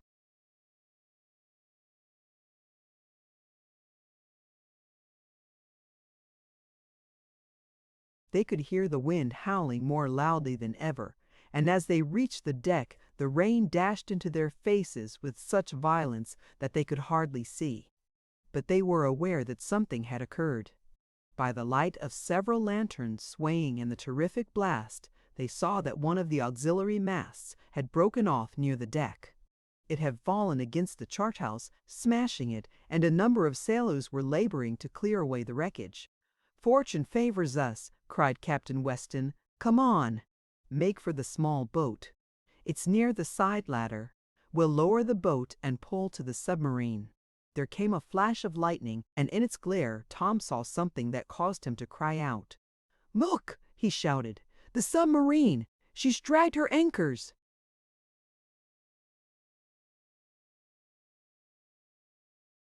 The Advance was much closer to the warship than she had been that afternoon. Captain Weston looked over the side. "It's the San Paulo that's dragging her anchors, not the submarine," he shouted. "We're bearing down on her. We must act quickly. Come on, we'll lower the boat." In the rush of wind and the dash of rain, the prisoners crowded to the accommodation companion ladder, which was still over the side of the big ship. No one seemed to be noticing them, for Admiral Fanchetti was on the bridge yelling orders for the clearing away of the wreckage. But Lieutenant Drascalo, coming up from below at that moment, caught sight of the fleeing ones. Drawing his sword, he rushed at them, shouting, "The prisoners! The prisoners! They are escaping!"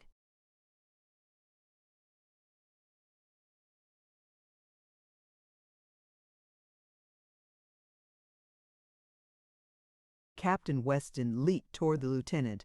"Look out for his sword!" cried Tom. But the doughty sailor did not fear the weapon. Catching up a coil of rope, he cast it at the lieutenant.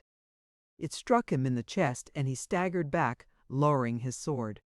Captain Weston leaped forward, and with a terrific blow sent Lieutenant Drascalo to the deck. "There!" cried the sailor. "I guess you won't yell 'Silenzo' for a while now." There was a rush of Brazilians toward the group of prisoners. Tom caught one with a blow on the chin and felled him, while Captain Weston disposed of 2 more, and Mr. Sharp and Mr. Damon 1 each. The savage fighting of the Americans was too much for the foreigners, and they drew back. "Come on!" cried Captain Weston again. "The storm is getting worse. The warship will crash into the submarine in a few minutes. Her anchors aren't holding. I didn't think they would." He made a dash for the ladder, and a glance showed him that the small boat was in the water at the foot of it. The craft had not been hoisted on the davits. "Lup's with us at last," cried Tom, seeing it also. "Shall I help you, Dad?" "No, I think I'm all right. Go ahead." There came such a gust of wind that the San Paulo was heeled over, and the wreck of the mast, rolling about, crashed into the side of a deck house, splintering it. A crowd of sailors, led by Admiral Fanchetti, who were again rushing on the escaping prisoners, had to leap back out of the way of the rolling mast. "Catch them! Don't let them get away," begged the commander. But the sailors evidently had no desire to close in with the Americans. Through the rush of wind and rain, Tom and his friends staggered down the ladder. It was hard work to maintain one's footing, but they managed it. On account of the high side of the ship, the water was comparatively calm under her lee, and though the small boat was bobbing about, they got aboard. The oars were in place, and in another moment they had shoved off from the landing stage which formed the foot of the accommodation ladder. "Now for the Advance," murmured Captain Weston. Come back, dogs of Americans," cried a voice at the rail over their heads, and looking up, Tom saw Lieutenant Drascalo. He had snatched a carbine from a Marine and was pointing it at the recent prisoners. He fired, the flash of the gun and a dazzling chain of lightning coming together.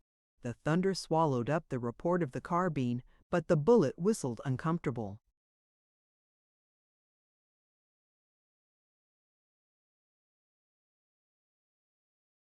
Close to Tom's head. The blackness that followed the lightning shut out the view of everything for a few seconds, and when the next flash came, the adventurers saw that they were close to their submarine. A fusillade of shots sounded from the deck of the warship, but as the Marines were poor marksmen at best, and as the swaying of the ship disconcerted them, our friends were in little danger.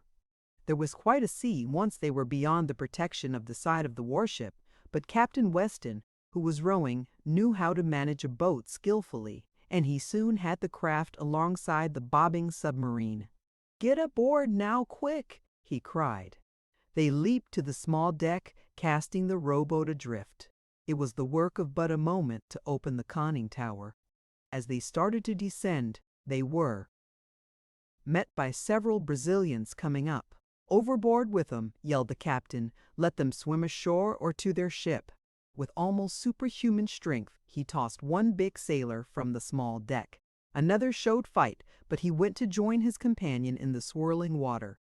A man rushed at Tom, seeking the while to draw his sword, but the young inventor, with a neat left-hander, sent him to join the other 2, and the remainder did not wait to try conclusions.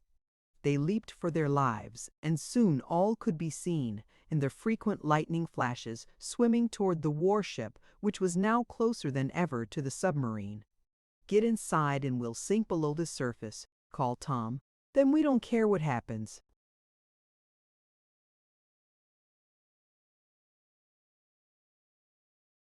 They closed the steel door of the conning tower. As they did so, they heard the patter of bullets from carbines fired from the San Paulo. Then came a violent tossing of the Advance. The waves were becoming higher as they caught the full force of the hurricane. It took but an instant to sever, from within, the cable attached to the anchor, which was one belonging to the warship. The Advance began drifting. "Open the tanks, Mr. Sharp," cried Tom. "Captain Weston and I will steer. Once below, we'll start the engines." Amid a crash of thunder and dazzling flashes of lightning, the submarine began to sink. Tom, in the conning tower, had a sight of the San Paulo as it drifted nearer and nearer under the influence of the mighty wind.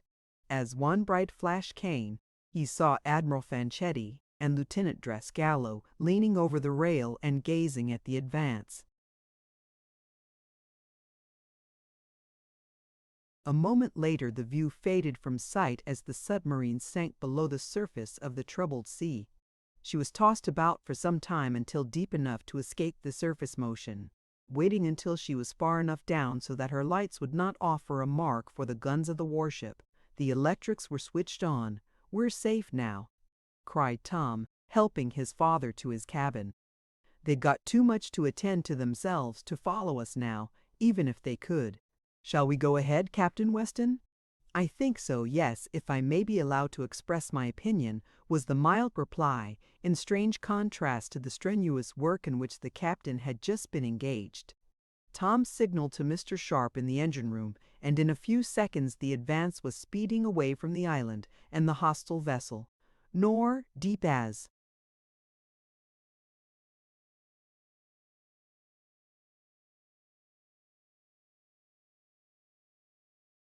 she was now, was there any sign of the hurricane. In the peaceful depths, she was once more speeding toward the sunken treasure. Chapter 22. At the Wreck. "Well," remarked Mr. Damon as the submarine hurled herself forward through the ocean, "I guess that firing party will have something else to do tomorrow morning besides aiming those rifles at us." "Yes, indeed," agreed Tom. "They'll be lucky if they save their ship. My, how that wind did blow!" "You're right," put in Captain Weston.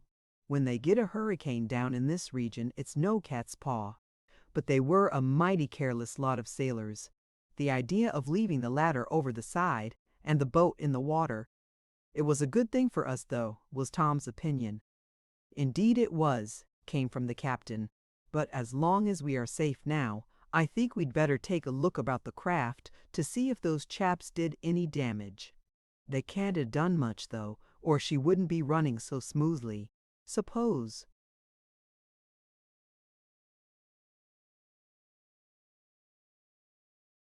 "You go take a look, Tom, and ask your father and Mr. Sharp what they think. I'll steer for a while, until we get well away from the island." The young inventor found his father and the balloonist busy in the engine room.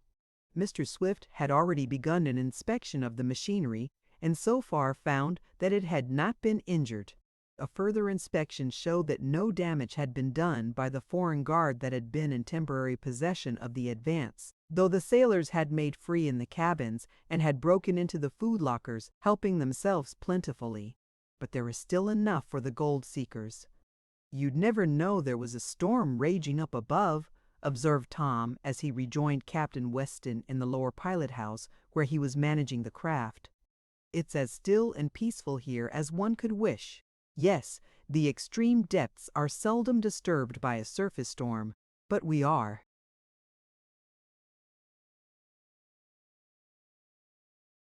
"Over a mile deep now.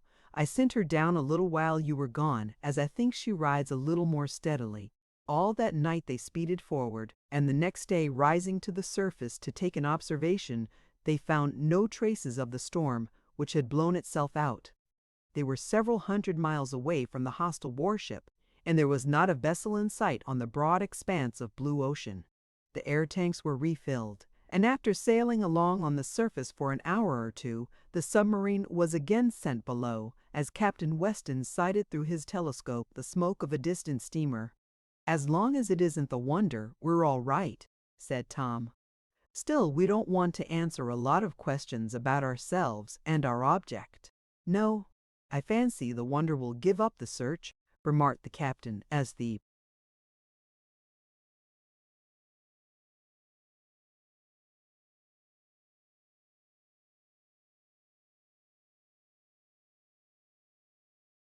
Advance was sinking to the depths.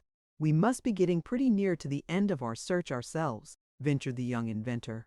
"We are within 500 miles of the intersection of the 45th parallel and the 27th meridian, east from Washington," said the captain. "That's as near as I could locate the wreck.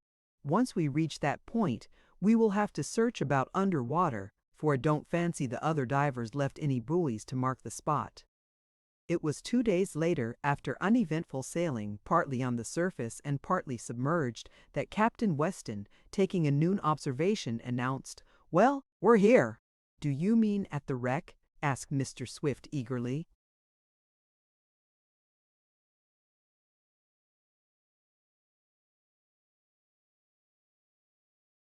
"We're at the place where she is supposed to lie, in about 2 miles of water," replied the captain. "We are quite a distance off the coast of Uruguay, about opposite the harbor of Rio de la Plata. From now on, we shall have to nose about under water and trust to luck." With her air tanks filled to their capacity, and Tom having seen that the oxygen machine and other apparatus was in perfect working order, the submarine was sent below on her search. Though they were in the neighborhood of the wreck, the adventurers might still have to do considerable searching before locating it. Lower and lower they sank into the depths of the sea, down and down, until they were deeper than they had ever gone before. The pressure was tremendous, but the steel sides of the Advance withstood it. Then began a search that lasted nearly a week. Back and forth they cruised, around in great circles, with the powerful searchlight focused to disclose the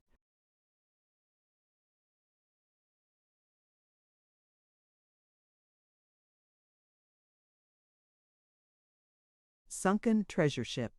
Once Tom, who was observing the path of light in the depths from the conning tower, thought he had seen the remains of the Boldero, for a misty shape loomed up in front of the submarine, and he signaled for a quick stop. It was a wreck, but it had been on the ocean bed for a score of years, and only a few timbers remained of what had been a great ship. Much disappointed, Tom rang for full speed ahead again, and the current was sent into the great electric plates that pulled and pushed the submarine forward. For 2 days more, nothing happened. They searched around under the green waters, on the alert for the first sign, but they saw nothing.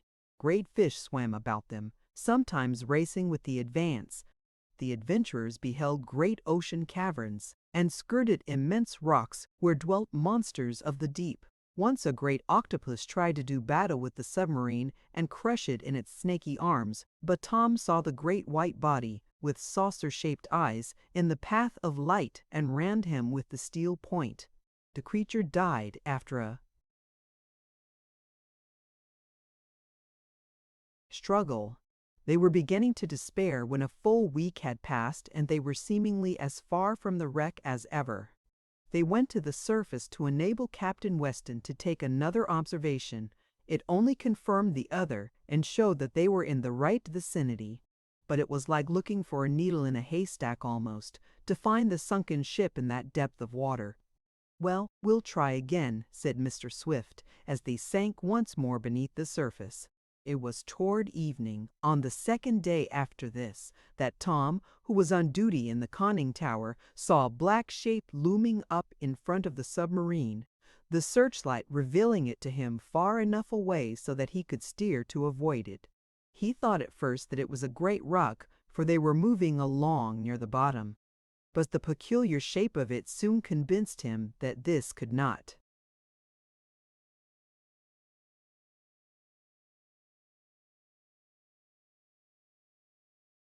be. It came more plainly into view as the submarine approached it more slowly. Then suddenly, out of the depths in the illumination from the searchlight, the young inventor saw the steel sides of a steamer. His heart gave a great thump, but he would not call out yet, fearing that it might be some other vessel than the one containing the treasure. He steered the Advance so as to circle it. As he swept past the bows, he saw in big letters near the sharp prow the word Boldero. "The wreck! The wreck!" he cried, his voice ringing through the craft from end to end. "We've found the wreck at last." "Are you sure?" cried his father, hurrying to his son, Captain Weston, following. "Positive," answered the lad. The submarine was slowing up now, and Tom sent her around on the other side. They had a good view of the sunken ship. It seemed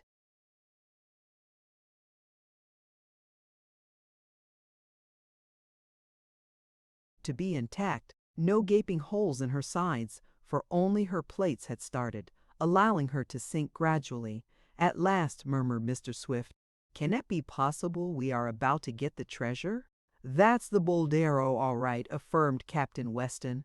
"I recognize her even if the name wasn't on her bow. Go right down on the bottom, Tom, and we'll get out the diving suits and make an examination." The submarine settled to the ocean bed. Tom glanced at the depth gauge. It showed over 2.5 miles. Would they be able to venture out into water of such enormous pressure in the comparatively frail diving suits and wrest the gold from the wreck? It was a serious question. The Advance came to a stop. In front of her loomed the great bulk of the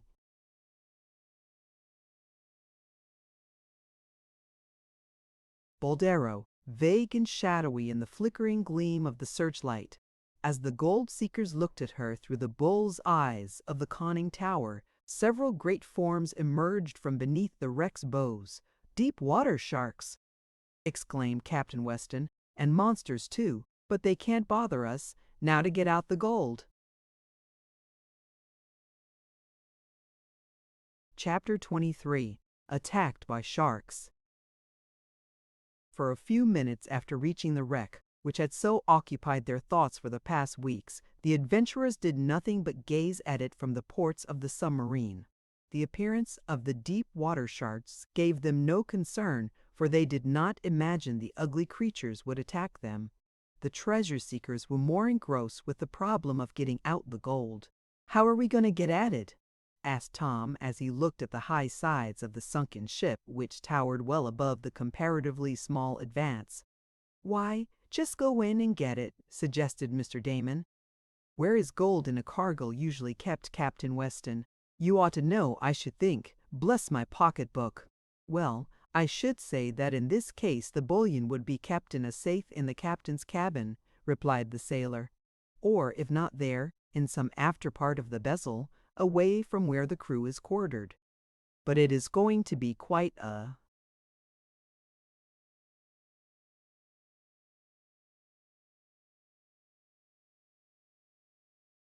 problem to get at it.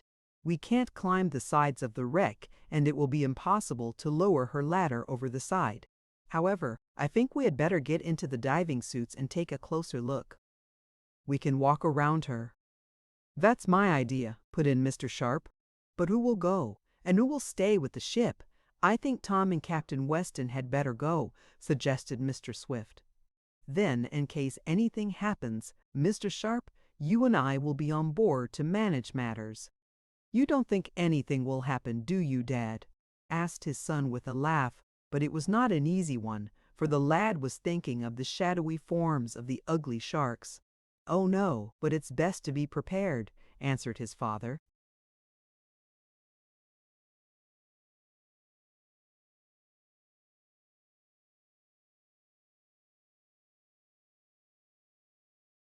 The captain and the young inventor lost no time in donning the diving suits. They each took a heavy metal bar, pointed at one end, to use in assisting them to walk on the bed of the ocean and as a protection in case the sharks might attack them. Entering the diving chamber, they were shut in, and then water was admitted until the pressure was seen, by gauges, to be the same as that outside the submarine. Then the sliding steel door was opened. At first Tom and the captain could barely move, so great was the pressure of water on their bodies. They would have been crushed but for the protection afforded by the strong diving suits. In a few minutes they became used to it, and stepped out on the floor of the ocean. They could not, of course, speak to each other, but Tom looked through the glass eyes of his helmet at the captain, and the latter motioned for the lad to follow. The two divers could breathe perfectly, and by means of small but powerful lights on the helmets, the way was lighted for them as they advanced.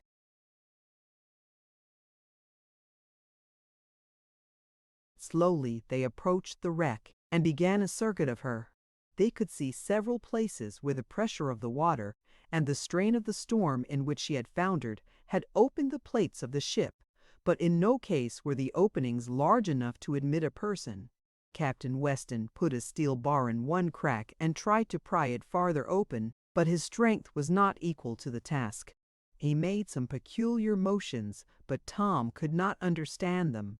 They looked for some means by which they could mount to the decks of the Boldero, but none was visible. It was like trying to scale a 50-foot smooth steel wall. There was no place for a foothold. Again the sailor made some peculiar motions, and the lad puzzled over them. They had gone nearly around the wreck now, and as yet had seen no way in which to get at the gold. As they passed around the bow, which was in a deep shadow from a great rock, they caught sight of the submarine lying a short distance away. Light streamed from Minnie Bull's eyes, and Tom felt a sense of security as he looked at her, for it was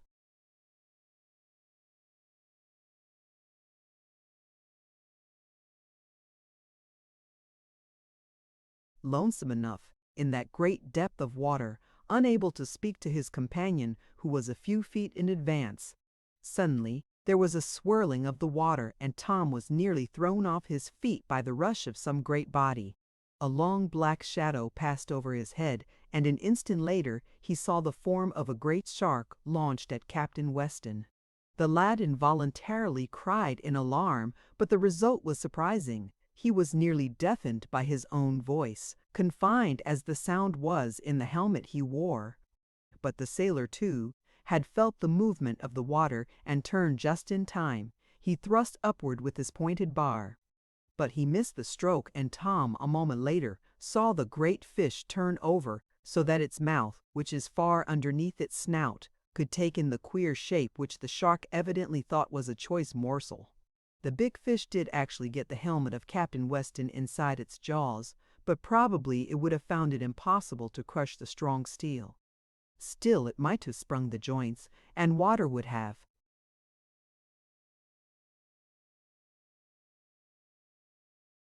entered, which would have been as fatal as though the sailor had been swallowed by the shark. Tom realized this, and moving as fast as he could through the water, he came up behind the monster and drove his steel bar deep into it. The sea was crimsoned with blood, and the savage creature, opening its mouth, let go of the captain. It turned on Tom, who again harpooned it. Then the fish darted off and began a wild flurry, for it was dying. The rush of water nearly threw Tom off his feet, but he managed to make his way over to his friend and assist him to rise. A confident look from the sailor showed the lad that Captain Weston was uninjured, though he must have been frightened. As the two turned to make their way back to the submarine, the waters about them seemed alive with the horrible monsters. It needed but a glance to show what they were: sharks. Scores of them, long black ones with their ugly undershot mouths. They had been attracted by the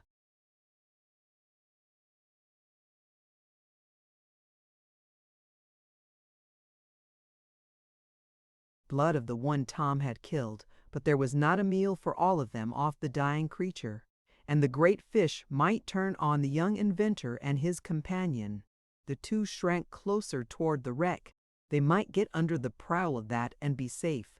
But even as they started to move, several of the sea wolves darted quickly at them. Tom glanced at the captain. What could they do?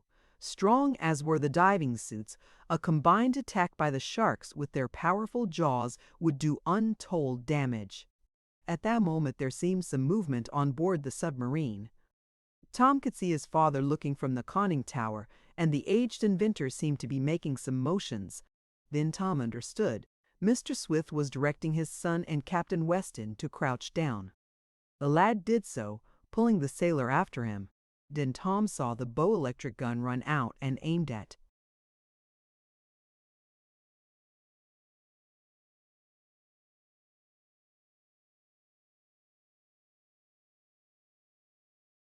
the mass of sharks, most of whom were congregated about the dead one. Into the midst of the monsters was fired a number of small projectiles, which could be used in the electric cannon in place of the solid shot. Once more the waters were red with blood, and those sharks which were not killed swirled off. Tom and Captain Weston were saved. They were soon inside the submarine again, telling their thrilling story. "It's lucky you saw us, Dad," remarked the lad, blushing at the praise Mr. Damon bestowed on him for killing the monster which had attacked the captain. "Oh, I was on the lookout," said the inventor. "But what about getting into the wreck?" "I think the only way we can do it will be to ram a hole in her side," said Captain Weston. That was what I tried to tell Tom by motions, but he didn't seem to understand me. "No," replied the lad, who was still a little nervous from his recent experience. "I thought you meant for us to turn it over, bottom side up." And he laughed. "Bless my gizzard! Just like a shark," commented Mr. Damon. Please don't mention them, begged Tom. I hope we don't see any more of them. Oh, I fancy they have been driven far enough away from this neighborhood now, commented the captain. But now about the wreck. We may be able to approach it from above. Suppose we try to lower the submarine on it. That will save ripping it open. This was tried a little later, but would not work. There were strong currents sweeping over the top of the Boldero, caused by a submerged reef near which she had settled. It was a delicate task to sink the submarine on her decks, and with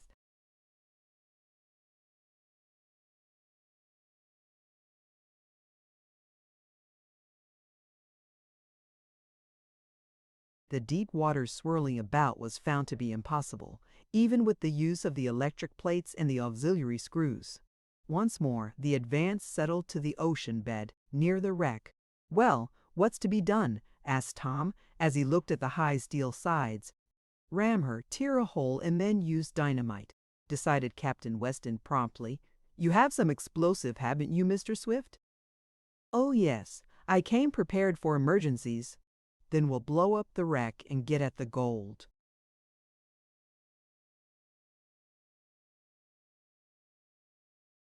Chapter 24. Ramming the Wreck. Fitted with a long, sharp steel ram in front, the Advance was peculiarly adapted for this sort of work. In designing the ship, this ram was calculated to be used against hostile vessels in wartime, for the submarine was at first, as we know, destined for a government boat. Now the ram was to serve a good turn. To make sure that the attempt would be a success, the machinery of the craft was carefully gone over. It was found to be in perfect order, save for a few adjustments which were needed. Then, as it was night, though there was no difference in the appearance of things below the surface, it was decided to turn in and begin work in the morning. Nor did the gold seekers go to the surface, for they feared they might encounter a storm. "We had trouble enough locating the wreck," said Captain Weston, "and if we go up we may be blown off our course. We have air enough to stay below, haven't we, Tom?" "Plenty," answered the lad, looking at the gauges. After a hearty breakfast the next morning, the submarine crew got ready for their hard task. The craft was backed away as far as was practical, and then, running at full speed, she rammed the wreck. The shock was terrific, and at first it was feared some damage had been done to the Advance, but she stood the strain. "Did we open up much of a hole?" anxiously asked Mr. Swift. "Pretty good," replied Tom, observing it through the conning tower bull's eyes when the submarine had backed off again. "Let's give her another." Once more, the great steel ram hit into the side of the Boldero, and again the submarine shivered from the shock. But there was a bigger hole in the wreck now, and after Captain Weston had viewed it he decided it was large enough to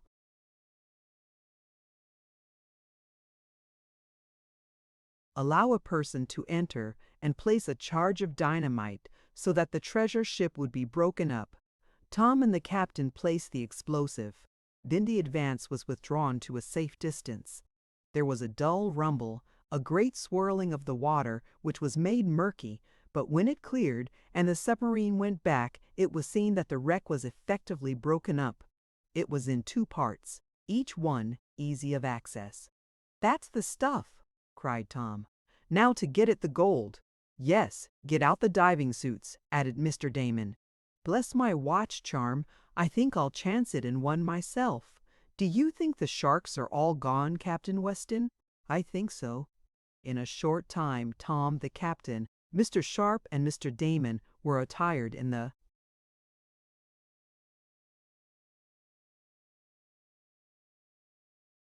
diving suits, Mr. Swift not caring to venture into such a great depth of water. Besides, it was necessary for at least one person to remain in the submarine to operate the diving chamber. Walking slowly along the bottom of the sea, the four gold seekers approached the wreck. They looked on all sides for a sight of the sharks, but the monster fish seemed to have deserted that part of the ocean. Tom was the first to reach the now disrupted steamer. He found he could easily climb up, for boxes and barrels from the cargo holds were scattered all about by the explosion. Captain Weston soon joined the lad. the sailor motioned Tom to follow him, and being more familiar with ocean craft, the captain was permitted to take the lead. He headed aft, seeking to locate the captain's cabin, nor was he long in finding it. He motioned for the others to enter, that the combined illumination of the lamps in their helmets would make the place bright enough so a search could be made for the gold. Tom suddenly seized the arm of the captain and pointed to one corner.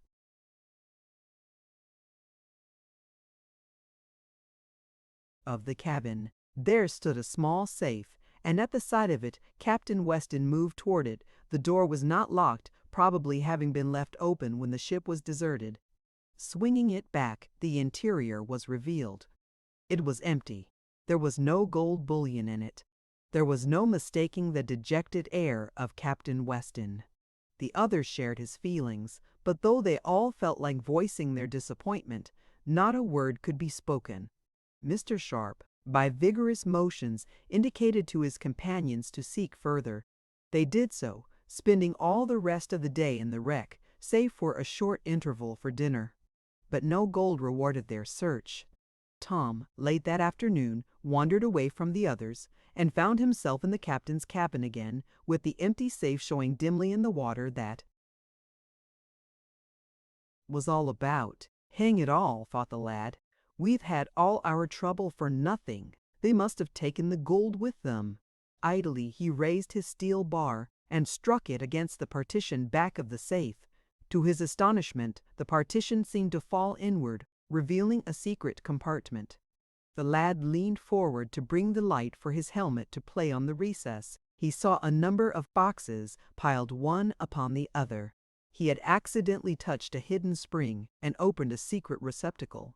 But what did it contain? Tom reached in and tried to lift one of the boxes. He found it beyond his strength. Trembling from excitement, he went in search of the others. He found them delving in the after part of the wreck, but by motions our hero caused them to follow him. Captain Weston showed the excitement he felt as soon as he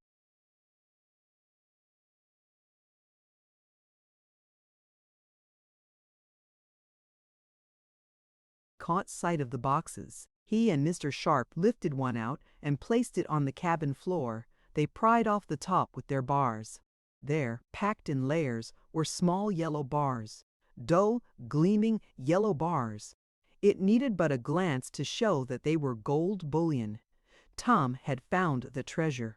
The lad tried to dance around there in the cabin of the wreck, nearly 3 miles below the surface of the ocean, but the pressure of water was too much for him. Their trip had been successful.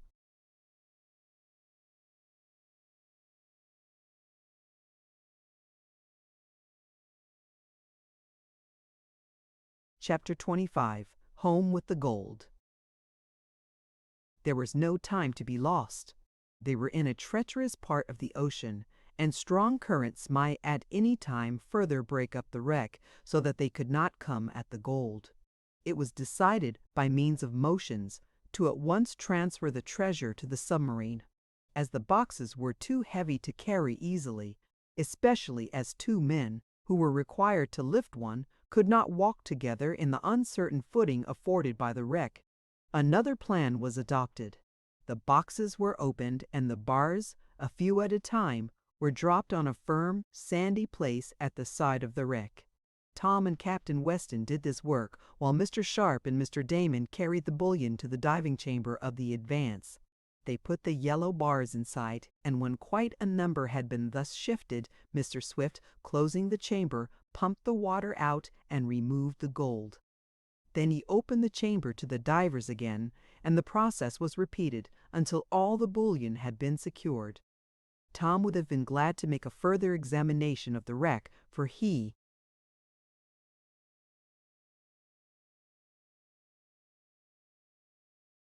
thought he could get some of the rifles the ship carried, but Captain Weston signed to him not to attempt this. The lad went to the pilot house, while his father and Mr. Sharp took their places in the engine room. The gold had been safely stowed in Mr. Swift's cabin. Tom took a last look at the wreck before he gave the starting signal. As he gazed at the bent and twisted mass of steel that had once been a great ship, he saw something long, black and shadowy moving around from the other side, coming across the bows. "There's another big shark," he observed to Captain Weston. "They're coming back after us." The captain did not speak. He was staring at the dark form. Suddenly, from what seemed the pointed nose of it, there gleamed a light as from some great eye. "Look at that!" cried Tom. "That's no shark, if you want my opinion," remarked the sailor. "I should say it was the other submarine, that of Berg and his friends, the Wonder. They've managed to fix up their craft and are after the gold." "But they're too late," cried Tom excitedly. "Let's tell them so." "No," advised the captain. "We don't want any trouble with them." Mr. Swift came forward to see why his son had not given the signal to start. He was shown the other submarine, for now that the Wonder had turned on several searchlights, there was no doubt as to the identity of the craft. "Let's get away unobserved if we can," he suggested. "We have had trouble enough." It was easy to do this, as the Advance was hidden behind the wreck and her lights were glowing but dimly. Then, too, those in the other submarine were so excited over the finding of what they supposed was the wreck containing the treasure that they paid little attention to anything else. "I wonder how they'll feel when they find the gold gone?" asked Tom as he pulled the lever starting the pumps. "Well, we may have a chance to learn when we get back to civilization," remarked the captain. The surface was soon reached, and then, under fair skies and on a calm sea, the voyage home was begun. Part of the time the Advance sailed on the top, and part of the time submerged. They met with but a single accident, and that was when the forward electrical plate broke. But with the aft one still in commission and the auxiliary screws, they made good time. Just before reaching home, they settled down to the bottom and donned the diving suits again, even Mr. Swift taking his turn. Mr. Damon caught some large lobsters, of which he was very fond. Or rather, to be more correct, the lobsters caught him. When he entered the diving chamber, there were 4 fine ones clinging to different parts of his diving suit. Some of them were served for dinner. The adventurers safely reached the New Jersey coast, and the submarine was docked. Mr. Swift at once communicated with the proper authorities concerning the recovery of the gold.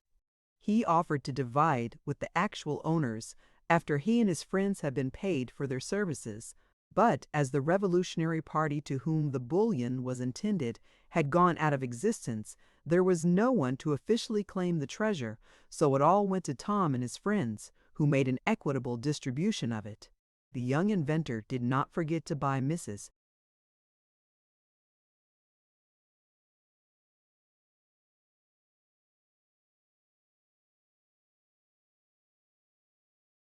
Baggart a fine diamond ring, as he had promised. As for Berg and his employers, they were, it was learned later, greatly chagrined at finding the wreck valueless.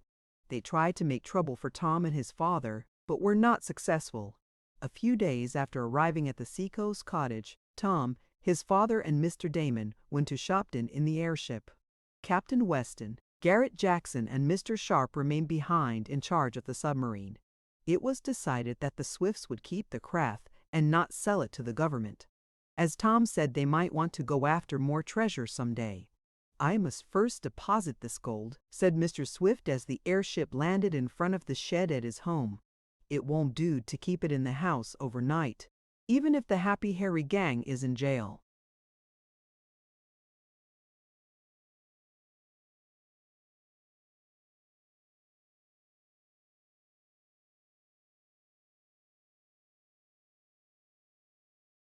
Tom helped him take it to the bank.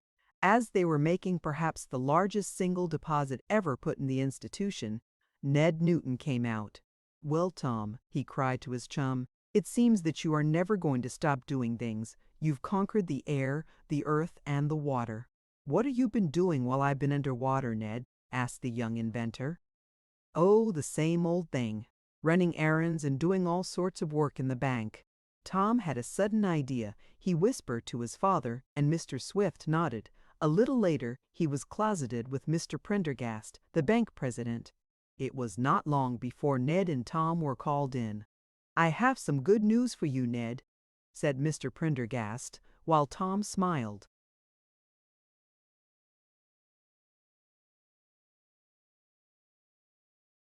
"Mr. Swift, one of our largest depositors, has spoken to me about you, Ned.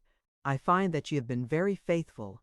You are hereby appointed assistant cashier, and of course you will get a much larger salary." Ned could hardly believe it, but he knew then what Tom had whispered to Mr. Swift. The wishes of a depositor who brings much gold bullion to a bank can hardly be ignored. "Come on out and have some soda," invited Tom, and when Ned looked inquiringly at the president, the latter nodded in assent. As the two lads were crossing the street to a drugstore, something whizzed past them, nearly running them down. "What sort of an auto was that?" cried Tom. "That? Oh, that was Auntie Foger's new car," answered Ned. "He's been braking."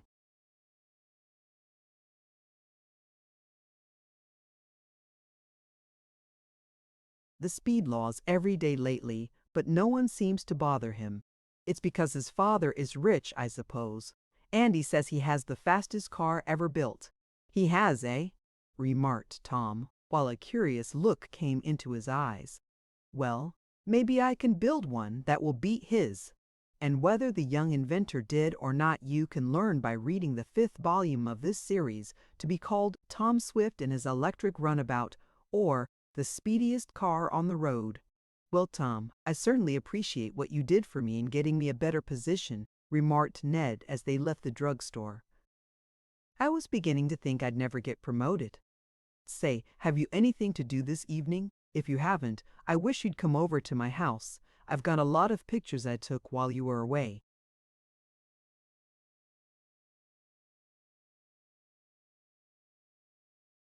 "Sorry, but I can't," replied Tom. "Why, are you going to build another airship or submarine?" "No, but I'm going to see—" "Oh, what do you want to know for, anyhow?"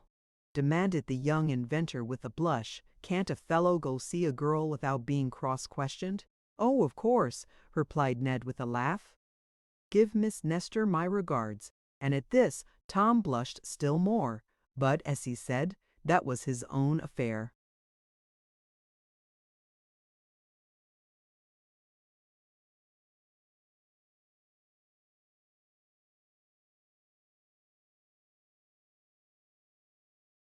The end. Thank you for listening to this story. I hope you enjoyed the journey, the characters, and the world they carried with them. If you enjoyed this audiobook, please subscribe to the channel and leave a comment below. Your support helps keep these stories alive and allows more timeless books to be shared with listeners around the world. Until next time, thank you for listening.